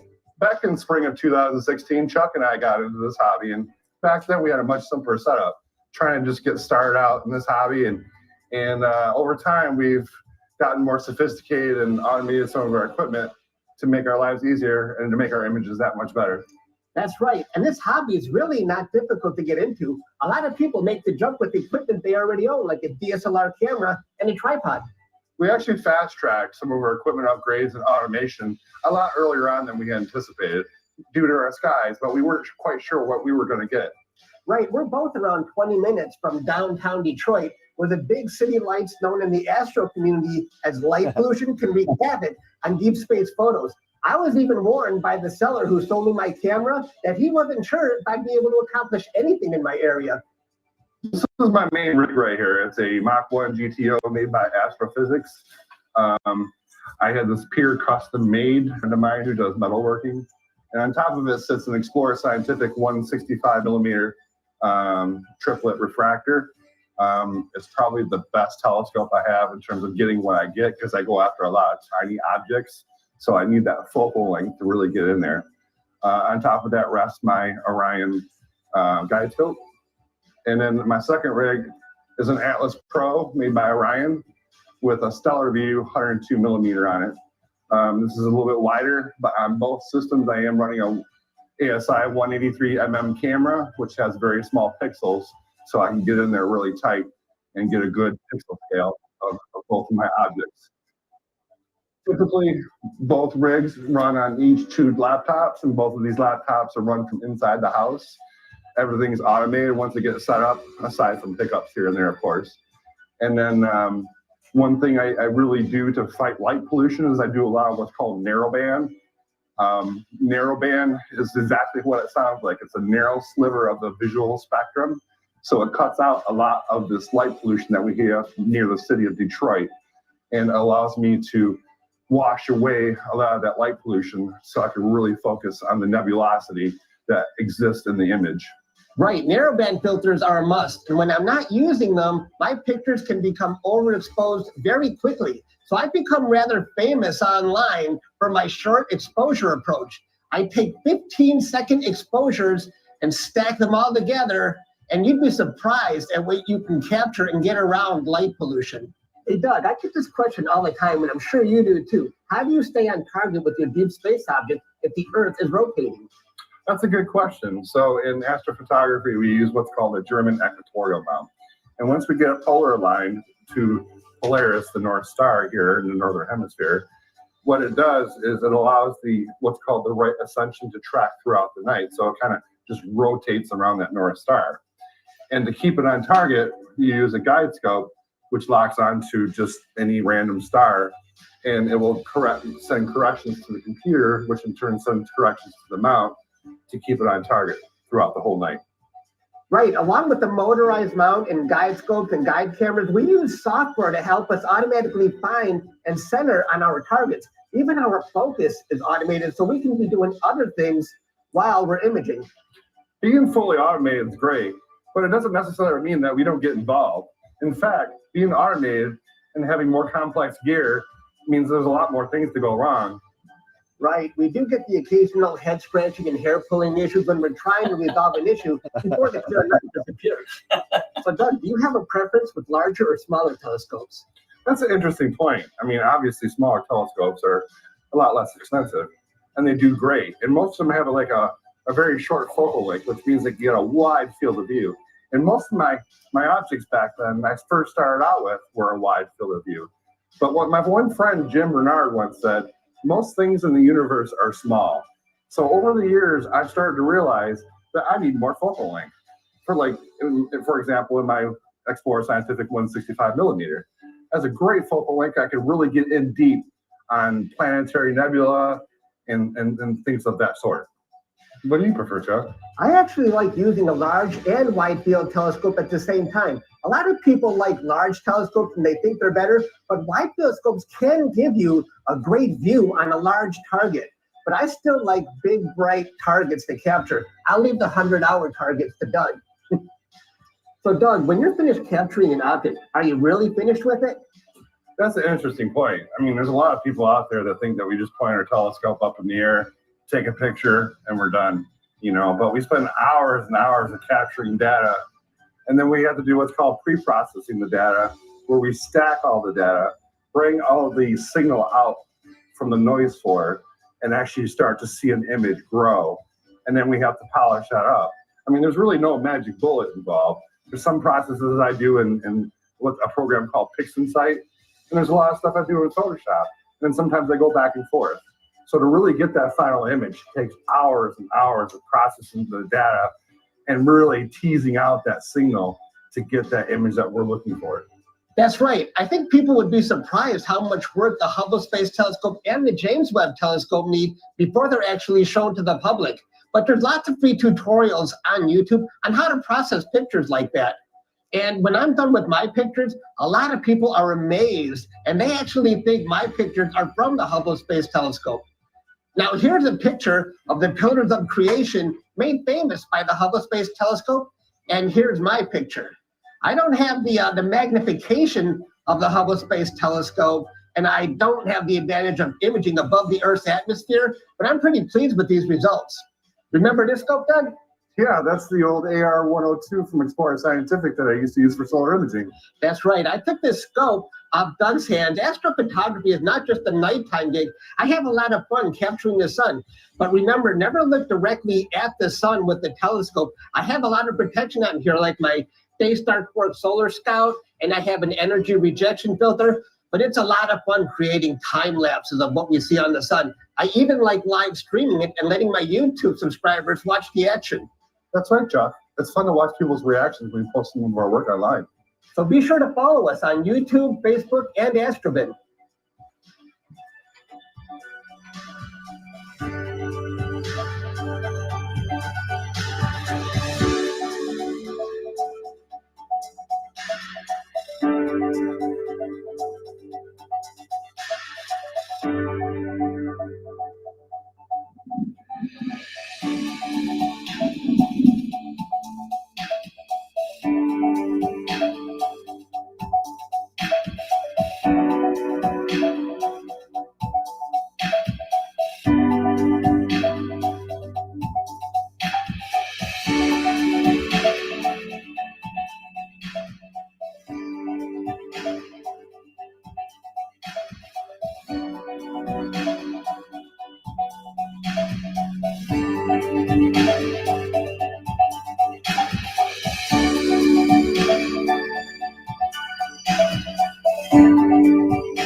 So, anyways, yeah, that was an wasn't that amazing cool? video, man. Really Yeah, good. it was.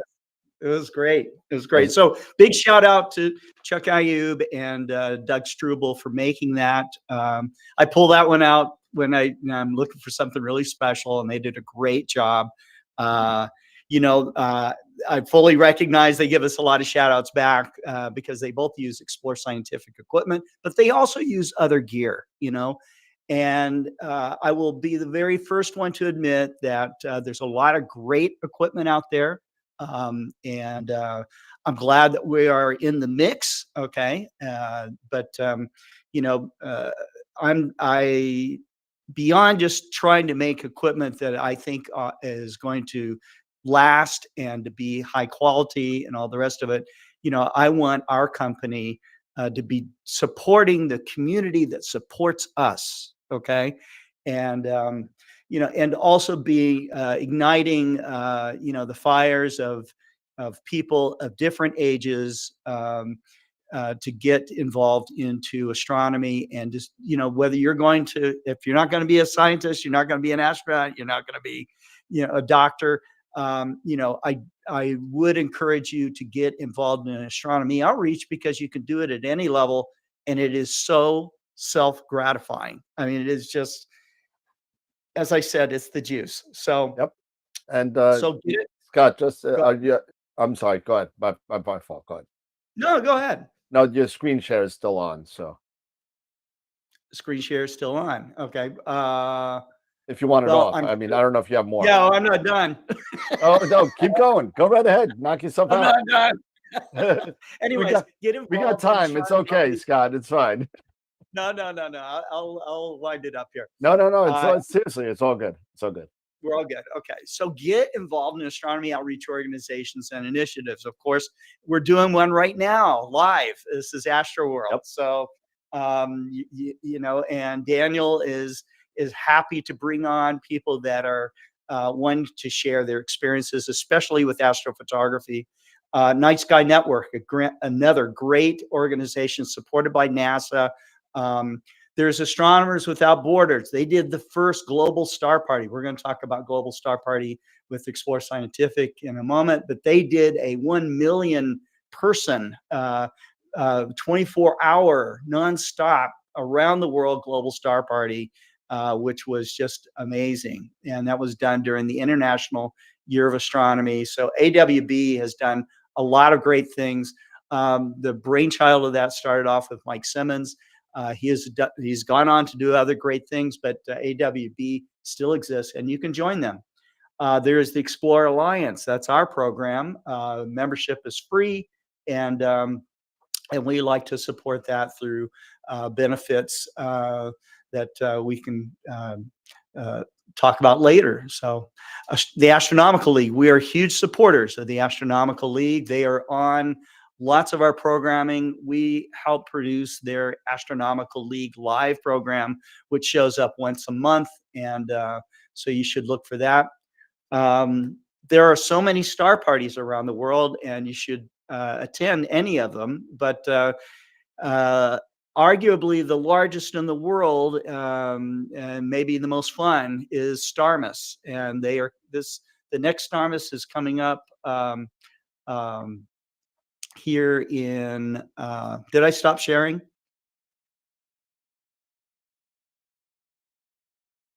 No, you stopped sharing now. I stopped sharing now. Okay. Now you're back on. Now I'm back on. Okay. But you're at the beginning of the slideshow now. Oh, am I? Okay. We're going to change that. Here we go. I'm going to talk it through the rest of the. Well, okay. If you can do that, then there you go. Perfect. Nope. Here we go. Okay. Guys, I normally use a different platform. So, anyways, it's all good. But I made all those mistakes on other platforms too. But I did want to say that I would welcome you to go to explorescientific.com and to check out the Global Star Party programs that we do. Daniel is on there often, and so he gives us updates of what's going on with Astroworld TV. We were promoting AstroPalooza. I think that what you do is great, Daniel, and I think that if more organizations do what you do, that we would be getting a lot more work done in educating people and turning people on. But you guys do it in the best tradition, man. You're having fun. you make it accessible, and so I think that you make people feel like, it's something where they can comfortably come in and, because, you go to your first star party or something, or your first astronomy club, it's a little daunting. Okay. Yeah, You see it's somebody up there intimidating. with a $5,000 rig or a $10,000 rig and stuff, and they're talking about all kinds of stuff, whether it's image processing techniques or, the drives, that kind of thing. And you think, oh my God, what have I gotten myself into? But like I said, they'll share everything with you. And guys like Dan and Eric here, they are stewards over a lot of this stuff, but they know that the community is there for you and there to share for you as well. So, but let's talk a little bit about this Cosmos in the Classroom initiative. Yes. Okay. Yeah. Now, this isn't the first time it's ever been done, but it's rarely done. Okay. When I was in Armenia, I offered to present a door prize, and this is something that telescope makers like ourselves do, regularly. We're asked by astronomy clubs and by other organizations, hey, can you guys give us a door prize for our whatever, our star party, our annual buffet, or whatever it is. But you'll go to the star parties and you'll go to the annual buffet, and again that same question comes up. Hey, the graying of the hobby. I got some gray hair going on too, and now I know what they're talking about. But at the same time, they'll say, "How do we get youth involved?" And I'm going, okay. When was the last time you were in a classroom? Okay. When was the last time you did something? And so, I'm not going to bore you with videos of what we did in Armenia, but we had it was huge effect. I offered to give this door prize to the Starmus event, thinking that somebody out there in their audience would win this and that would make it exciting. And Garrick Israelian, and I'll give him the credit for it, he is the founder of Starmus. He says, no, what we're going to do is we're going to give this to a school. And I said, great. I was all on board with that. And so he got a local school that was going to change their name. In Armenia, I guess all the schools are just like numbered, like school number school one, one. number two. Yeah, I go to school 1. I go to school 42. They were actually changing the name to a guy that was an engineer. So I guess the first named school that was like a public school. Okay. So that was cool. That was cool. And so I show up with the telescope to donate to the school, and there are high school students. The seniors are lined up on both sides of the road, all the way up to where I'm getting out. They're all singing to me. Okay. And and the and the Ministry of Education is there, and I mean, government is there. Okay. Wow. And and the news is there. Okay.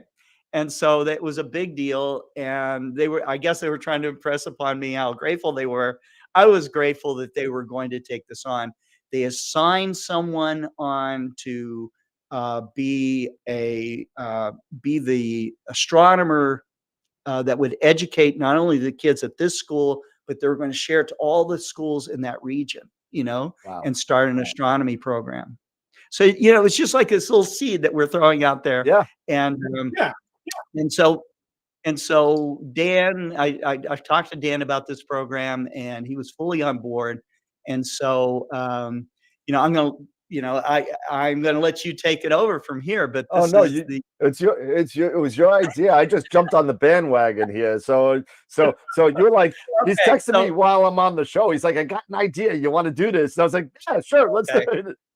All right. So what we're going to do is, I'm going to let you do some of the work here, Dan. Sure, no problem. So the work is to identify a deserving school out there. Okay. And this has got to be a sustainable program. Okay. When I talked about UNESCO and our program there, they made sure that we weren't just going to donate a telescope and it was And it's going to good. end up in the closet. Yeah, Okay. yeah, or in some 'Cause storage that room has somewhere. happened. Yeah, there are tons of telescopes. We helped save a 24-inch Brashear telescope from its demise, a 1910 24-inch refractors, 30 feet long. Okay. Wow. But they were just going to junk it because they didn't use it anymore, you know. So they offered it up for donation. Northwest NWA Space picked it up, and we helped out. Okay. Wow.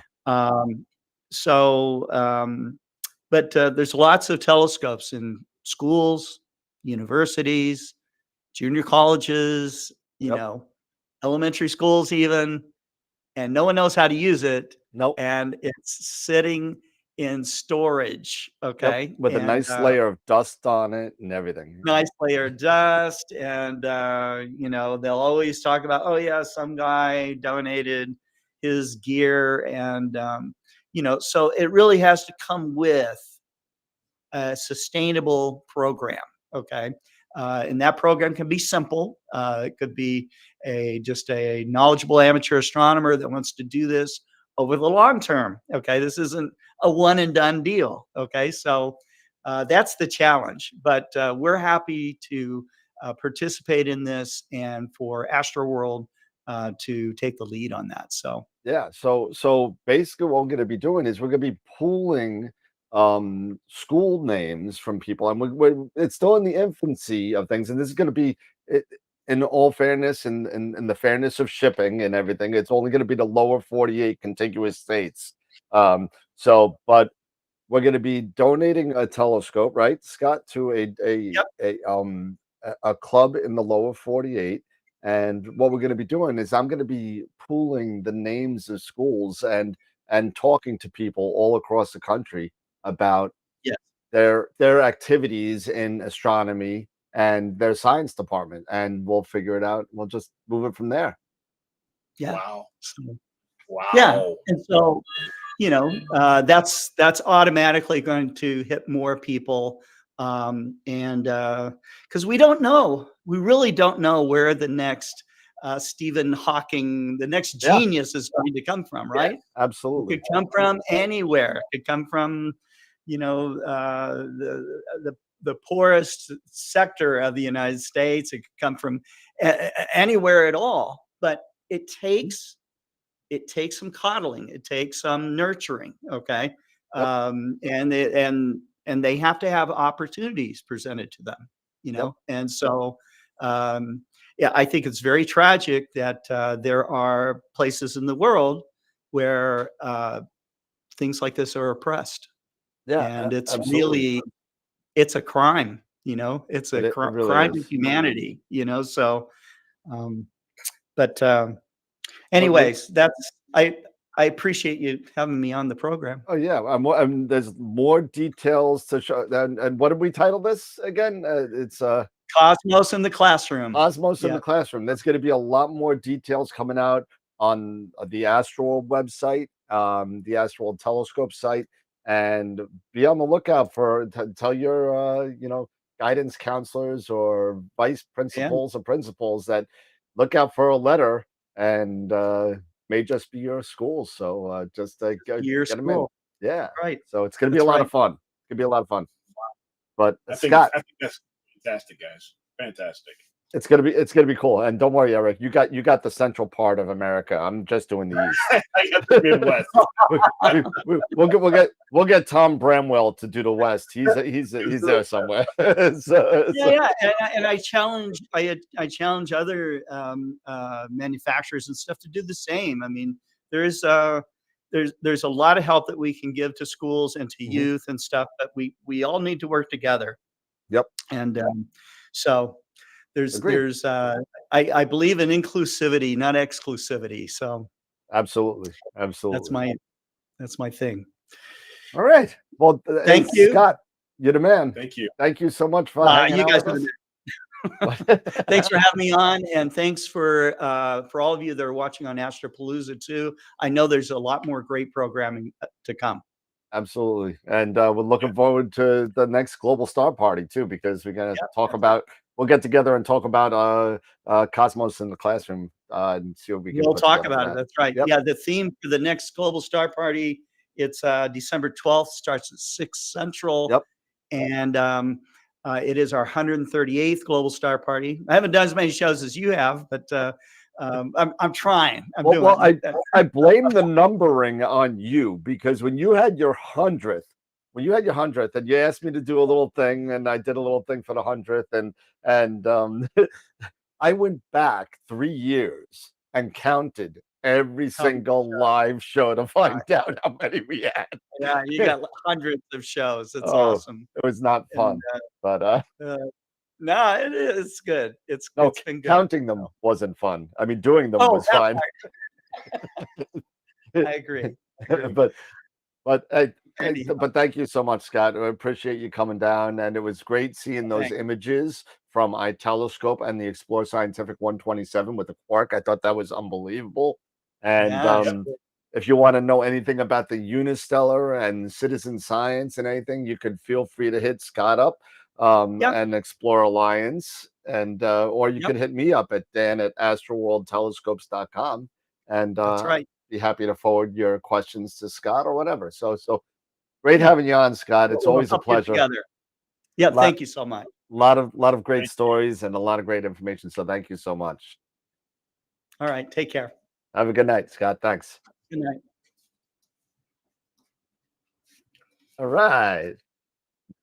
Great video, great information, and Cosmos in the classroom coming your way. Cosmos in the classroom, man. That's pretty awesome. That's pretty cool, right? Pretty awesome. Yeah, You know, very much. I would have told you about it, but I didn't find out till about a half hour ago. So, Yeah, because also Scott says, this comes to there's this thing, and then you say, yeah, not even Eric knows. I'm like, what? I said, But no, Eric knows everything. It's not this. Not this. Oh, But good. Oh, hey, good. yeah, it's been a great show so far, Eric. It's been freaking awesome. It has, and you know what? And it's still roughly early. It's still We're just 7. We still got stuff to do. I know Thank it's not 11 o'clock at night, though, is what I'm saying. No, don't. That means I can drink early. So other than that, that's but we still have some business to take care of. We got PrimaLuceLab, we got Dylan O'Donnell, and we got all the prizes that we got to do. We right now have a video, runs about a half an hour. It's an interview from PrimaLuceLab Italy and PrimaLuceLab USA. Got everybody together with myself, and Eric was unfortunately working, but I took some personal days, but but I was able to get together with Filippo, Omar, Tom, and Clark. Filippo and Omar are in Italy, and Tom and Clark are in California in PrimaLuceLab. So I thought it was really great to have them on. And what we're going to be doing is for the next half hour, just like we did last year with the Atom Block video, we're going to play a little video, and Eric and I are just going to have a chance to get something to eat, maybe stand up, stretch our legs, and say hi to the but make sure the family's still alive in the other room and all that. Well, we know Titan's still alive because every once in a while I hear clip clopping. Yeah. I know. It's all right. So let's play the video, and we'll be back in about 30 minutes. All right. All right. Very good. Here we go. So going to play the PrimaLuceLab video, Italy. Here we go. Hi, everybody. Welcome. And we are at the point of AstroPalooza 2, And we have where we are welcoming Filippo and Omar all the way from Italy, PrimaLuceLab, and also Tom and Clark from PrimaLuceLab USA in California. So, I talk about the Eagle. I've been an Eagle user and PrimaLuce user for quite a while now, and you guys know that I'm a big fan. But I'm going to leave it up to you to talk up PrimaLuce and what you're doing, especially with the monster you have in the background there. But welcome everybody. First, let's been a user and a customer for a long time, but now you're also a reseller. I am. So for all of our PrimaLuceLab products, you can now go directly to Dan. You know, and if I do this really quick, you know. Yeah, there's well, there's PrimaLuce stuff all over the place. So the warehouse, very good. That's the warehouse behind the green screen. So thanks for having us, Dan. And, yeah. Yeah, we've been good friends for a long time, so it's good to be here. But I'm gonna introduce Filippo and Omar, our lead designer, Omar, and our president Filippo. They're in Italy, and they can demonstrate our new dual rig setup there. That looks great. Oh, yeah. So go right ahead. It's all yours, Omar and Filippo. Go right ahead. Guys. I mean, it's well, we wanted to connect from one of the observatories that we are currently assembling, because we have the opportunity to show you what's going on inside the PrimaLuceLab heat porters that essentially let me rotate the camera. So there you go, all the heat porters, and this is where we work, design, assemble, and build all our products. And well, we have a dual rig here. So let's start from this. Since you know, the story is essentially that me and Omar met because of astrophotography, and this is what we do. Because we want always to develop the astrophotography product that we like to use. And this way, if I can improve my astrophotography, I know that other people can do also. So that's it. It's very practical. And that's why usually I have new ideas, and then I pass the problem to Omar and says, hey, Omar, you have to design something that fixes this problem. And he is the one. And it seems like he's doing quite fine, so it's okay. We accept that. So this is what we call a dual compact observatory station. Observatory station is the name that we give to the complete solutions that we develop. And this is based on an Altaz mount that currently it can be personalized, but currently it's an AZ86 mount from Skywatcher. And it comes with Omar built in. So when you order this observatory, we deliver also Omar. The thing that you have to do is when you receive the crate, please feed Omar, because it will take some time to ship from Italy to you, depending on where you are located. So yeah, please do. Shipping is excellent. It's the first. It's the first page of the manual. So yeah, make sure. Yeah, the first page of the manual, it says urgent attention. Yeah, feed Omar. Attention, please feed Omar. Yeah. Okay, astronomer inside. You know, that's it. So apart from this, we have this nice setup that we would like to show you. That is based on a dual telescope system. We have a refractor here and a Celestron Edge HD on the other side. This is because this way you can have a dual focal length system with different field of view imaging system. And the great thing is that, as you notice, it's an Altaz system. It's not a typical equatorial system, but both of the telescope, they have the Arco rotator and field the rotator. And since the Arco has a very high resolution, you can actively and in a very simple way use it as a field the rotator.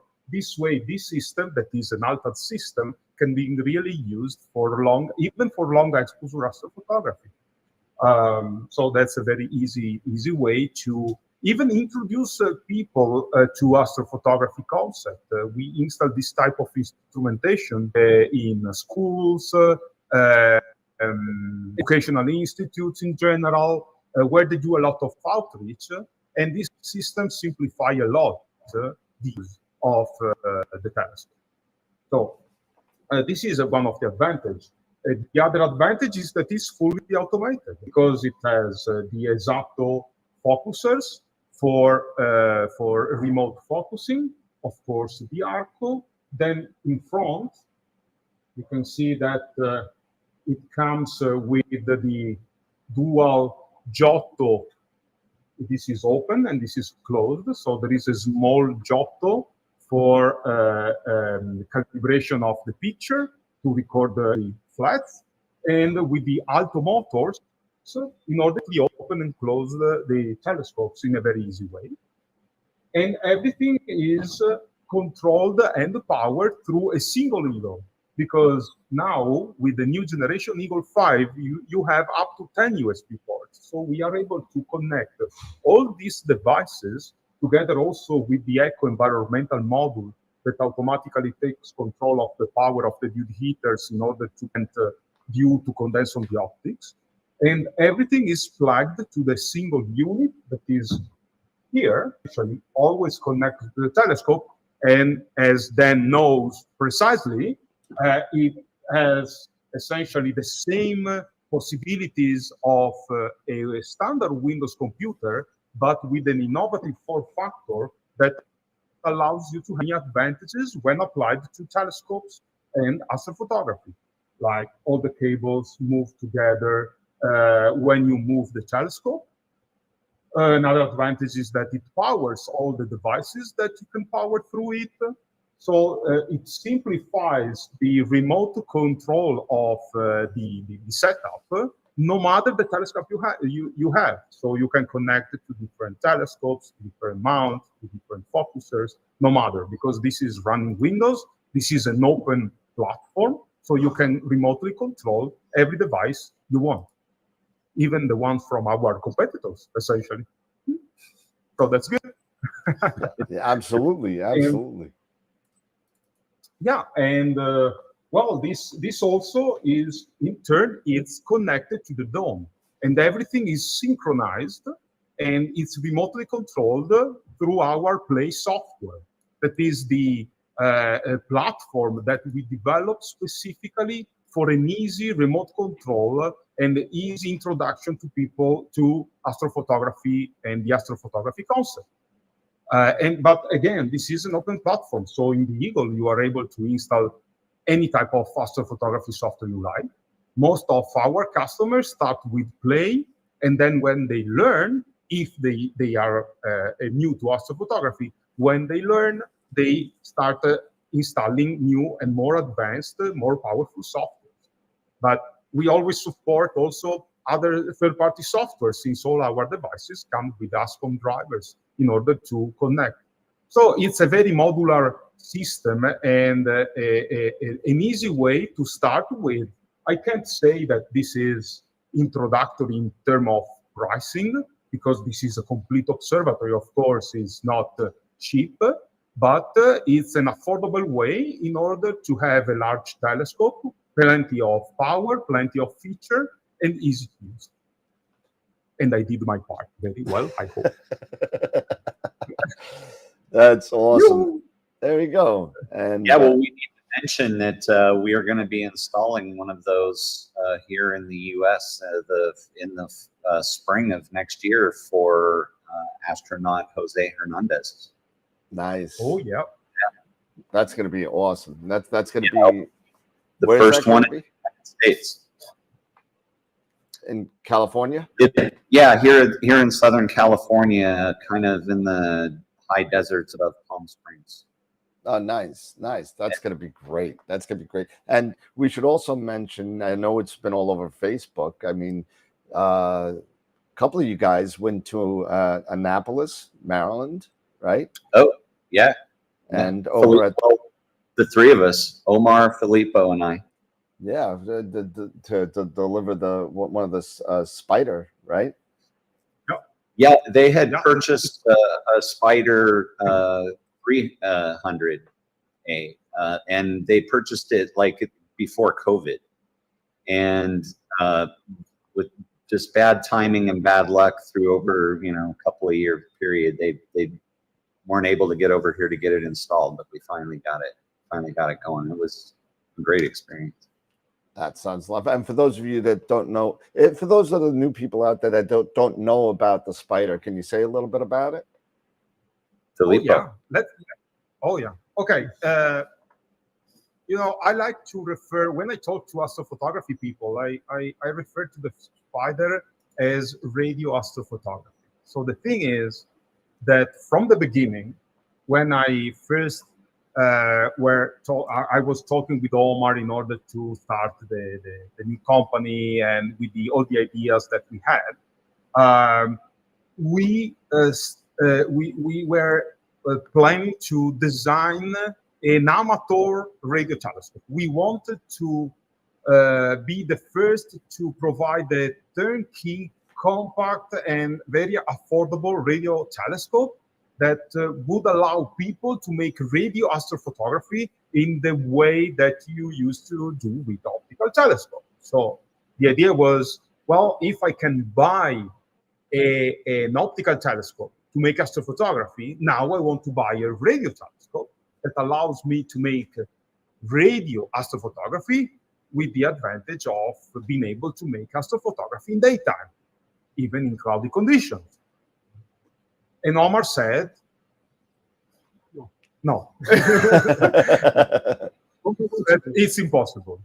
And then I moved to the Italian radio astronomers, and I asked their idea back, just their feedback, to say, okay, I have this idea, I would like to make this. And they said, it's impossible. It's impossible. They said again, it's impossible. But and Italian people is when we decide to do something, we have to do. And so I really, me and Omar worked a lot and developed a lot of new things, and especially over the years, during the time we also developed all these new things for optical astrophotography, we also developed the line of compact radio telescope that allows you also to do radio astrophotography. And it's great because now it's raining a lot in Italy. I can turn on my radio telescope and I can make astrophotography, radio astrophotography. You can do a lot of other things also, not only radio astrophotography, but the great thing of this, the results of this long-term development is that PrimaLuceLab is the only telescope company in the world that provides you optical telescopes and radio telescopes. Even if on the optical telescope side, we don't make optics, we buy optics and we convert them into remotely operated telescopes, as we do with our radio telescope. And that's why we have to, most of the people even doesn't know that we have a dedicated website related to radio telescopes that are named Radio to Space.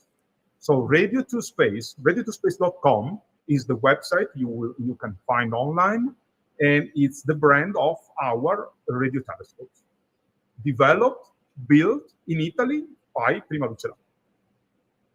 That's now is it radio the number 2 or TO?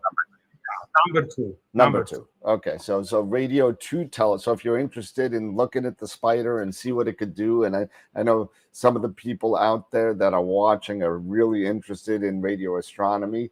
And go check it out because it is amazing achievement, affordable, and it's really unbelievable when you see it in action. As I've seen some of the videos of you guys putting it together and using it. And as a matter of fact, I think I just saw the Navy guys all around the scope in a picture the other day. So it was pretty cool to kind of have that. And it's really amazing that you're branching out the business into other aspects of astronomy. Now, the one thing that we're waiting for still, we're still waiting from PrimaLuceLab is the cloud filter. That's what we're looking for still. So if you figure a way to do that, we're good. Okay.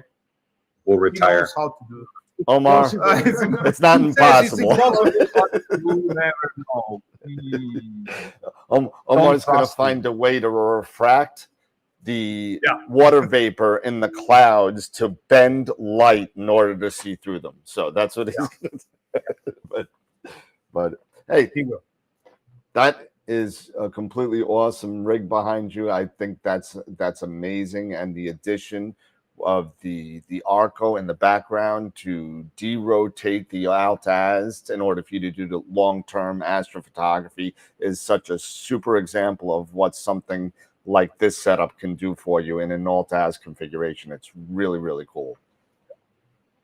You make it, you really, the easy of use of this system is incredible. I mean, you have no meridian fluid. Alignment is very easy. We just introduced also auto alignment with plate solve on play. So now it's very easy to automatically align on different targets on the sky. And you can use PhD guiding for guiding.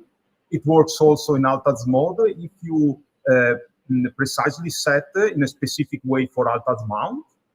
And you have to use, as I'm doing here, let's see if you can see that. There's an OAG here. We have no camera since we are preparing this, but there's an OAG. And in order to make the Altaz astrophotography, you have to use the OAG together with the rotator. But when you have this system, essentially it works with as you would have an equatorial mount in a very easy way. So especially for people starting in astrophotography, these systems are not dedicated to people with very high experience in astrophotography, of course.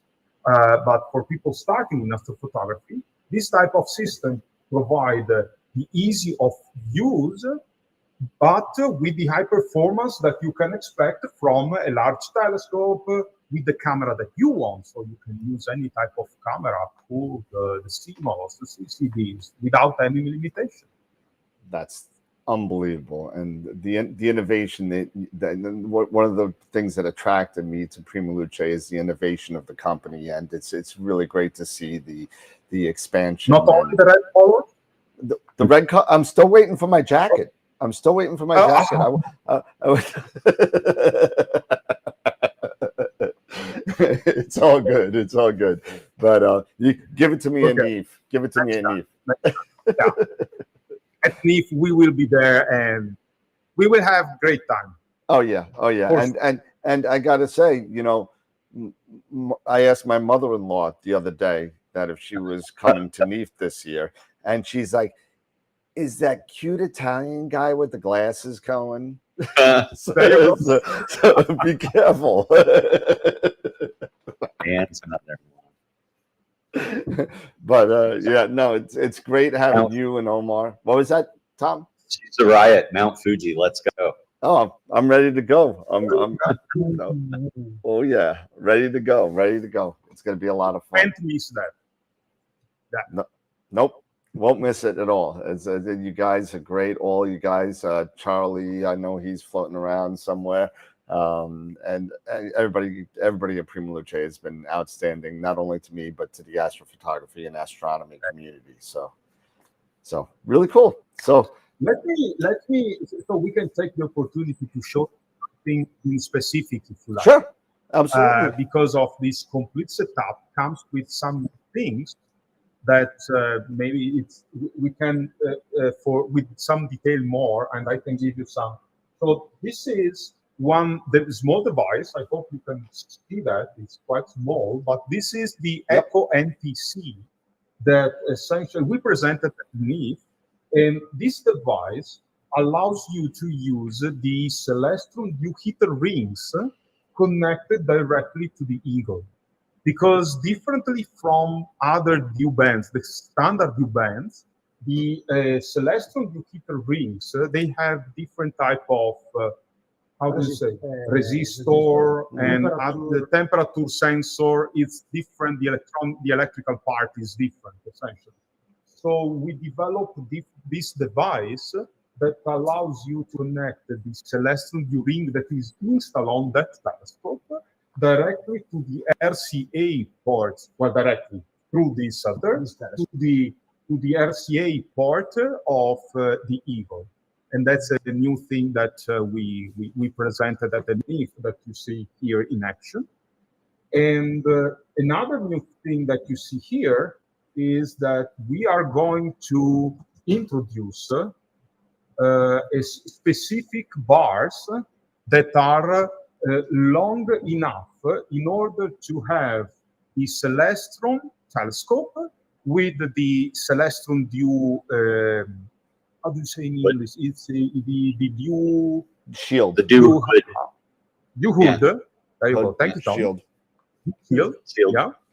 And you can see that this extended up to the front end of the telescope in order to let you clamp the alto cover motor, and then you have the possibility to open and close your Giotto flat field generator together with the Dew shield.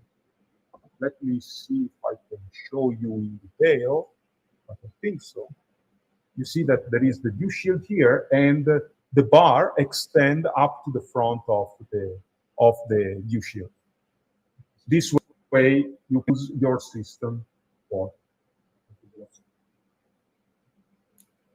And this is where, let me see if I can. Okay, and you see that here. Yep. We connected the resistor, and the MTC connector is connected as per the way Celestron does, essentially, but without the need of having the external controller. So it directly connects to the. Nice. Nice. Yeah, I saw that at NIF, and everybody was like going crazy over it because they were always wondering how they could use their Eagle device in order to control because the Dew heater ring for Celestron was it still is a big seller. So I mean, to have that on the there it is. There's the NTC right there, and all it is a little piece that goes right onto your saddle, and there it is. And I'll zoom into it later. I'll put a picture of it on the screen so you can see it, and there it is, and that's it. It goes right in from the Echo to the NTC, and from the NTC to the Eagle, and you're good to go. In stock now. Yep. And the dovetail doubles as a baseball bat or a murder weapon. In stock now. Oh wait. Oh man, let me tell you, that box is incredible for the $795. It's like out of control. I had to get another one. Actually, somebody bought one of the $795, right? $750. Yeah. $750. Yeah, $495, $750. But the $750. He was like, yeah, I just need a couple of brackets and a $750. I need something really long. And I was like, well, what do you need it for? What are you using it for? I immediately thought he was doing something like I'm doing with my refractor with the Alto and the Giotto, and just trying to get it on there to get it to reach. And he's like, no, you know what? I'm testing lasers, and I need something flat and smooth that I can move a bracket back and forth steadily. So I was like, well, oh, you know, I have a 750 and I have a couple of brackets you could use. He's like, well, what kind of? Well, it's a dual bracket, so you could use the Vixen or Los Mondi, so you could do whatever you want. He's like, that's awesome. I said, you know what? I can sell you another 350 that you could attach everything. So he's like, yeah, he bought all this stuff, and it's I think it was a school in Arizona that I sold it to. So so they were just trying to put it somewhere stable to test lasers. Yeah. So pretty cool. Our product, things like that. Why not? Very versatile, right? Very versatile. Yeah, we have a few 750s over here if you need to replenish. That's the That's the what? I'm sorry. That's the thing of the plus. PrimaLuce universal system. There you go. Oh, yeah. There you go. You can use it for anything, even for a baseball bat, like Clark said. Actually, be more of cricket, I would think. But you know, but hey, listen, Filippo, thank you so much. Omar, thank you so much for coming on and hanging out with us for a little bit.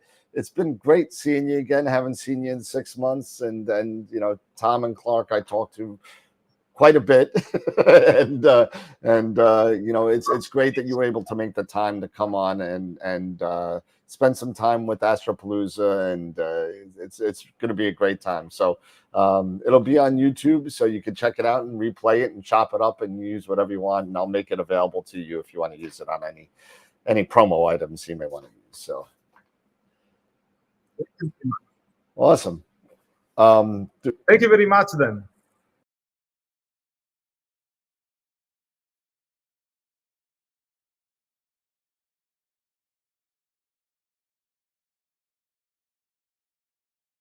There we go. Eric? Eric, are you there? You got nothing, Eric. You're still on mute. You might have to reconnect your mic again. Nope. There you go. I was muted. There you go. I was muted. Hey, all right. We are back. What's that? I'm trying to get myself straight. Sorry. That's you know, that's what happens. You get back from break and everything's out of whack, and that's what we gotta do. So we're back again for I'll get myself straight. Sorry. What was that? You know, that's what happens. Hold on. I got two break. Everything's out of whack. Muted. I got two things. That's what we gotta do. So we're back again for. Are you okay? Eric, you got. I'm muted. You got. It's gone now, I think. Hold on a second. Is somebody else? Let's see. Somebody else was hanging in there. It looks like. All right. That's all right. I think we got it settled. There we go. Good now? Yeah, we're good. I heard an echo for a second, but I think we're good now, right, everybody? Yeah. All right. Matt? Hello? I think we're okay. I hope we're okay. I'm waiting for an Yep. answer. Okay, Yep. yeah, No, we're good. yeah. Okay. No, All right, yeah. good. We'll mute that. Yeah, it was good. It was strange. There was some feedbacking across the line, so but we're good. Yeah. All right. So we're back, and we got like an hour or so before Dylan pops on. And oh, that's where the echo came from. I see where the echo came from. Hold on a second. I just saw it right now. So hold on one second. We got a special guest here. Now let's see. Here we go. And there we go. Holy cow, look at that stop. There we go. Mr. Hola. PrimaLuceLab USA himself. Thomas, Yes. what's happening, my friend? Hey, everybody. Hey. Is all the noisiness okay over there? Or? It's so the shop next door is an interesting place on the weekends when we're not here. It's like a community center kind of a thing, and people have like and things. So there's something happening starting next door. We'll see how. You're gonna have a see how the sound over goes there or something. I was popping in to see if the drinking had started, because if so, then I'll go grab a beer. Oh, I mean, Look you're at more all than that welcome to have one. beautiful red. Look at all And that was my beautiful- next question for Eric. Yes. Was Tom, it's yeah. here. Since we got the time, you're more than free to open it if you want. yeah, It's let's It's Christmas. It's Christmas. Oh my goodness. so this is Clark's packing. So he This is Clark's packing. I'm impressed Yeah. so far. This is some really good packing. Well, save it. Send it to me. I'll use it for my next shipment out. Let's see. Oh yeah, we baby. like triple wall everything, and Oh, there Oh we yeah. go. yeah, boy. What's in the box? It's in the What's box. Yeah, so this is the This is which one is this one? This is the That's the 120, I big one. believe. No, that's Or the big one. No. This is a 255. Yep. Yeah. This is a 255 for my Schmidt, for my 8-inch, and maybe if someday I get a 9 1/4, I think it should fit over both of those because I'm not going any bigger than 9 1/4. So I think what you can get is You better hope it goes, or else you're gonna have to get into an Alto too. Yeah, I know. I think you have to get an Alto too with this. don't Automate you? that. Yeah, that one requires Alto too. Yeah. Yeah, this one requires Yeah. Alto too. Yep. But you know what? Now that I saw that video with that new dovetail, Mm-hmm. the new, I was like, oh gosh, it's like Tom, you make it. You're sending me to the poorhouse here, man. Do you have the Celestron Dew hood? I do. Yes, I The do. rigid one?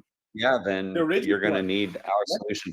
Basically, anyone with the Rasa is going to want this because the days of having to shoot against like Shut a up, Dan. wall-mounted. There it is, the 750. It's the cricket bat. So Get out of the way. So here we have the Alto one. Yep. And yep. And the Yeah, here. Giotto 120. We'll take There a you little go. walk out to the lobby here and I'll show you. So we're getting a tour of the new PrimaLuceLab USA new office space. It looks like. Yeah. There we go. So yeah. So That's looking one forward Alto. to this. That's the 120. Yes. So fantastic packing there. And yeah, this is so it's you're gonna have a lot of fun with that. So yeah. So I have a lot of fun with these and yeah. Now we just got to get you into an Eagle, and then you'll be. Hang on 1 second. Yeah, that'll be a while. Look at all those red boxes. Oh my Look goodness. at all those red boxes. They're all red. Look at all those red boxes. All those. Yeah. Look at all of those wonderful toys. Yeah, there you go. Nice. Nice. Happy Yeah. AstroPalooza from California. This is a very California way to do it.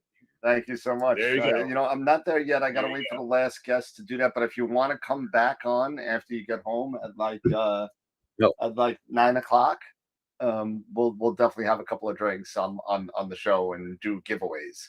So. Oh, you have one more guest. I thought I Yes. was the last. I No, am not. you are not the last. You know, we got Dylan O'Donnell in 50 minutes. So Yeah. and we also have your video to go up too. So you and Clark. So yeah. Oh, Mark Ellis is asking me a question here if that's mounted on a dovetail ring. Yes, it is.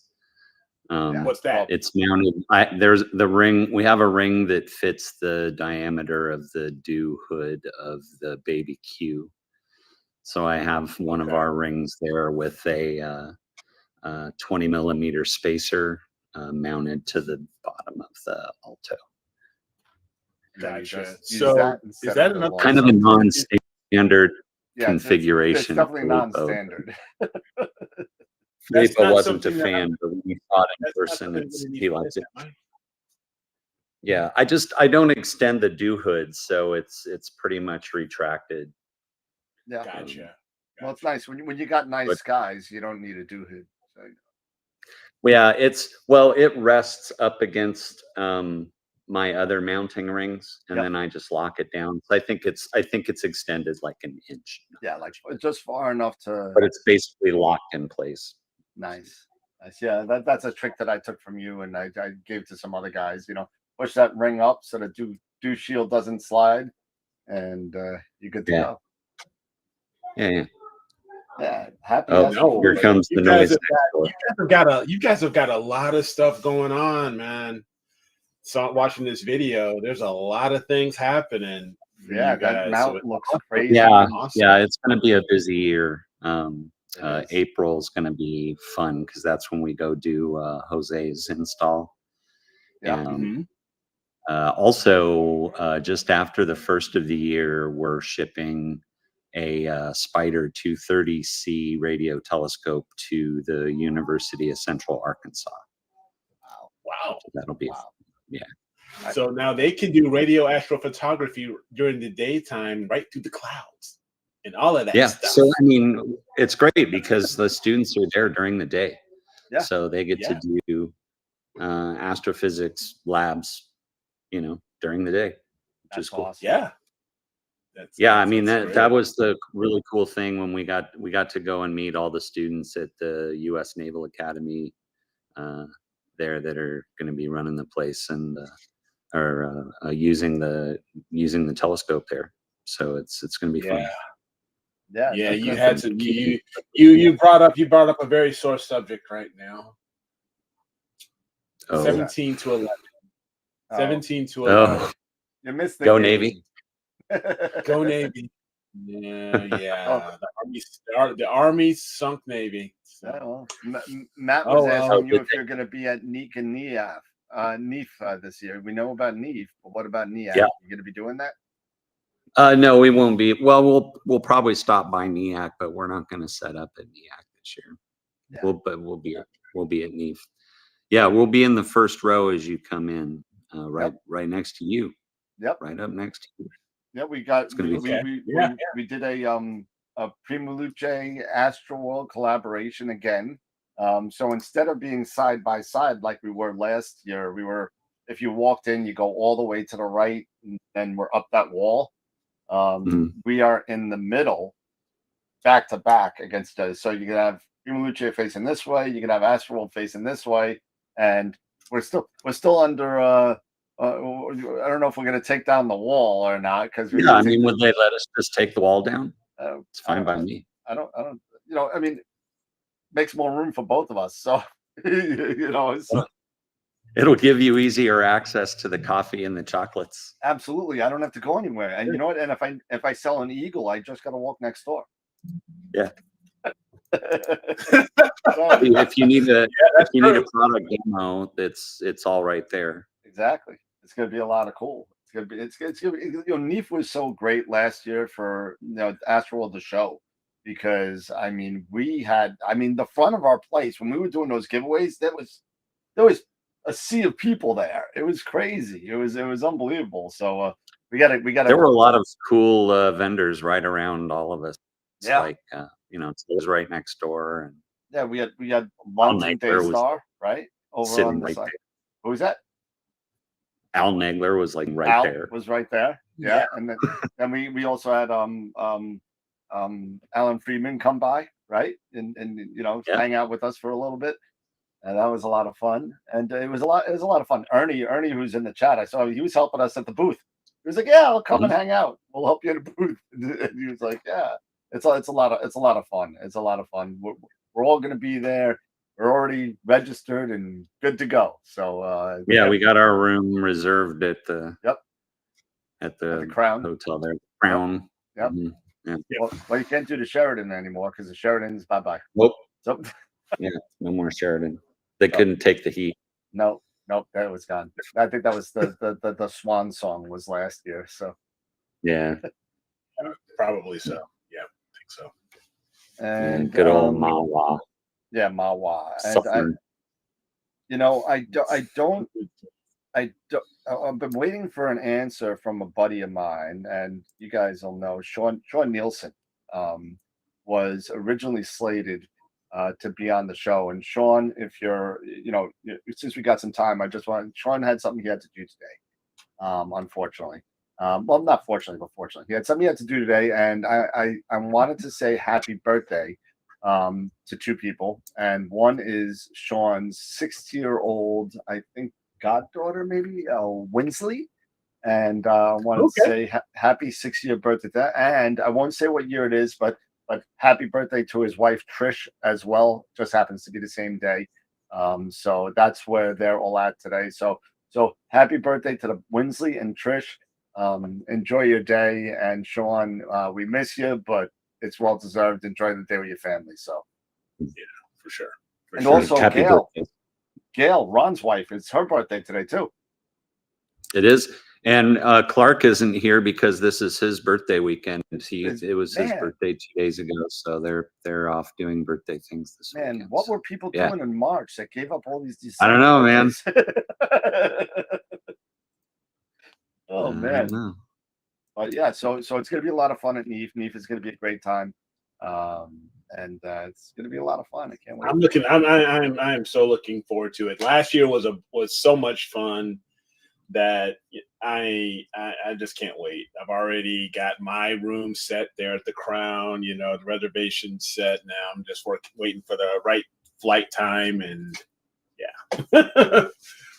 So I'm looking forward to it. So it's going to be really a lot of fun.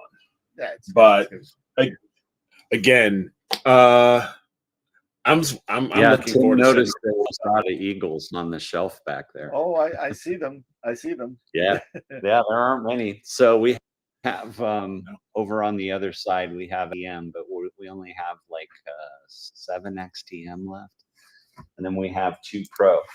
So yeah, it's our shipment is due from Italy here in the next few days. Nice. Okay. Hey, plenty of time to get those eagles for the holidays. Hard to keep them on the shelf right now. That and Alto and Giotto are like on fire. Those are the big sellers, right? I'm telling you. Yeah. That's gonna be another game changer for me. Is the Alto and the Giotto? Getting these set up. I love my Giotto. That thing's liberating just to be able to go out, close it, and shoot them. Be done. Yeah, with it. shoot them right at the end. Everything done. Do the flat Fine. generator, do the flat wizard, Let 'em and go. save the settings, and you're good to go. Yep, you're good You to don't go. have to do So anything. You don't have to think about it. no, it's going to be great. Yeah, it's going to be great. And now with the new dovetail that you guys have now, it's just all right. So next year I'll plan on getting the Alto 2 and the dovetail so I can have it for the Rasa and the Edge. We're gonna work with AstroDoc Ron to outfit the 1400 and make sure that we can automatically open and close and calibrate a 1400. Wow. Yeah. Dude, That thing's gonna be like a manhole cover. Like it's gonna weigh like a manhole cover. That thing's gonna be heavy. Oh yeah. Oh yeah. That motor. That's You have an it's Alto Altos today. You need an Alto 6X for that. Oh man, that's something. That'd be crazy. Wow. That is. Sorry, the is train's it's all good. We can barely hear it. It's gonna be great. I mean, the Altos are awesome. I mean, I got my Eagle over here. It's down there now. I just cleaned the room, but and I got my Eagle 5 XTM, which is awesome. My Eagle 3 actually sold to a friend of mine because I upgraded to the 4. But I still got the 4 and the 5 XTM, so I'm good to go. So. Yeah, I'm enjoying the XTM. I have Eagle 5 XTM 0000. Yep. Yeah. Yep. And I got to take it out to the desert with Ron about a month ago. It was a lot of fun. Yeah. And got some amazing data out there. Yeah, we had the Skyfall. Nightfall Star Party. Nightfall In Onza Borrego, yeah. Yep. Hey, I went to Nebraska Star Party this year. As that was a lot of fun. It was pretty dark there. My wife was completely shocked with the sky there. I mean, it was just unbelievable. Yeah, Nightfall was a lot of fun, especially doing Nightfall with Ron Breacher, because it's like being there with a celebrity. Everybody knows him and is there to listen to him talk. So yep. Yeah. I mean, Yeah. Ron's the man, right? So I mean, Yeah. it's Next year, I think it's Molly Wakeling that. Molly's been on the show and was on AstroPalooza last year. Yeah. So I already reserved the spot that I want to try and get next year for car camping there. So. Oh, I'm telling you, with now that I know that it's called RV America, you sit there and you rent an RV for whatever days and you and you don't even have to drive it. They drop it off wherever you're going to be, and they fill it up, gas, heat, water, the whole thing, and you just drop it there. And it's no more than a hotel room. It's just like a hotel, yeah. Yeah, and you pay for the drive there and drive. They get somebody local to where you are to do it. So it's pretty cool. Pretty cool. Yeah, that may be another way to go too. They had this the one camping spot that I reserved kind of has this really tall tent, like a yurt kind of a thing. Okay. So the it's yurt, the yurt, yeah. Yeah, it's kind of cool, and it has power inside and whatnot. So it's that's cool. There's Well, there's like community shower, the train thing. It's fine. Yeah. No outhouse. Yeah. well, I mean, I used it this time. Yeah. Well, you walked away, so it's all good. Yeah, I lived to tell the tale and got great data. And it was a really fun experience. Everyone that was there was just a lot of fun. So, and yeah, Greg Meyer was there in Norway right now, but he was there and had a good time seeing. Yeah, I haven't met Greg yet. I don't think, but he is the last year's the 22 most picture of the week winner. So he had 5 or 6 this year too. So yeah, no, he's a great photographer, and it was cool because when we pulled up, we realized pretty early on he had the spot right next to us. So it was nice. Him and us, yeah. Nice. Saw a few of our customers there. Had a good time. That's cool. Yeah, no, it's a lot of fun, especially when you're dealing with customers and stuff like that. It's been really good. Mark said that once you get Ron's 14, you could set up his CDK 14. So I don't know how you're going to do that, but you can. Yeah, I don't know, but yeah, because he was even mentioning to me, better start learning Nina. Yeah, I am. I actually have been using Nina now for pretty regularly for about the past month, maybe month and a half. Yep. I'm really getting into it. So yeah, now I think I even may have a dovetail clamp that might work with this. If not, I'll just use the actual, I think I put it on the dovetail as it is, the Alto one, and let it work the way it is. I need to have a clamp. I think I might have one as well if necessary. But it's all good. I'm looking forward to it. Something else I can do. Single clamp in that closet of his, one of our clamps. Oh, I got plenty. I have plenty. Don't worry. Yeah. Yep. So, but yeah, I mean, you guys are doing a lot. So I was in the middle of munching, so I didn't hear it all. But now to do astrophotography with alt ads. Yeah. Is that correct? Okay. Yeah, the Arco is sub arc second resolution, so you can derotate your image while the shutter's open and have perfectly round stars. So you can do long exposure astro on an alt-ASI mount.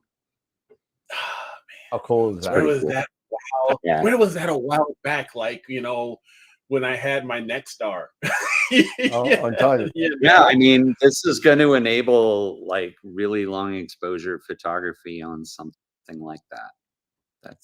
I mean, you don't have to worry about a wedge or anything. Nope. So it's gonna be great. Yeah. I mean, that's a huge boost. That's a huge boon for, I think, for quite a few people who maybe have invested already into like a Nexstar or the Evolution, I believe it is, that are the more edge, or and even maybe maybe even the CPC. Well, this should also work maybe with the CPC, perhaps the fork mount. Yeah. So I think that'll be really good for a lot of people who have already made that investment, and they don't have maybe the extra funds to go out and maybe invest in a gem at the moment, but they can utilize what they already have and just buy a few extra pieces and be able to do the same thing that myself and others are doing with their equipment. Yeah. Well, the nice thing about that CPC is the SCT. Now we have the low profile focuser made for it, and the Arco is a slim enough package that we fit within the back focus of that thing. With most cameras, OA, you can still get an OAG and a filter wheel and all the good stuff in there. That's awesome. Yeah, And that's a big part of things, especially, you know, when we're dealing with multiple accessories that we want to put onto the back. You know, focusers aren't all created the same, rotators aren't all created the same. You know, there are things that you need and the space that you need to do it. And the good thing is with the addition of the low profile versions of your focusers that have narrowed those back the back focus distance that it takes up by like if not more than half. Oh yeah, so I had the Arco or the Asato 2 on my 1100, and I'm a brilliant focuser, and my focusing was like perfectly automated. I really wanted field rotation, but I couldn't fit it in the back focus. So I challenged. At first I used our 3.5-inch low profile focuser, which A is like a waste of aperture, and B it's still thicker than it really needed to be, and it's still really hard to fit between the mirror locks on the 100. So I challenged Omar to build this focuser that would work on any of the edges, and then that's where that focuser came from. So now you can get that focuser plus an Arco in a package that's slimmer than the original Asato 2. That's awesome. That's great. Now like you can put like that new Player One camera with their filter wheel and OAG, like that fits easily in there. You actually need a little bit of a spacer to get. It's you know, it's definitely a new age for I mean, I had the original Asato 3 and then the Arco. I had that also, and I actually at one point I had to actually take the Arco off because I just didn't have the spacing to do it, because it was the 3 Asato was it's big. a focuser, yeah. Oh, it's big. And then finally, you know, now that you got all this low profile stuff, I'm gonna have to switch it all over to the low profile stuff. So it's gonna be fun. Well, that 3.5-inch low profile focuser exists because Officina Stellare asked us to build that for them, and for their image circle. Yeah, and it fits within their limited back focus on a lot of their like refasts and things like that. So that's kind of why it is, but others get to benefit from it. But yeah, a lot of the tech from that ended up in the 2-inch low profile, and that thing's amazing. And I love that thing on the edge. I love it. And it's, you know, when I saw that earlier this year and we were talking about it at NEAC, and then you showed that to me when we were at NEAC, and I'm like, wait a minute, this is on an Edge 8. Yeah. And the Edge 8 with such minimal 105 millimeter back focus, and now you have this, you know, this focuser on here. I was like, it's as soon as you get, I told you so. As soon as that sucker was gonna come out, I said, keep me posted. I was gonna grab it, and I got it. I remember. Yeah, we made sure that we had serial number 1 of that focuser went to Ron, and that's been on his 1400. He's been whipping like a $20 mule out there.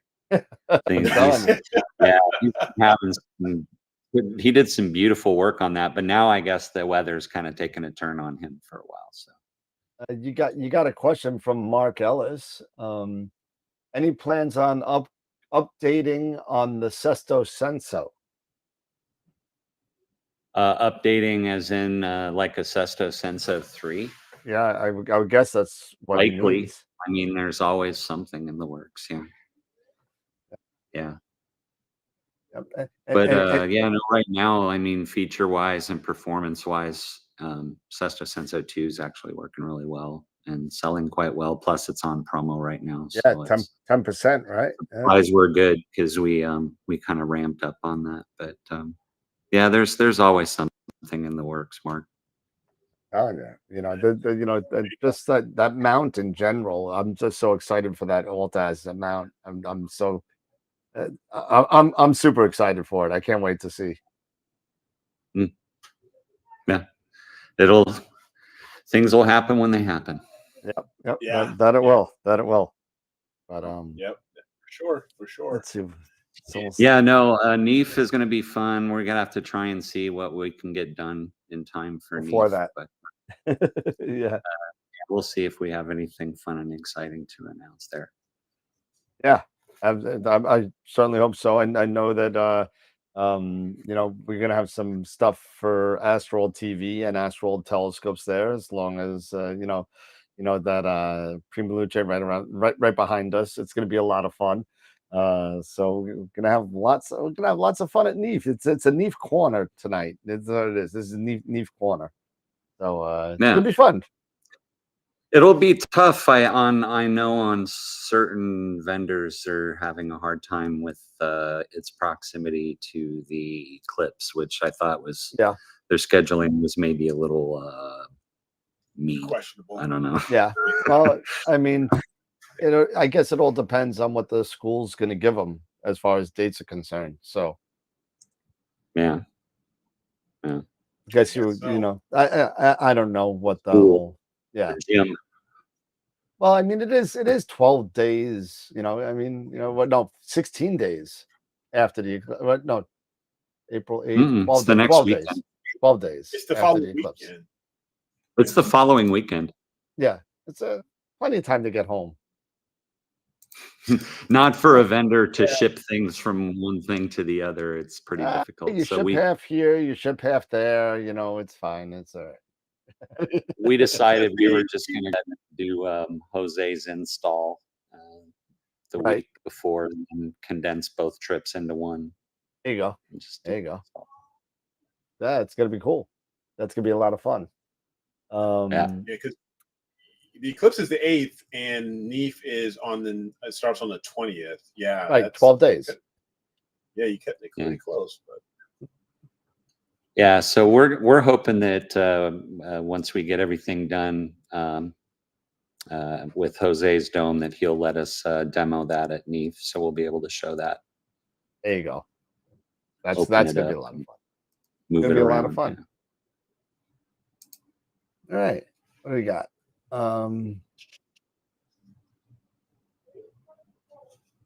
Yeah, I was just checking this. Yeah, we're just looking for questions, and we got about but Beatrice is talking. She loves cats. That's good to know. So does Sonia. So it's just weird. Everyone. I'm a cat. Yeah, Tom's got his cat all over his all over his Facebook page. So I love my damn cats. And your dog and your little doggy. Yes, we have 2 dogs too. They bark a lot. Yep. My cats do not bark. They're Hey, awesome. I gave up on cats. I gave up on them. I had 13 cats at one time. Oh my goodness. That would be a lot. Both cats got out. Both cats got pregnant at the same time. Oof. So that happened like in rapid succession. Yeah. I couldn't keep them all. Had to give them away. But it was a lot of cats. It was a lot of cats. It was too much. These little things all over the place. You're always afraid you're gonna step on one of them. Yeah. 13 cats. Yeah, they always like to be underfoot and they're sleeping. But, I don't know how you'd sleep, but yeah. Oh, they were all over the place. They were crawling on you, jumping on you, whatever. It was just once they got big enough, it was even worse. Then they're jumping on the beds. But yeah, my cat Oliver has recently taken a liking to curling up on my foot. So I have like really warm feet. That's like my Chihuahua. Nice. My Chihuahua does that. He just curls up right next to you, sits on your foot. Yeah. So anything. Well, I don't want to go Anything really and I know there's stuff in the works. Anything you can talk about with PrimaLuce? Anything at all? It could be Well, no. I mean, it feels like we're going to be expanding here soon in Italy, just because I know that, like, in order to keep on top with manufacturing for things like Giotto and whatnot, I feel like we're going to be doing some hiring over there. I know we need to get Filippo some help on support and things along those lines. Okay. So yeah, I mean, yeah, things here around West Shop now that we're in here. Clark has really like whipped things into shape, and product comes in and out of here very, very smoothly now. And as we continue to get Italy paid off from our expansion here, we may end up starting to look at hiring a third person here at some point. We'll see. There you go. There you go. So I've been booted from employee number 2. Maybe I'll be employee number 3. No, I think that if I'm we kidding. were to take I'm kidding, somebody, Tom. we would probably want somebody on the East Coast. I think that would work out actually pretty well. Well, you know, There you go. we shall see. Yeah. All right. But it was great hanging out with you and Filippo and Omar and Chuck the other day on the video. I thought it was great, and then my mother-in-law was watching the video when I made that comment, so she's like, "Ah." So fun. Yeah. she's here. So She's a riot. oh yeah. I hear them laughing in the other room now. I hear them because,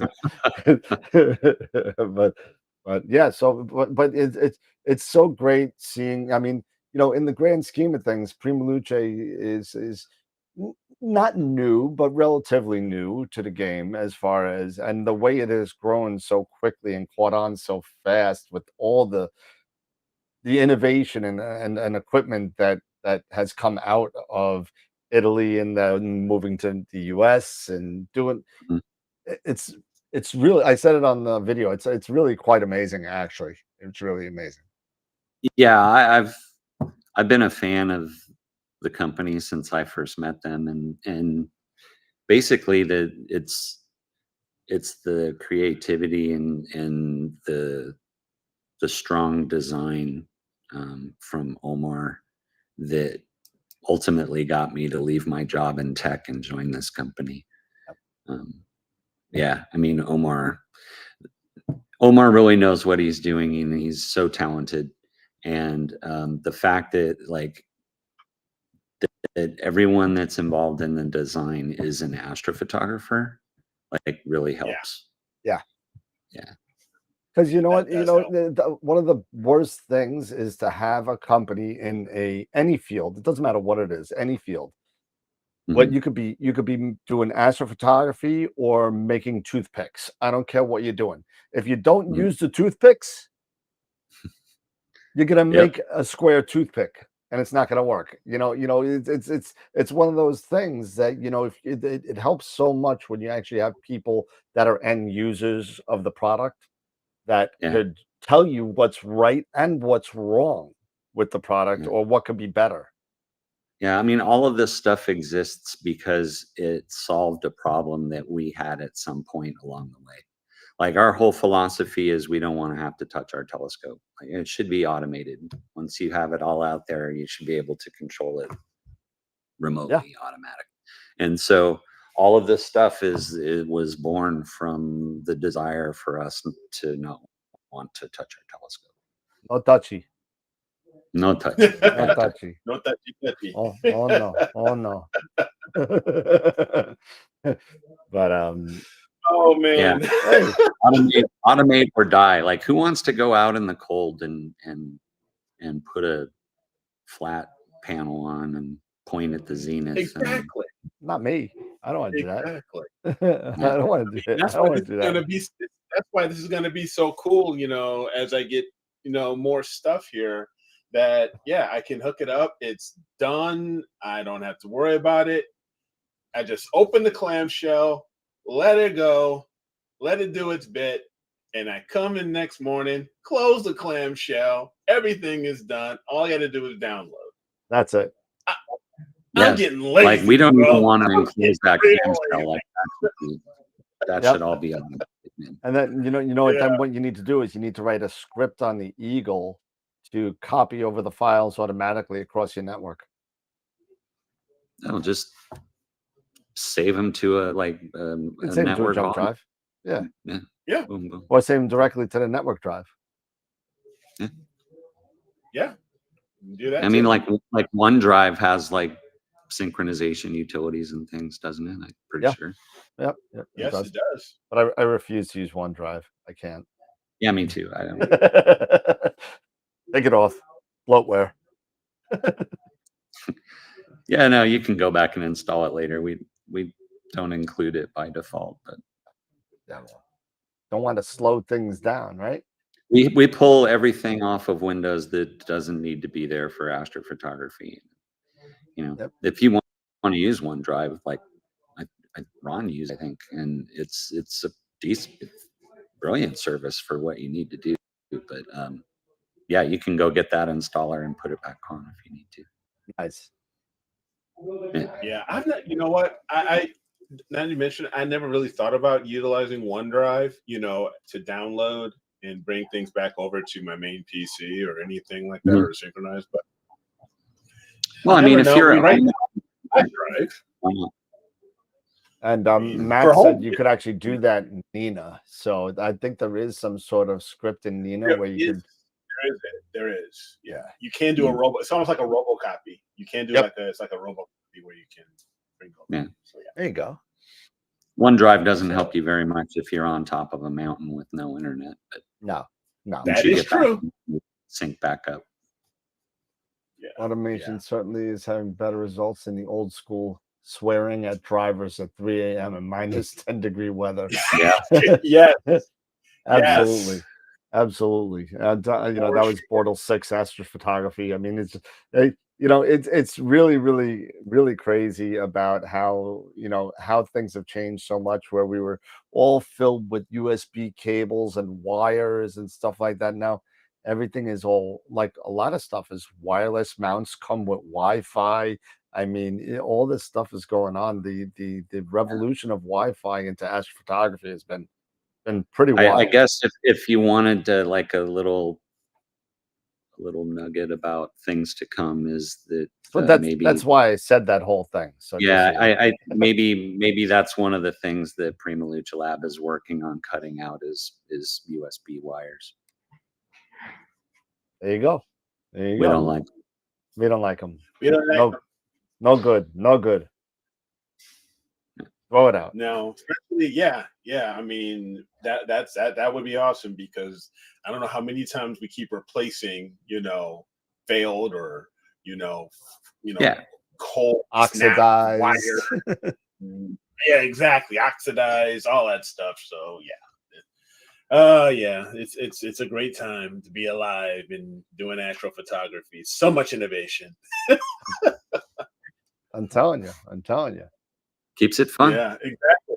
That'd be cool. Yeah, I just, you know what? I think I said this to you on, on the side. I said, to me, I gotta have a cable somewhere. I mean, come on, I got power. I mean, no, you'll have no, data cable, power. It's like power I was like I said, I was the last one to switch to CDs. I was the last one to switch to DVDs. I was the last one to switch from CCD to CMOS. I swear, I don't know if I could let go of USB cables. I don't know. It might be too much. Yeah, I mean, ultimately, if you look at the amount of data that's going over USB to, like, a focuser or a rotator, nothing. It's Yeah. tiny amounts Yep. of data. It's not like camera data. So I mean, you could send that very efficiently over a Bluetooth connection or Wi-Fi or any wireless. There's plenty of room to spare. I'm sure. It's it's like my mental block of stuff. It's like I kind of like got this vision in my head of just being strangled by USB-A cables. Yeah, you know me, I hate cabling. I've always I know. hated cabling. Oh, I know. You always, whenever I show you my mount, you're like, God, that's horrible. Well, when they hired the ex-Apple guy, they knew that they were going to get like a certain amount of neurosis from me that I am like, no, I'm like, why do we have cables? Yep. Yeah. Well, you need that certain amount of neurosis because or else you don't succeed. You know, you got to kind of be like, you know. No, but I'm all for, you know what? I'm all for for Bluetooth connectivity when it comes to, you know, a lot of these small pieces that we have to deal with when it, focusers and. I mean, like a Wi-Fi 6 camera would be interesting for data transfer. I mean, that interface is fast enough for that kind of data. It is. Yeah, because Wi-Fi 6 is it 10 gig? Because Wi-Fi 6 is almost 10 gig, isn't it? Yeah, you can push a lot of data. And so if all you had to do was like route power to your camera, and then you didn't have to worry about anything else, that would be liberating. Yeah, that'd be awesome. That'd be really good. That would be, yeah. Hey, another innovation. Somebody's, there's a ding. Somebody's lights. Always something to make better somewhere. Exactly. Something that's always going to make things better and that we can spend more money on. Bring more clouds, because we're bringing in more stuff. Yeah, right. Oh man. Well, like I was saying in the chat earlier, we fixed the cloud problem. That's what the radio to space stuff is for. Yep. Hey, so there you go. Trying that. Yeah, a Bluetooth module to plug in for your camera output. That would be pretty smooth. You can definitely see something like that. Yeah, I mean, they make USB to Wi-Fi transceivers, something like that. If a camera driver support for something like that built in would be pretty cool. Yeah, that would be pretty cool. Absolutely. Cool. That would be pretty darn cool. Yeah, So see, here we are. We're this is this forum. We're talking about these things, and we're innovating now. We're collaborating and bringing in new thoughts now. That people somebody's watching this show right now and going to steal all these great ideas. This is like, this is what we're about. And we're not going to make it that. We got zip. We got zip. Like the guy who created the TV. He got zip. That's zero. Yep. Right. Is it true you could get the complete system set up? The complete system setup on your website. Oh, the observatory dome, like the whole dome. I think that's what he's talking about. Yeah, I mean that's what we're installing now. Complete observatory stations. Yeah. Observatory that includes if you're talking what I'm thinking, what I think you're thinking of, what I think you're talking about. Oh man, I'm losing my mind. Yeah, so it's dome. Drinking hasn't started yet. No, it's about ready. We still have one more guest, and then we will move on to the final part of the show, and that is going to be the giveaways. So yeah, a lot of fun stuff. We are giving away Masters of Pixinsight classes. We're giving IP for AP yearly subscriptions, a premium data set from iTelescope. What are we giving a The Visible Universe by Charles Bracken, which is a signed copy, plus one of his all sky images. That's another thing. An Astro World Telescope's duffel bag, and an Astro World Telescope's wine tumbler or coffee cup. And to end it all off, we're going to end it off with a $100 gift certificate to Astro World to a lucky person. So, and if you have not signed up for the giveaways, go to Astro World Web. You only have about 8:30 it closes, so you got to sign up now, and then we'll get you on the wheel. All right. All right, Mr. Tom. Well, thank you so much for hanging out with us again, and it's been a great time learning all about more about what's going on with PrimaLuce, and we're really looking forward to stuff in the future. And NEAF is going to be wild, so can't wait. It's going to be a fun time. Sorry, the music is That's starting okay. next door. Yep. So, Yep. The quinceanera next door is going nuts.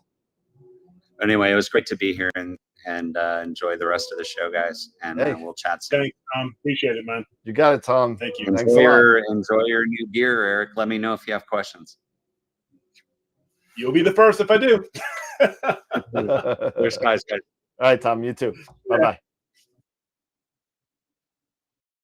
All right. Awesome. So that was Mr. Tom Bramwell from PrimaLuce USA. I know we've had like an hour and a half of PrimaLuce. It just turned out to be that way because of the situations with people's timings and stuff like that. So, Tom, thank you so much for hanging out with us tonight. It was really good. And Dylan, if you're in the chat, you can log in whenever you want. And you're there already. I think you see him already. And next we have is Dylan O'Donnell.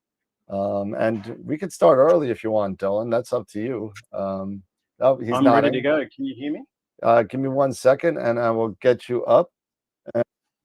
And there we go. There he is, and he's got the lab coat. Yes. Of course, he's got the lab coat. Man. Yes. Thank you for the stream so far. I've been watching in the background here. Going well. Yeah, it's going very well. I mean, it's been very, very limited on the glitches, which is good. And you know, we're on our 6th, 7th hour now of this, and you know, it's been a blast. It's always a blast doing this. You know, getting people like yourself and Trevor and Astro, Stace and Master, all the people that have been on to kind of share their points and their you know, their ideals on what we all do and what we all love with the astronomy and astrophotography. It really is. Yeah. So yeah, shout out to Trevor Jones and Stacey and Chuck and everyone else who has been streaming today. I caught Trevor's stream just as I was waking up, which is good to see because he's way more successful than I am. But clearly I am the more serious astrophotographer on the internet. So of all the channels out there, you can find the most serious stuff on my channel. I'm a very professional astronomer.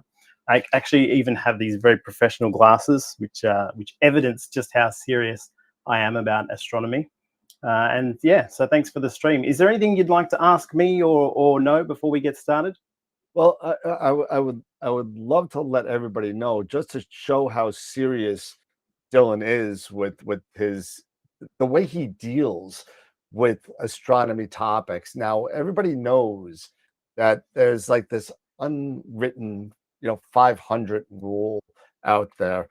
And if you haven't seen, it's only about 1.5 minutes, but go and see. He explains it in such intricate detail that you need to kind of go see it. I actually go back and watch it every 6 months or so because the way I just don't get it until I got to see it over and over again.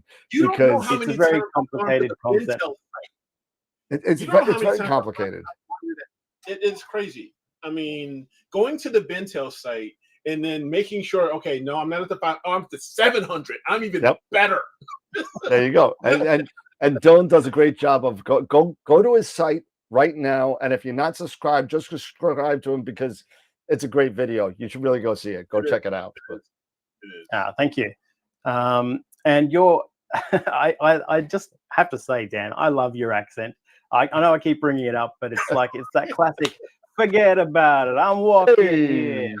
Hey, come on. Is it New York, New Jersey? Well, I did a lot of hanging out. And for those New Yorkers out there that know Ozone Park, I did a lot of hanging out in Ozone Park. And that's like the John Gotti area of town, heavy Italian area. And right. I was kind of like what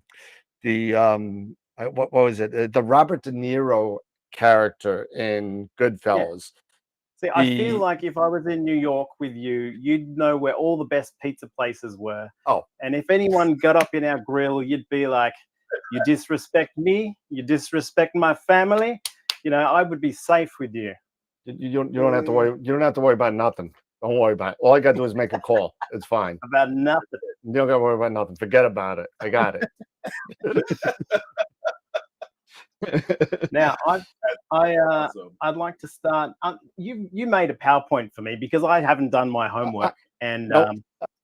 and he sends me this file, and it's called Dylan's PP dot PowerPoint. So can you please open Dylan's PP for the viewers for it? I do. I have Dylan's PP wide open right now. So I'm Excellent. Dan, So- I am so Dan. I'm gonna tell you right now. I am so glad that you are the one handling Dylan's PP, and I am not. That's right. That's right. It Oh, is. my. I am packing 11 inches.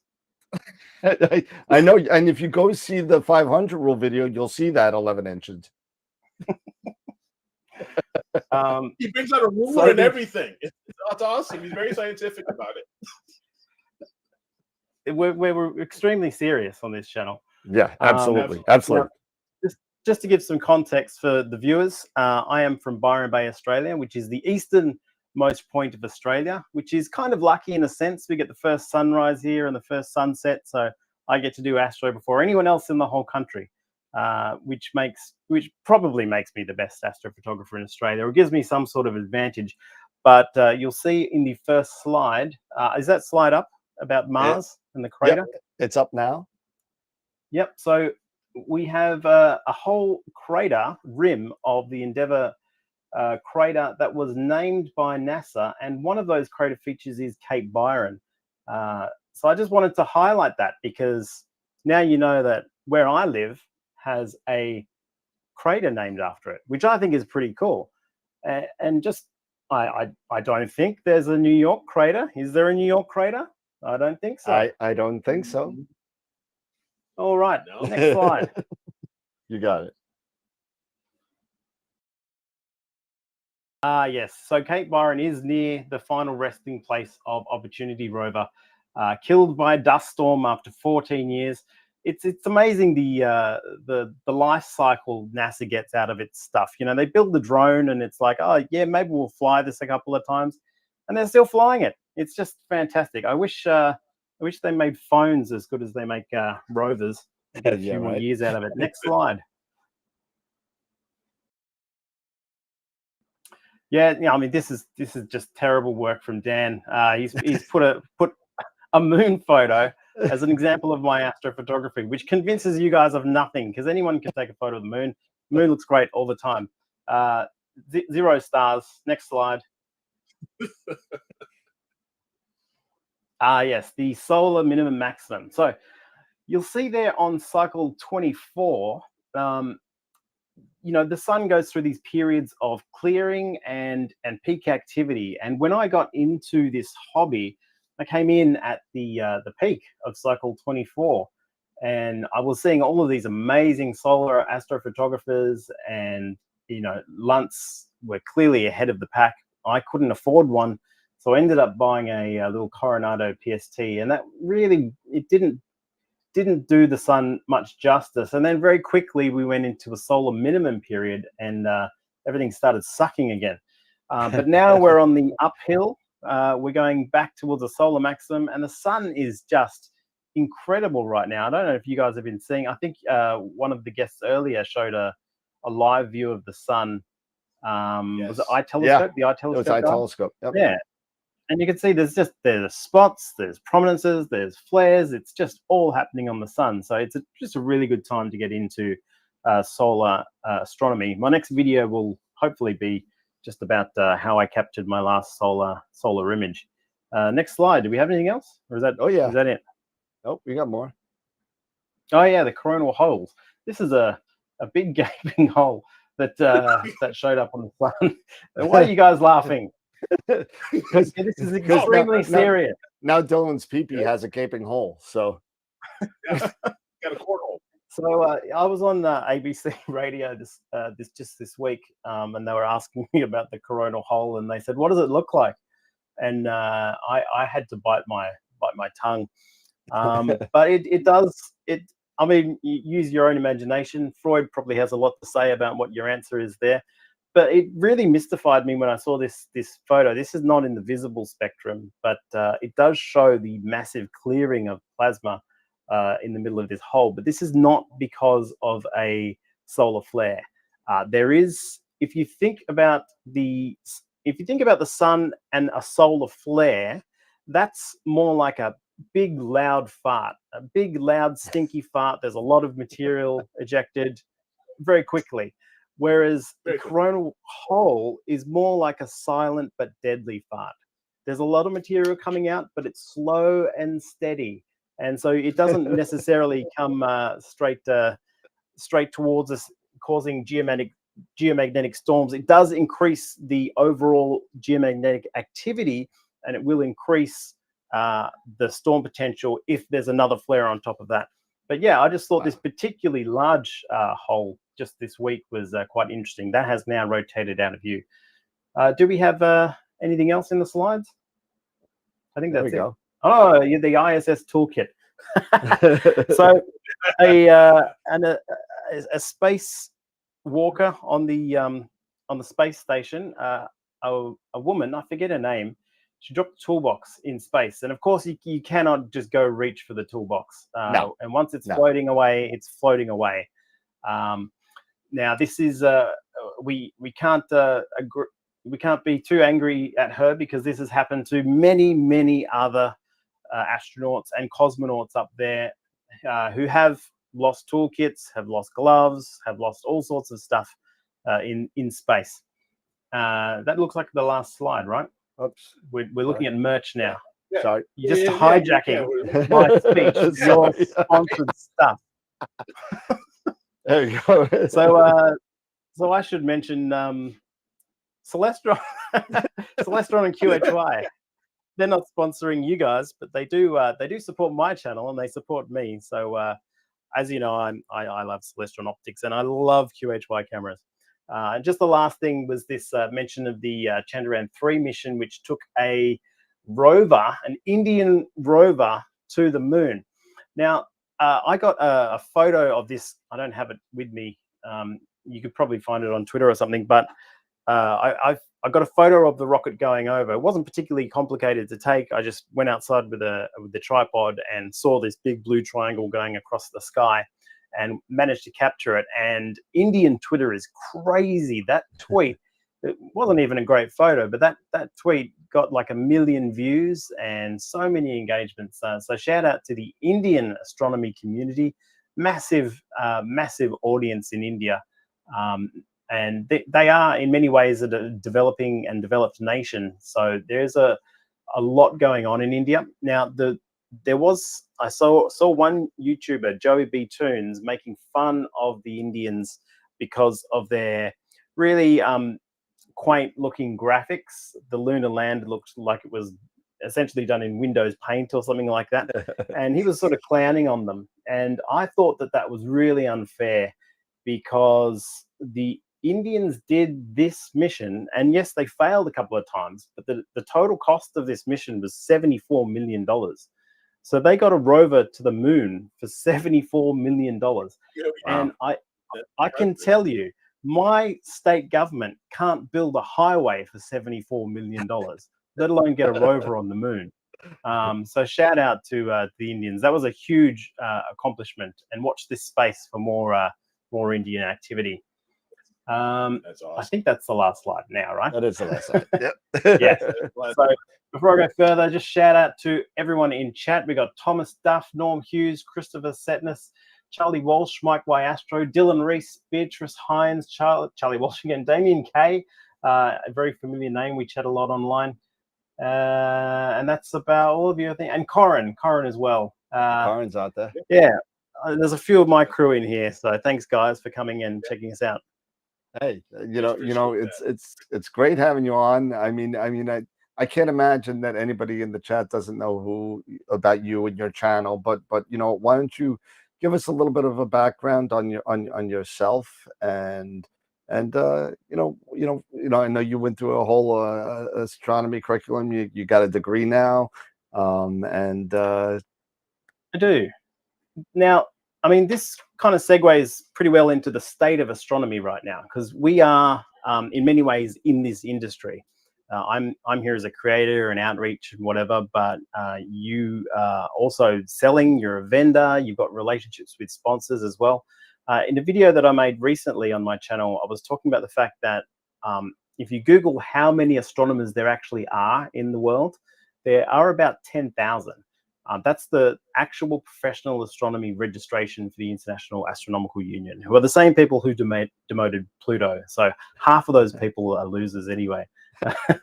But the total industry revenue throughout the pandemic for astronomy equipment from the people sponsoring this show and other vendors and my sponsors and all of that, it was close to $1 billion. It was almost $800 million.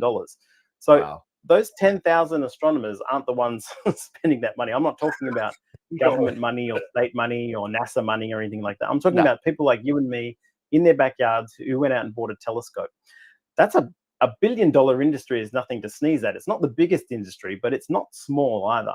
No. And it's very segmented. There are people who are on the beginner side. They're buying Celestron first scopes and StarSense and the lower end of stuff. And a lot of kids get a telescope for Christmas.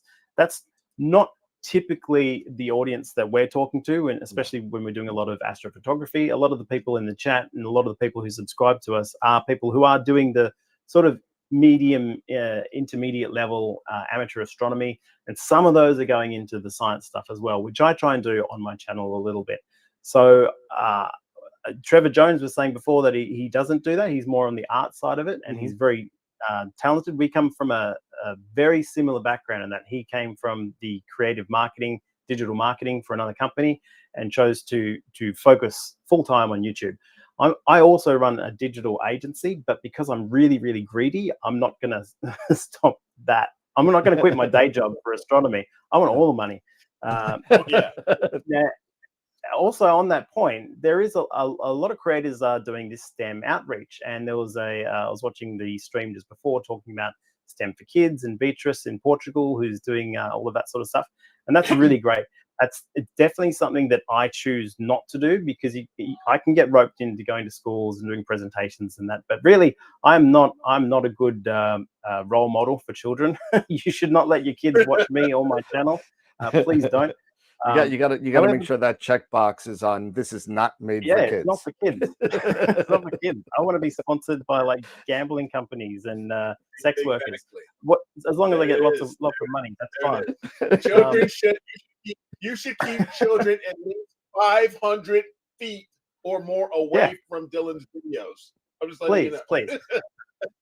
However, my kids think that being a YouTuber is super, super cool.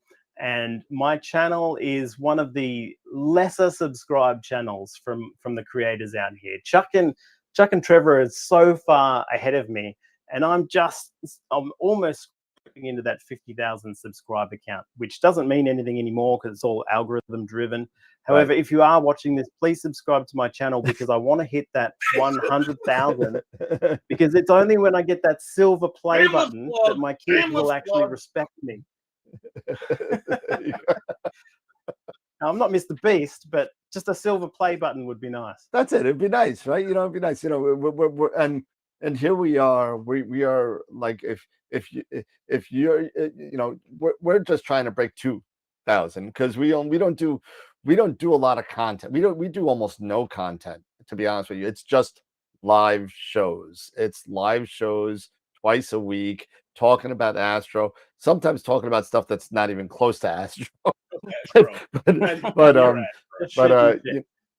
It's a lot of fun. We do have a lot of the people that are in the chat also follow Corin and the guys, Beatrice, Charlie Ford, all these guys, and I've known Ernie Jacobs, all these people that are in the chat, and they follow certain people, and they're definitely the group that actually pushes the show a little bit more and talk and generates the conversation most of the time, which is pretty cool. Yeah, I mean, so I mean Trevor that's is the so state of talented. that's the state of the channel. The other thing I would like to say, sorry, your mic is so low, Eric. Whenever you talk, I'm not You sure can't if hear me? there's something directed at me. Wow. Really? Was that a question? Really? No. I was just saying you're like so talented, man. I mean, Oh, you're doing thanks. Astro. You're a musician. You're a webmaster. You do it. I mean, you do this. You do that. I mean, this is like. I feel like it's almost like he's Alice Cooper and I'm like Wayne. It's from Wayne's World. We're not worthy. We're not worthy. We're scum. We suck. That's all right. We have a saying in Australia: you don't need to piss in my pocket. I don't know if that makes sense over there, but thank you for your compliment. And I took what you said before with interest because you said you visited the Bintel site, which is a vendor website which I created. And there is a lot of international traffic. Now, Bintel doesn't ship to anywhere but Australia and New Zealand. But the way I built that site was with the community in mind. So when I built the astronomy tools and the astronomy calculator and stuff, those tools, they are well loved around the world, and people are using them a lot, which is really fantastic to see. It's awesome. And to go on the musician side of things, I swear this is something that I've been threatening to do for 2 years now, and it's called Astro Jams, and so I'm a bass player, so we got a bunch of drummers, we got guitar players, we got everything, and we're gonna do like one of those songs that like maybe we'll start with like "Walking on the Moon" or something by the Police, Yeah. and we'll just have a whole just a 3-second thing, and we're all gonna be playing the real music, but it'll all be put together in a video. Be pretty cool. Can I just play? You know what? I'm not very much a musician, but can I just be on the tambourine? I can be the tambourine man. Kind of like Will Shatner, like it. Mr. Tambourine Man. You could do like you could be cowbell. Needs more cowbell. Yeah, there you go. Yeah. Just ring the bell once. just stay on beat. Oh my god! But eventually we're gonna do it. So if you're in, we're in.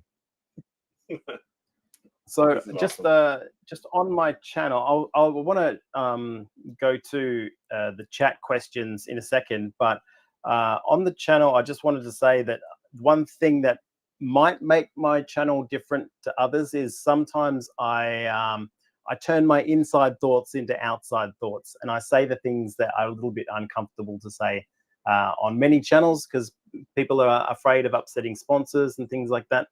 One thing I will say, because it's your channel, not my channel, is that this whole smart scope thing, right?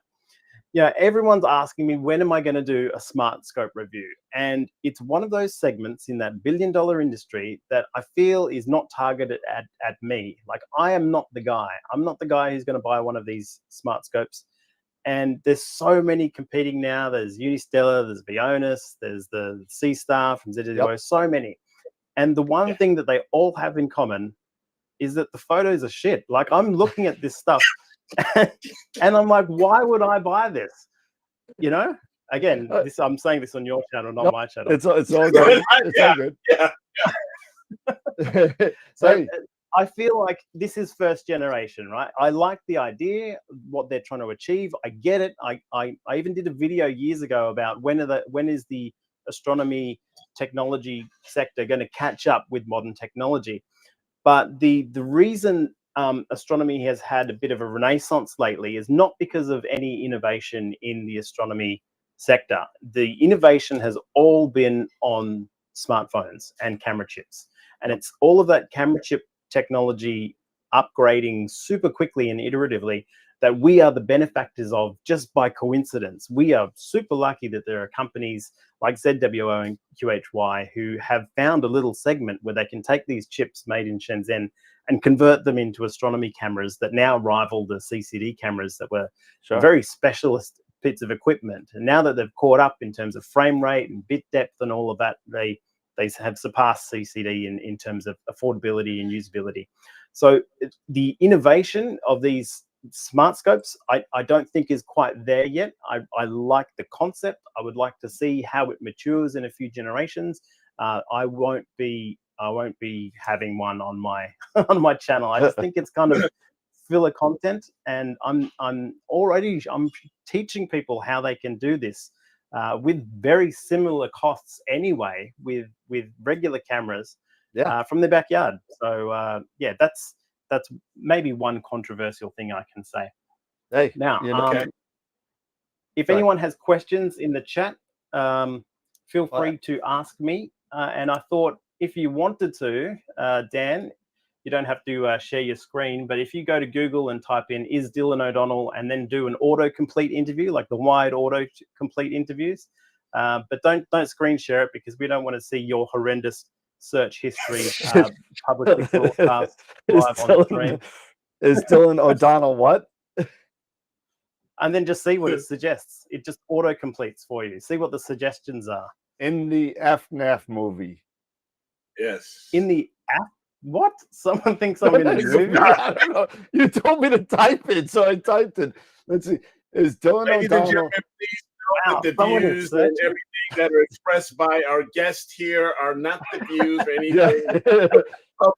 It looks like FNAF is Five Nights at Freddy's. Are you in the Five Nights at Freddy's movie? Right. No, I'm not. I'm not.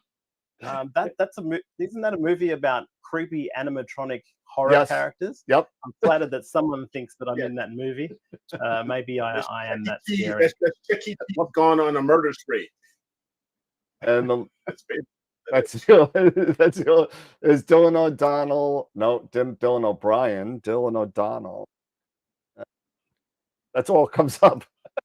That's all I know. But we do have a somewhat serious question from Bordeaux 6 Astrophotography. How long have you been doing astrophotography, Dylan? Since the last solar maximum, which I forget, it was in that chart, but it was about 7 years ago, I think. Hold on, I'll pull up. I'm getting Dylan's so PP old now and, that the years just flying by. But it was about 7 years ago, and I think all of us here were like interested in space anyway as children and whatever. I've always had that interest, but formalizing it into buying a telescope and then going through the process of setting up a dome. I had a sky shed. I went over to Next Dome just because it was a little bit more automatable, and that I feel like I'm approaching, after 7 years, I feel like I'm approaching average, and hopefully in another 7 years I'll be slightly better than average. There you go. That's great. When did you decide to this is for me, when were you offered or decided to join Team Celestron? When were you offered the opportunity? That happened fairly early on, actually, before the channel was anything really. I took a photo of the space station going across the moon, and there were other ISS transit photos back then, and there are better ones today. But back then, when I took that photo, it was maybe the first time someone had done a color process of the moon. So it was a really nice color shot. It was super close up, and it got tweeted out by the space station. NASA tweeted it out. I got an APOD for it. Chris Hadfield was talking about it. Like, it just gained a lot of attention in the media. It was my first and really only time I went super viral like that. So I started, they invited me to be on the team. At the time, Team Celestron also had Stephen Hawking on the team. Stephen Hawkins, and I was blown away to be on a list with the guy, which was incredible. And Celestron, to their credit, gave me a little bit of advice, and they were like, Dylan, your channel's pretty good. Maybe you should do a little outro or put cards at the end. I'm like, yeah, maybe I should, actually pull my finger out and edit properly and stuff. And I wrote the intro for the channel, and the intro is a long 20-second intro that plays on every video. But when I made the intro, I felt like now it feels like a show. Now it feels like a TV show or a TV episode. So that sort of gave me the impetus. You got nice. The questions are just running through here now. Let's go. Let's see. When are you coming to NEAF next? As soon as Dan invites me and pays for my ticket, I will be there. spruiking whatever the sponsors want me to. All right, so here you go. So start sending. Start sending. Just start contributing to the channel, and we'll put it in the Dylan O'Donnell piggy bank, and we'll throw it in there just to get Dylan to fly over. Yeah, I was at NEAF at Celestron's invitation, which was fantastic, and I did a talk down there where I got to show all you Northern Hemisphere people how good we have it in the Southern Hemisphere, which was really really lovely, and I got to meet so many of you people in the chat I've met, physically shaking their hands at NEAF before shaking hands was not cool during the COVID thing. It was a different time. What's the next question? Yeah, is Dylan O'Donnell under a burn ban? What's a burn ban? What's a burn ban? That's a good question. No, I'll burn whoever I want. Exactly. Norm said, what's your go-to rig for astrophotography? What's your go-to rig? Go-to for the last 12 months or so, because I've got a RASA as well, and for a long time I was just RASA. But the RASA's main limitation is that it's so wide field, it's really ideal for big, bright targets, or even faint targets, but big targets. And you quickly run out of those big targets. So I went the full other way with the C11 because I wanted to do planets once a year, just concentrate on Jupiter and Saturn and Mars. And for the rest of the time, I wanted everything to be automated. So when you get really into OBS automation, everything is very set up specifically. The image train, the off-axis guiding, the focal reducer, everything gets to a point where you don't want to touch anything because it's perfect. You push the button and Nina does everything. And so C11 for a long time has been great. And it's allowed me to get to some more exotic targets, things like the Dragon's Egg near Dragon Zavara, and just stuff that people don't normally see because they're not packing that 11 inches like I am. You got to pack those inches, or else you don't get good results, right? Yeah, exactly. Moving on. Moving on. There are others here. The Bintel APTY images look like the Bintel Astrophotography of the Year 2023 images look to be another step up this year. How do this year's images look? That's a really good question. And I actually made notes before I came on the show about stuff to talk about, just in case I ran out of stuff to talk about. And one of the things on here is judging, because I've recently judged the New Zealand astrophotography competition, and I've just started the judging for the Bintel astrophotography competition. They've still got a few more rounds to get through. There are other judges for that one, so that's wait and see. But one thing I do want to say, as from my perspective as someone who is an astrophotographer as well, but also judging other people's work, is there are just this year there is a huge increase in the over sharpening of images. I'm flicking through and it's obvious that people are using BlurX, but not in a subtle way. And I think people need to be really careful, because I've seen some beautiful images which have been ruined by BlurX because they've sharpened it so tightly, and then they've gone to Photoshop and maybe run more unsharp mask or anything. There are smooth, flat, fluffy areas in space, and when you sharpen everything, they all disappear and it turns into a crunchy mess. You have to be a little bit liberal with the way you choose to apply sharpening to your images.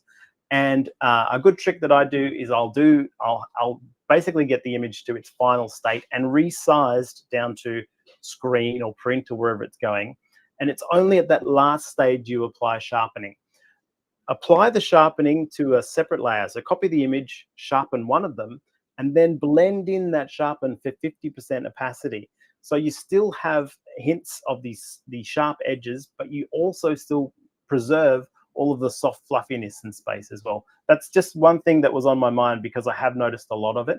Generally, when you judge and you have like hundreds of images, there's always going to be newcomers, which you just have to filter out straight away, because the images are blurry, or they're super noisy, or it's clear that the person has enthusiasm and is new to the hobby. And I wish there was a separate competition for those people, to help those people and to highlight where they are succeeding.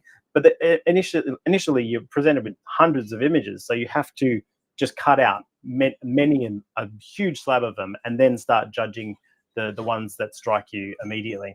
So I'm afraid a few of those over sharpened images ended up on the chopping block rather quickly, which is a shame, because I could tell that they were really, really skilled astrophotographers with expensive equipment. Even they just over sharpened their images to buggery.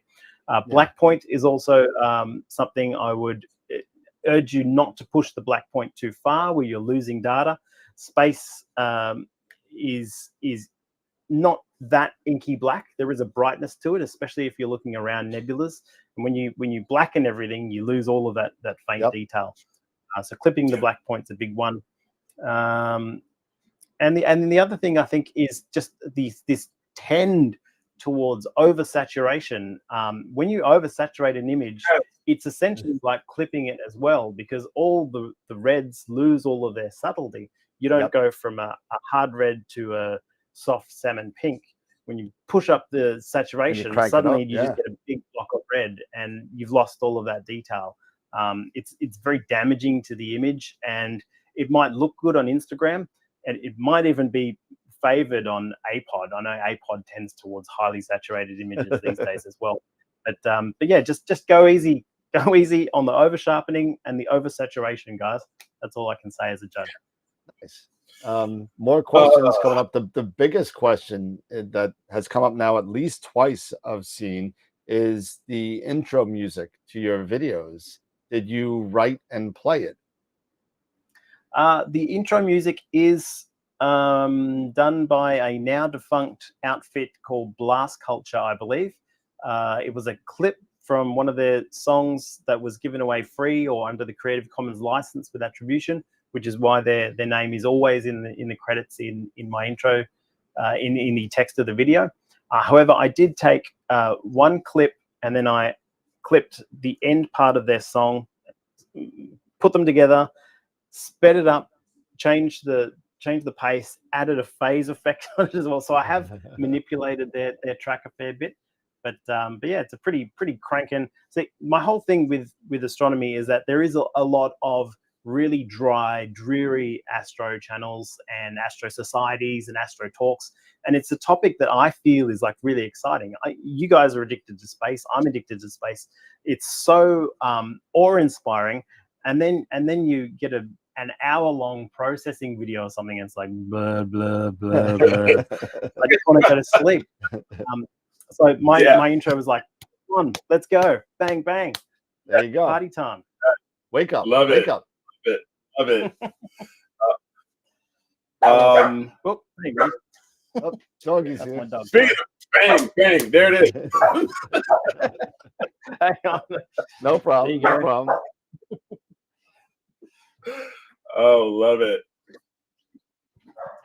So you mentioned Blur X and oversaturation, when it comes especially to Blur X, what are your feelings on, especially with judging these images, this rise in AI that we're using? You have Blur X, you have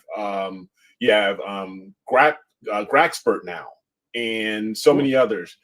Where do you see things going? How do you feel about things how they are now with the use of artificial intelligence, all that stuff? Yeah, that's an excellent question, because I was thinking about this just the other day. Obviously, we've got all these AI tools to enhance the art aspect of the hobby. Where I think the real power of AI lies is in enhancing the academic aspect of the hobby. We use Pixinsight to process our images primarily for art, but also for science as well, for annotating the images, for doing asteroid detection, all of that sort of stuff. What I would like to see is a BlurX style plugin for asteroid detection. So I would like to run all of my subs through Pixinsight, and for it to automatically tell me without any kind of prompting or running through any particular tool, it should just be part of its processing or image integration script to go, hey, we detected a star which is moving. This has a high probability of being an asteroid, and do all the work in the background to identify it, see if it's in a catalog somewhere. I was thinking about this primarily because of have you heard of the Our Sky project? No. Yeah. I know the All Sky, or it's like the ALL Sky project. There's not much media about it, but I did see the other day someone sent me an article saying that Our Sky has recently been given a $9.5 million seed funding venture capital to develop their platform. And what Our Sky does, Ian Lauer put me onto this. I think Dustin from OPT is now involved as well, of ex-OPT. And what it is it's essentially a plugin in Nina where you can automatically upload your data to the cloud. Now, I installed this plugin. The whole pitch was that it would help to essentially process your images in the cloud overnight. So you let your observatory run, you come back in the morning, you see the image. That sounds nice. I don't know that that's something that I need, but I have been uploading the data to the Our Sky plugin.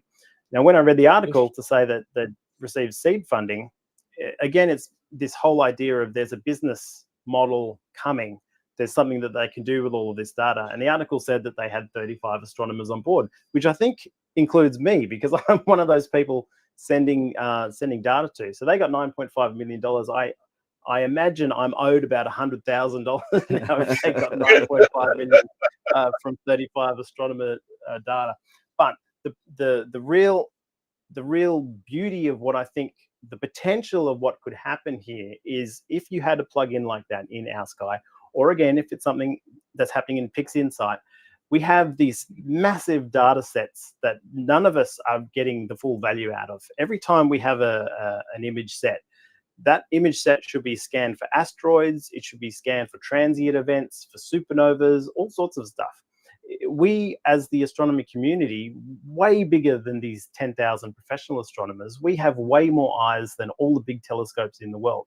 And if all of our data was crunched and data mined by artificial intelligence, that's a huge academic data set that would uncover all sorts of stuff. It's something that I'd like to see, whether it is Pixinsight or this Our Sky project or anything. We're sitting on a gold mine here in terms of data, academic data. I think the real innovation in the astronomy community will come from this artificial intelligence software stuff eventually, if someone can put it all together. Wow. Nice. That'd be great. That'd be awesome if you could actually do real science as you're going and taking all these subs and images and just having it pretty much, effortlessly doing what it needs to do. And detecting what it needs to detect. It'd be really, that'd be awesome. That would, I couldn't imagine how many discoveries would happen out of all the thousands and thousands and millions of gigabytes of data that we have across all over the it's amazing. That's like what was it, citizen science was at one time. I was involved in that, and they had a satellite up there collecting dust, like solar dust, and little micro meteorites that were hitting these panels, and you were searching through the panels to see if there's a dent in the panel. And millions. Yeah, see, that's all stuff AI can do now. We don't need people to look anymore, because an AI can do that. And AI has eyes, and AI has a brain. They can put it all together for us. In fact, we don't even need to do anything differently. We're just taking photos. So we just have this data. We should be able to hand that over to an AI and say, is there anything that I need to check? Yeah. Is there anything in here that shouldn't be there, or that is anomalous? That would be cool. Yeah. One question that I have is that, because I can be, especially looking at southern targets, I'm quite jealous of you guys having like the tarantula and Eta and the dragons and stuff. Is there anything in the northern hemisphere that you can't get, because there's no rotation, but you see like on Astroband or anything like that? Did you just say, damn, I wish I could get that one? Yeah, there's a few. I mean, there's Andromeda, but technically I can see Andromeda, and I have taken photos of it before. But I'd love to have access to Andromeda properly up high in the sky. That's an amazing one. The Iris Nebula, because I am a fan of dark nebulas in general, and that dark reflection nebula is a particularly striking one. They're the two main ones, but really all the good stuff's in the southern hemisphere. So Yeah, we know. I'm happy. I'm happy where I wouldn't trade it for the world. Sorry, not even for Polaris, the pole star. I don't need it. Every time I talk to Yeah, that's what Simon I'm gonna say. Lewis, At least we have one pole star that we can just polar align to. Oh, You yeah. guys have got the Yeah, entire cross. That's great. We got Polaris, and they got the Tarantula and the Dragon's Vara. You know, I think he's okay. But every time I talk to Simon Lewis, who's in New Zealand, and I talk to him quite a bit, and him and I have been friends for a long time, and he's like, "Oh, Dan, you got to come down to New Zealand and see a real sky." I'm like, "Yep, I know, I do, I know." you know. Yeah. What are you gonna do? Yeah, I know. But what is another one is that I have is which aspect of astrophotography do you enjoy most? Because you do deep sky, you do planetary, and I do know you are also doing solar now, if I'm not mistaken. Yes, or you've been doing a little bit of solar, or do you do solar at all? Yeah. So the funny thing is I've actually I've written a book, and the premise of the book, it's finished. I can't find a publisher because I swear a lot. So if there's anyone watching this that wants to make a lot of money, I've got a book ready to go. I'll probably publish it myself and make all the money. But the idea is you get these books and they're like field guides, right? Of here's 100 things to look at in space for the northern hemisphere or the southern hemisphere. What I have always enjoyed more about this hobby is that there's so much you can do with a telescope. It's not just one thing.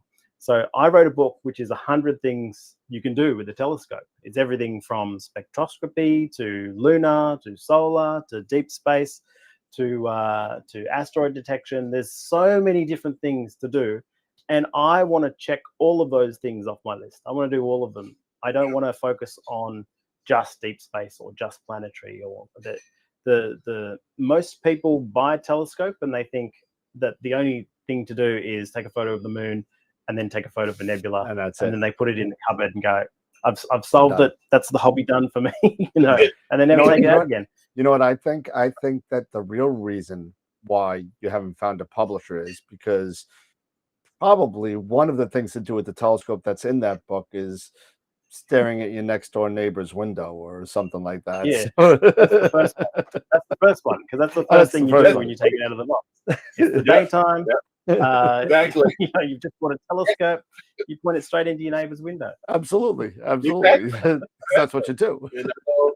It's either you can look at something very good, or you might be watching your next door neighbor murdering their cat or something. Who knows? But still, no cat murdering. No how cat many murdering. people own telescopes for that very purpose. If you're ever in like a city, like a big city, like New York, and you're up in a building, and you have a pair of binoculars or a telescope, and you just scan all the apartments, you will find telescope on decks and in apartments everywhere. People love watching people with telescopes. So that $1 billion industry isn't just nerds like us. It's people looking at other people. That's exactly. That's a little scary, actually. It's quite. It's a little frightening. there. But it's that's true. why I It's left true. the city. That's why I left the city for a nice little subdivision and a nice little home. It's nice and low. I got out of Chicago. We're out, got out of the hood. And where people could think, like, what is he doing? Oh, there it is. That's how all this started. There was a small Alfred Hitchcock movie, and this is how all this peeping Tom stuff started. It's with Jimmy Stewart. It's called Rear Window. And all he did, he had a broken ankle, and he just stared with a camera and just watched people across the way. How how disturbing is that to begin with? This guy is hiding. He knows it's wrong. He's hiding in a dark room with his camera and his binoculars. But it's such an interesting legal question to me. Is like, if you are inside your house, there's nothing legally stopping you from looking out the window, whether that's with your own eyes or with a 8,000 millimeter telescope. And if you're looking into someone else's window, legally speaking, it's they've left their window open. There's no expectation of privacy when the window's open. So because I went down this rabbit hole when I did a whole video on this topic about using your telescope to spy on your neighbors and whether it was legal or not. And there was a case in New York, I believe, where a guy not only was looking, he took photos of families in their kitchen eating breakfast and stuff and kids playing. And then he exhibited those photos in an art gallery as like, here is the ultimate pinnacle of street photography, where I'm looking into all of these people's houses and showing you them as they are. And the funny thing was, he won the case. The judge was like, well, yeah, the windows are open. He never left his house. There is no expectation. Without release forms. Wow, get away with it with no release forms or anything. Wow. Nope. Because you're photographing from the street. Yeah, exactly. Public domain. Look at that. Wow. There it is. You know. Yeah. Wow, Charlie. That's funny though. Charlie has a sponsored suggestion for you. KY wants to win 100 places to put your telescope. What the hell is this? Oh, KY, right. I am waiting for your call. I will take money exactly. from anyone. Well, now I no moral compass. Now I got to do something. I got to do something for charity right now, because we got to do this at least once every show. So we got to do this for charity, because we're way off the rails here. We're off the rails. It's over. Yeah, we are way off the rails. Oh my God. God, yeah. Oh my God! Here we are. That's funny. This is what happens after 8 hours, and you have, God bless him, Dylan O'Donnell batting cleanup for AstroPalooza. You should have started drinking about 45 minutes ago, Dan. Babe, can I get that shot of whiskey, babe, please? Oh man! Yes, I know she hears me. Yeah. Please, just bring in the bottle, because it's over. But just bring the bottle in. Jerry Valdez has a question in yeah, chat. Jerry had a question for you. You get an astronomy degree. If so, can you talk about that and how you have been able to use that? Yes. Seriously, if I've helped encourage anyone to get into the field of astronomy or astrophotography, I apologize. I realize it's a life-destroying decision. But yes, I did do a degree in astronomy at Swinburne University. I have a master's in information technology, but I just did the astro stuff because I'm so active in the astrophotography community. I thought it would be good to have a little bit of a science background. So I did that bachelor level degree, completely useless. Like, I'm not going to be a professional astronomer. I'm not going to work in an observatory. I'm fairly certain there's more money to be made on YouTube than there is being an actual professional astronomer. So I don't think it's something I would do or even recommend to my children unless they were superstar academics and fully passionate about it. But if you want to make money, don't do astronomy. Sorry. Yeah. No, it's a way to lose a lot of money. Yeah. Oh yeah. It's definitely one of those things. You know, it's a gateway drug. It is. It's a labor of love, and that's what it is. Yeah, we do it because we love it. We do it. We do it, and we do it. We either do it because we love it, or we just love masochism, and that's it's one or the other. Self-flagellation. Yeah. Exactly. Oh my gosh, this is awesome. But on a serious note, Dylan, congratulations on it. That is an achievement, and I got to be dead honest with you. I mean, I could not have done it, and you know what? It's definitely an achievement, and I applaud you for doing it. Thank you. So really, yeah, cheers. And my God, who is it? Who said it? It was David. It was Dave. You know, I was okay with Charlie, you know, and his sponsor suggestion. But then Dave brought out his sponsor suggestion, which actually matches and fits so much better in our field. He says Astroglide would be a much better choice. So, yes, it would. Yes, it would. Oh God, this is definitely Rail's time. So 11 inches. Chris said he does AP for the chicks. So exactly. Oh, you my know, goodness. I've been. You know what? This is my first time actually. You know, because of course we've only. This is the only time. This is our first time meeting. But I've been looking forward to this segment out of all the segments because because he is the man. He leaves nothing. It's like he leaves nothing on. You know, it's like no holds barred. A lot of people have said in the chat already that when you were talking about the filtering of what you say, they like the non-filtered Dylan. So you know what's gonna have to happen now. You're gonna have to come on for your own show again, and we're gonna have to come on and hang out. I'll just cause heaps of drama on your channel. That'd be great. That's okay. We're okay with that. It's all good. You know. Yeah, that's fine. You can keep your sponsorship clean and everything, you know, exactly. because and you can just totally trash us. It's fine. It's all right. I love it. We'll just sit here and oh yeah. We'll drink That's it. That's it. I got my shot ready to go for the end of the show shot. We still got to do all the giveaways. So don't anybody go away, because we're gonna be doing all. We got 1, 2, 3, 4, 5, 6, 7, 8 giveaways that we got to do. Oh yeah. So I'm gonna have to leave you guys to do that. I have to go and we get it. Play some chess at the local pub and have some lunch.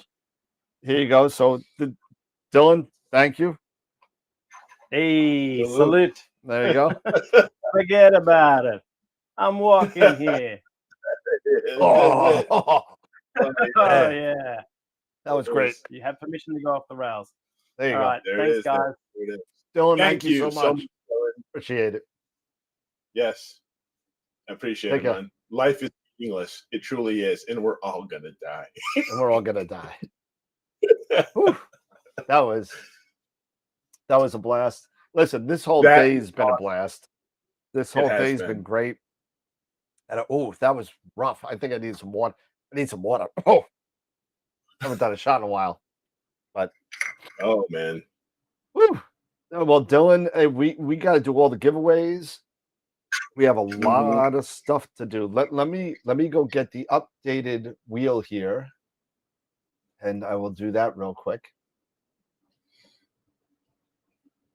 Okay. So I hope you guys have had just as much fun as I have. This has been AstroPalooza 2 has been off the rails and off the chain as far as I'm concerned. This has been such a blast, man. Dan, once again, you've pulled together a great, guest list and everything, and it's been awesome. I'm so glad I'm a part of this, man. It's you know what? Something else. And I gotta say, and I appreciate the comment, but I gotta say, without the past 3 years with yourself and the other co-hosts that have helped build this, all of these guests wouldn't know who we are, wouldn't even give a crap about what we do. And, now we got some of the biggest hitters out there coming to hang out. And there's still more to get. We got AstroPalooza 3. And I'm not going to say, who, because I don't want to get, but I think I'm going to get some good. I'm going to get some, well, not that we didn't have good guests this time. I think we're going to have a lot of good guests next year. And I think this is just a trend that's going to continue. And it's really awesome. Yeah. And Ron Breacher just texted me. He said, "I'm sorry I couldn't make it. I would have been killed by my wife if I missed her birthday." So, totally. Ron, you're forgiven, but now you're into a contract for at least 3 shows next year. So, and listen. So just to recap today, what a show! We had started off the day with Wayne. Oh, geez, after a shot of whiskey, I need my glasses. Hold on a second. Yeah, I get it. If you need it, because I can lead it off. So we led off with Wayne Parker from Sky. Let's see if you forget anybody. Then we had, Masters of Pixinsight. Thank you again, Ron. We totally understand. Gail's birthday comes first, so we totally get that. And Stacey Downton from AstroStace. Thank you again. We loved having you on. Please come back again. Again, Trevor Jones, absolutely, from Astro Backyard and astrobackyard.com. Charles Bracken from Deep Sky Primer. Thank you as well. Dr. Christian Sasse and Blake from iTelescope. Thank you. Scott Roberts and Explore Scientific. Thank you again for your support and everything. PrimaLuceLab, Filippo, Omar, Tom, Clark, everybody. Thank you. Thank you for my gear. Love it. I'm gonna, so thank you guys so much. And of course, Dylan, from Star Stuff and YouTube. Thank you again for joining us. Really appreciate it, man. So yeah, it's been a blast. 8 hours. 8 hours, man. And it was awesome. And I'm just getting the export. Did I miss anyone? Did you do Filippo, Omar, and Tom? Yeah, I did. I did the PrimaLuce guys. Yep. I hate to say I went down the whole lineup. I think you got it all. And did you do that all like from memory? No. I've got the lineup because you gave me the lineup. Oh, you wrote it down. You cheated. You cheated. I know. Hey, you know what? It's been 8 hours, man. You got to cut a brother a break. Oh, jeez. And I'm gonna have a sidecar after this. It's gonna be. Oh man. Let's see. So there we go. I got everybody on here. So you got everybody. So yeah. So now comes the fun stuff. Well, everything has been fun, but now come the prizes. Yeah. And don't forget those who are wanting to submit your photos for image of the week for this upcoming week for the 15th of December. Don't forget, you can go to astroworldweb.com/IOTW and submit your photos. The photos, the entries will be available at entry point until Tuesday morning.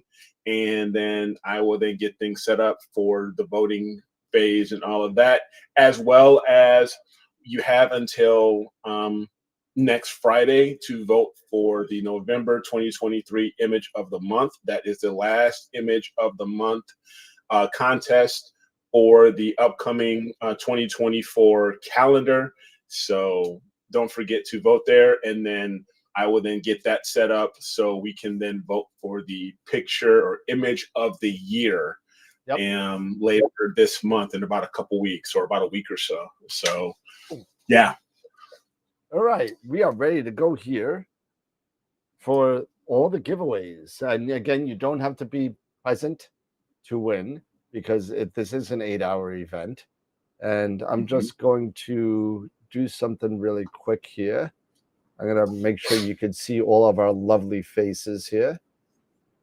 And layers and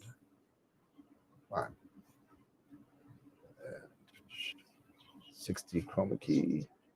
And Eric is all the way down at the bottom now with this lovely green screen now. That green screen it's working out pretty darn good. It's working out pretty darn good, man. Yep. Thanks, also to Wayne. Thanks for the suggestion.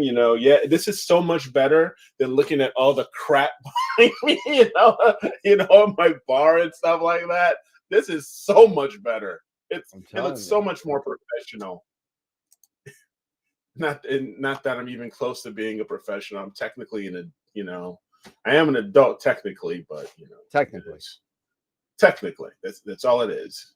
It's all nothing but a number. Nothing but that's what happens. Oh, younger people always say that. It's just a number. Uh-huh. It's like when you sit there and you talk to a younger person and say, "Yeah, I'm 52." That's young. They're like 27. Yeah, oh, that's young. I said, but when you're 52, you're thinking, yeah, wait till you get here. Let me see this. So If I raise my head up a little bit, it looks like I have a wig on my head. oh yeah, that's your ghost of Cassiopeia. It looks like you got like Yeah. All right. So we are gonna do first. We're gonna do 5 free MOP workshops. Okay. We're gonna do 5 in a row. We're 5. just gonna wipe them off. 5. 5. 5 free. 1, 2, 3, 4, 5. One. 5 I got MOPs. 5 kids to feed. Mm-hmm. All right. It so is. Here's Shut the up, first Warren. one. Here we go. Ready to go? Go for it, brother. Hit it. All right. Let me get it back. What happened? There we go. There we go. Here's the first one. First 5 free MOP. And thank you everybody for watching. It's been really great. Yes. Yeah, it has been. Seriously, it has been. It's been a blast. I'm Peter. Like he needs it. Yeah, no, right? Tom. I'm Peter. Tom Doesn't still need- on? Just in case any of you realize, Tom Peter was the one that won the most pictures of the week for 2023. So yeah, like he really needs it. So all right, that's one. Number 2. Number 2. No way. Oh, shut up. No. Sorry, No, Tom. no. You don't want another one. No, we do another one. Oh, What are the odds of that? 1 in 73. Yeah. John Patterson. All right. That's 2. That's funny. How does that happen? You can't make this stuff up. You can't. No, you can't.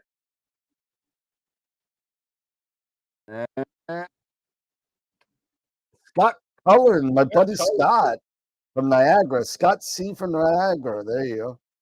Scott Dylan, Cullen. you were just 2 away. You never know. It might roll around again. Yep. Don't worry, Dylan. There are other. There's a lot of stuff out here to win. There's a lot of stuff. And looks like Frank Rossetti. Yes. Yes, Frank. Okay.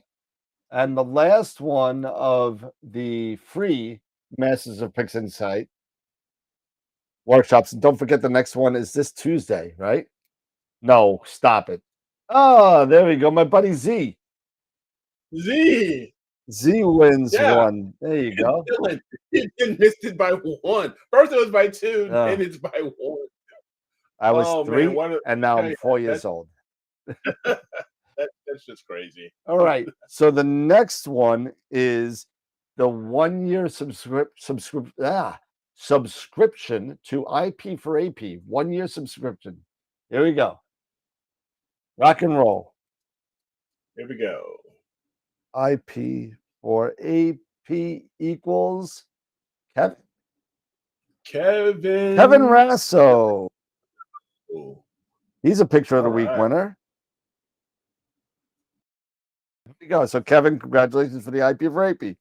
Now, what do we got? We got the premium data set from iTelescope. Oh, iTelescope. Yeah. Should we do the duffel bag first? Yeah, do the duffel bag. Do the duffel bag first. Whoever wins is going to be pissed. But then Right. duffel bag. Here we go. The duffel bag goes to. Nope, John already won. John Patterson. John already won. Sorry, John. Don't worry. For the premium stuff, you all get a chance again. Don't worry about it. Dr. Francisco Anguiano. All right.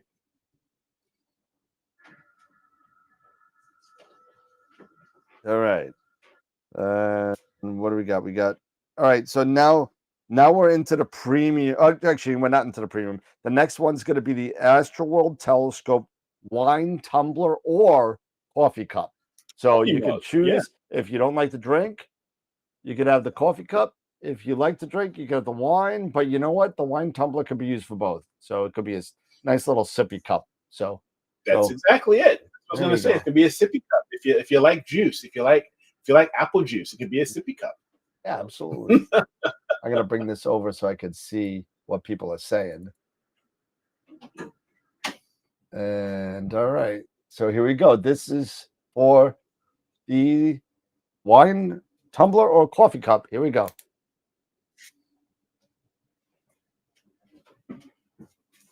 And it is hello Newman. Hello Newman. No. Newman wins something. So I'm just gonna write Newman because I know who it is. So I'm just writing Newman. There you go. Newman wins something. All right, so now we reset because everybody, these are all the premium prizes that we have. So we're gonna be doing the premium data set, the visible universe signed copy of the book, an all sky image poster by Charles Bracken and Dr. Whitby. And then the last thing is the $100 gift certificate to Astroworld telescopes. All right. So here we go. right. So this is for the premium. Everyone's got a chance. So if you won before, it doesn't matter. And we also are giving away 10 in the interest of time. If you wanted, you know, we'll take a we haven't done a poll yet. So I'm gonna write and should we do all MOP giveaways tonight? And then yes or no. And the reason why I'm putting that, and I spelt it wrong, so you're gonna have to excuse me. I'm like doing this pretty fast. But the reason why, because we have 50% off coupons as well. So if you want to do all 10 of them, we'll do it all. Just go the vote. And then if not, we'll do it on the show or we'll do it on the side and we'll send you an email. Either way, whatever wins. We'll just do that. So the first one is going to be the premium data set from iTelescope. And that object is to be determined. And Dr. Sasse will pick one himself. So here we go. Premium data set from iTelescope.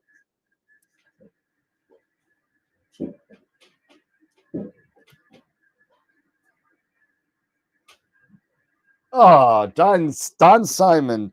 My buddy Mark just missed it. Don Simon. There we go. Congratulations for the premium data set from iTelescope. Now we're going to be doing the Visible Universe signed copy by Charles Bracken and Dr. Max Whitby. There we go. If you did want, just so you know, before I do it, if you did win a premium, you could only win one premium. So just so you know. All right. Here we go. Visible Universe. Who does it go to? The Visible Universe goes to. I'm lucky I said that, right? The same guy. How does this happen twice in one night? Oh my goodness. Yeah, I know. I know. Bye, Don. We just removed you, so you won't. There's no more left. So. Yeah.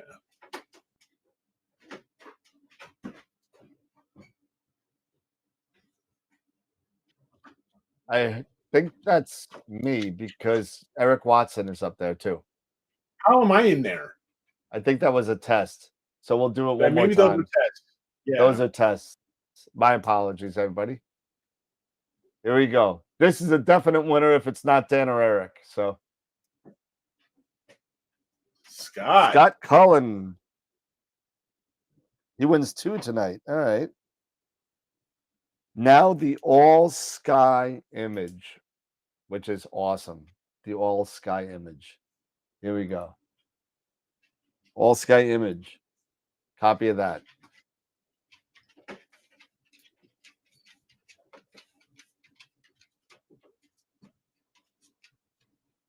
Frank Rossetti. All right. All right. So we did the IP for AP. We did everything. The only thing that we didn't do is a $100 gift certificate. And it looks like the eyes have it. So we have 71% yes.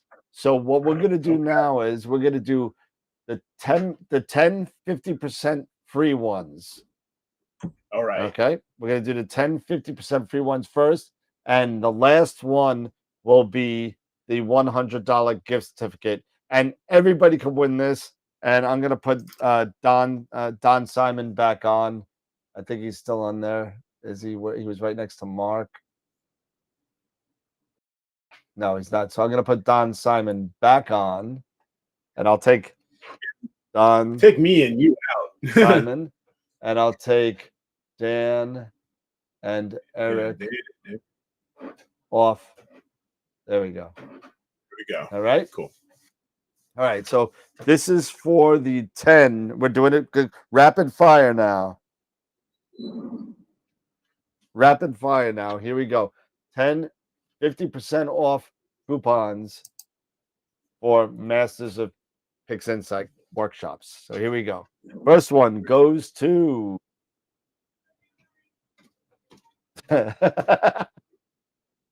Tom Simon.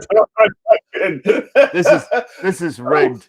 This is rigged. This is so bad. Oh God. Here we go. Number 2 goes to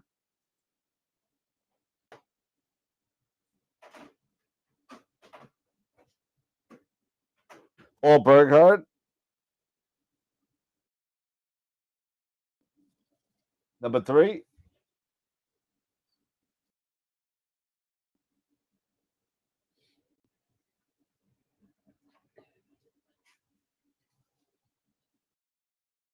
Ross Hampton. Yep.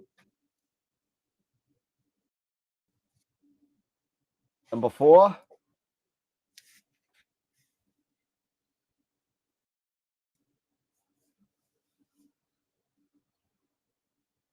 Steve Ibbotson.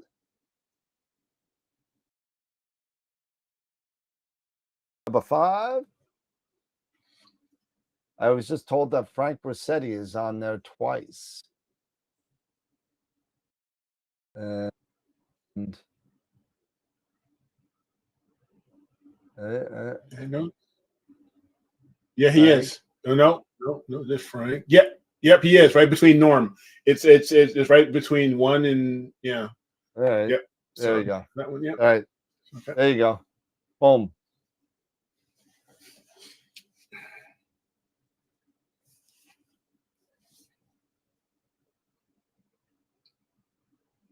Mark Ellis. Ellis. This is number 6.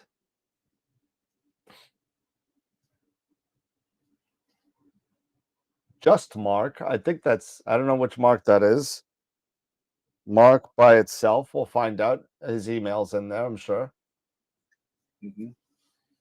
That was 1, 2, 3, 4, 5, 6. This is 7. 7. Okay. Chris McAndrews. I know Chris. He lives on Long Island. 1, 2, 3, 4, 5, 6, 7. 3 to go. So this is 3. Scott Schneider.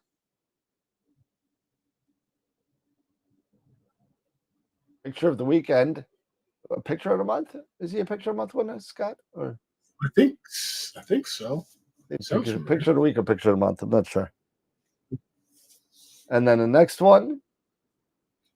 This is 9 or 10. This is 9. Greg Meyer.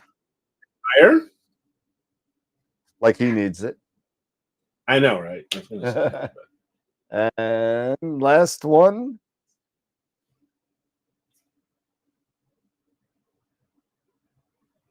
Annie Hilliard. All right, that's all 10. All right. So now the final prize of the night.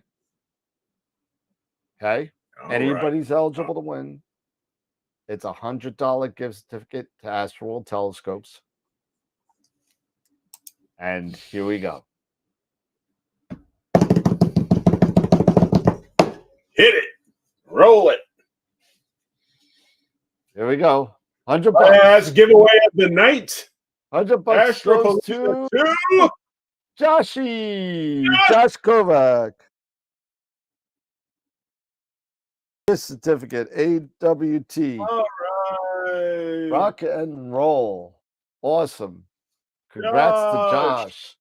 There you go. Unbelievable. What a show. What a night. What a day. What an afternoon. It's Holy crap. look at all the Joshes coming across. I know, right? It's Woo-hoo! unbelievable, man. It's really great. And you know, Eric, you know, it's been such a great time, really, seriously, from the bottom of my heart, doing this stuff with you and doing this stuff with all the other people that have been involved with building this to what it is. You know, I saw Jesse in the chat today. I did. I saw Great. Jesse. Pete was threatening to come on today. He unfortunately had another hockey tournament that he was in, so he couldn't make I hope it. he's okay. Yeah, Yeah, he doing? he's fine. He's okay. But you know, starting off with Charlie Walsh, back 5 years ago or 6 years ago, I don't even know how many years ago, where we were sitting on his couch with we didn't want to show the couch, so we grabbed a sheet and we put the sheet over the couch, this blue sheet. That it was just, you know, so and we did it. And from that basement in Shirley, New York, we Hold on, sorry, Dan. Jackie was asking about what about the AstroPalooza T-shirt for the club? Shoot. Thank Okay. you. I was Thank confused about that. You know, I think we did the same thing last year too. I think we may have.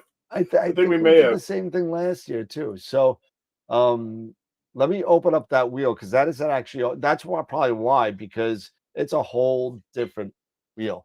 So I am going to give anybody in the chat, right? Last chance.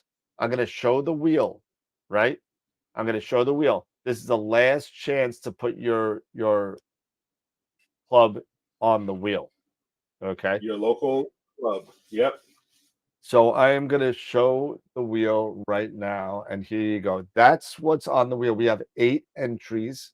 So you have a 1 in 8 chance. If you're in there, please do not repeat your name. If you have a club, this is the last chance you will have to put anything on there. So please, Eric, if you see anything come across, let me know. Okay. We got Oklahoma City Astro Club. Oklahoma City. All right. So we'll just do OK City. Nice try, Tom. Tom Peters Astro Club. RASC Niagara Center. Oh, I thought they weren't on there. Okay. RASC Niagara. Okay. St. George Astronomy Group by Dylan. St. George. Okay. Norm Newman's Astro Adventures. Let's see. Christopher, Minnesota Astronomical Society. What's that? The Minnesota Astronomical Society. Minnesota Astronomical Society. Yeah, okay. Christopher. Yeah, the RASC SA Scatoon Center. Sasse. It's an RASC. Yes, RASC. Sorry. Let me see if I could. Yes. There's one, Dave. Definitely. Reach for the stars. RFT stars. Absolutely. Let's see. It's RASC. Oh, Saskatoon. Saskatoon. Sorry. RASC. Saskatoon. Okay. And then RFT. Right. Yep. RFT stars. Tom Peter, no. Tom Peters Astro Club. No. All right, so then I guess I should take off the Hello Newman Astro Club off. Yeah, So yeah, maybe I we take should. it off. Okay, I'll take that off. Mike says TAA, the Tulare Astronomical Larry, Association. TAA. Okay. Sorry. And that's so far. That's who I see so far. All right, we'll give 4 more minutes to 9:40 to say anything. And I'll tell you right now, and I will get off the screen because I don't want anybody to see what this is. So let me see how many shirts that we have sold so far. Just remember, this is only for the club who won. This is not done yet because we're selling shirts till the end of the month. So the winner is the winner. So you could go back to your club and say, hey, buy a shirt. Astroworld is doing a fundraiser for us. And the more shirts you sell, the more bigger the check. So that being said, I'm just gonna look in my ship station and see how many shirts that we've sold so far. Because I think we sold 5 on the show only, on the show. Not to mention the ones that we've sold already. Okay. So we got 1, 2, 3, 4, 5. Oh, that's not including the ones that were shipped already. Sorry. So we got 5 tonight. Then we got, let's see, 6, 7, 8, 9, 10, 11, 12, 13, 14, 15. We got 15 shirts sold. So that's about $150, $155. We just sold one more by Beth Hart. So we got one more sold, so make that 16. So so that's about $160, $170 right now. And Astroworld always bumps it up to the nearest 100. So minimum $200 right now is going to a club. Yeah. So clubs really use this. It's a really cool thing to have. I'm going to look at the list right now. We got 2 more minutes, and then we will do the chat. But on a serious note, in the 2 minutes that I have, like I was saying before, so we got Charlie, Tim Cowell, yourself, Jason, Simon, Theodore, Alvin, no, but Simon, Jason, Jesse, Pete, Tegan, Tyler. I mean, am I missing anybody? Scott. Geez, Scott. Where is Scott? We miss Scott. We do miss Scott. Yeah. I miss Absolutely. that guy. I don't know. He just I know he was working real hard, but I gotta give him a call for Christmas. But see how he's doing. But it's been great, honestly, Eric. You've been a stalwart of this show for 3 years, and thank you to you. Thank you to your family, which is allowing you to do this, twice a week, hang out with this crazy guy on YouTube for 4 hours a week and do this disaster, 8-hour day. No, but you know what I'm saying. Thank you to you. I know what you're saying. Yeah, I get, and thank you to Robin and and the kids for their support. Me, being on this crazy, doing this. So and Tom, thank you. Very nice of you to say. I'm learning as I go, with the website and stuff like that. It seems to be working pretty well, knock on wood, which hopefully we'll keep it going like that.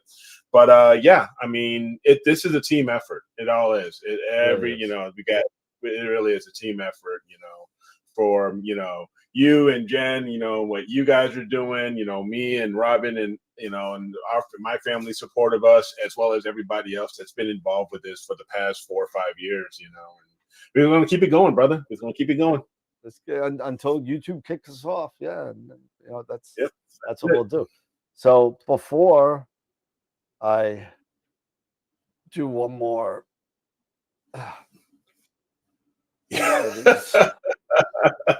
There we go. This time, take it easy this time. No, just- you don't do that. You don't do that. What are you doing? Just take it easy. Oh, I can You're still like, catch you out of the God, game. You're That's like, right. you're like, oh God. It's so Because funny. you know what? I don't normally do shots. I drink my thing, but like this is a special occasion. That's Yeah. Yep. This is all it. right. So Right. let me get back to the donation wheel, and I'll put this to the side for now. And we will do the desktop capture. And wrong desktop. Well, I made two. So there's the real desktop capture. Yeah. And the Yeah, club I know. donation wheel. Shots go down the hatch. It's just, the way you almost choked on the last one. I was just like, dude, take it easy. I'm telling you. Hey, listen, after doing, I've been up since like 9 o'clock in the morning doing this. It's not just the show. It's, even after we did all the work that we did on Friday last night, Last night, I was yeah. so anal about it. I logged on with my cell phone and did it all again on my own. Dude, And I went back in and I was still working on the website, cleaning up a little bit of the website and I'm straightening telling you. things out. So I feel you. I was like, I'm not totally pleased with how this is looking for the AstroPalooza site. I'm looking for AstroPalooza page. I got to fix this. I'm not 100% on it. Hey, it's great. It's a great time, and you know what? The resolution looked great, and everything was awesome. But it's really time to give away a nice check to a great astronomy group, and go back. Whoever the winner is, go back, give them the link, tell them it's a fundraiser, and all the proceeds go to your club. And buy a shirt, and it's a wonderful thing. So it's a two-edged sword. We get some free advertising, and you get a check. So there you Hey, go. it's a win-win. It's a Right? win-win. We ready to do this? Ready to do it? Let's do All it. right, So here we you can go go. watch the game. I'm going to go to bed. Yep, club winner. I'm writing that down. And here we go. You have a 1 in 15 chance of winning $200 or more for your club. Here we go. Good luck. The winner is. All right. There you go. RASC Niagara. RASC Congratulations. Niagara. Now, I don't know if that's in New York side or if that's in Canada side, but whatever the case I may was be. RASC, Royal Association. RASC is Canada. That's right. RASC is Canada. So it is in US dollars. So whatever it is in US dollars, you can. It's even more than in Canadian. Yeah, there you go. So congratulations to the RASC in Niagara. You are the winner of this year's Astro World fundraiser, I guess you could call it, on the shirt sale. So I believe that's Scott's group. If I'm not correct, I believe that's Scott's group. Scott, go back to your club and tell them that they need to buy some shirts so to get more cash. Absolutely. Yeah, that's it. So 10 billion Canadian dollars. There you go. Yeah. Who knows? Maybe we can make it a little bigger next year and maybe get more people in. And your battery's about to die, so you're gonna lose your light pretty soon or something. Whose battery? Because yours, it's blinking. Oh, that's on the nothing. feed. So it blinks. That's fine. So, but I'm yeah, I mean, who knows? Maybe we can do something even bigger, like for Christmas. Like as we do AstroPalooza, maybe there'll be a big fundraiser for something, for Christmas, or people can come in and do marathon or something, and we build a fundraiser for a deserving Astro, club, or maybe even, part of the whole outreach thing for a school or something. Who knows? Awesome. Few thoughts there. Anyway. Hey, listen. All right, everybody. The 50 there, please. If you haven't subscribed to us, please consider subscribing to us. It's been a great day of a lot of wonderful information and a lot of sharing. And this is what we do. This is what we do on a weekly basis, or a bi-weekly basis, actually. And it's a lot of fun. So thank you for everybody in the chat. thank you for everybody that's been, involved in the show over the past 5 years. And it's been a really great road traveled. And And for those who, if you're leaving, like even Mike mentioned, hit the like on the way out, anything like that. But even on the replay, you happen to catch this and you're on the replay and wrapping things up, do us a favor, give a thumbs up, give a like even on the replay, because we know a lot of you all watch also on the replays and stuff like that. So just thank you, everybody. Have a great night and have a great weekend and clear skies and all of that stuff. I see Chris McAndrews in the chat. So Chris, you won something. If you didn't see it, I'll send you an email. So hey, like we were talking about, we're still doing our shows till the end of the year. So feel free to come and stop by Wednesday night. And thank you, everybody, for coming by throughout the day today. For all you people that have been here for the whole 8 hours or so. Thank you for chilling out with us. It's been a pleasure. It's been a privilege to do this 2 years in a row. And we couldn't do it without the people that watch us. So thank you so much for supporting us. Thank you for the future. Thank you for the donations of the shirts. Thank you for the cash donations that we've received throughout the day. And it's been wonderful. So again, thank you so much, everybody. Have a great weekend. Enjoy your Sunday. And I'm going to do the last one for everybody. So salute. There we go. Yes. Thank you.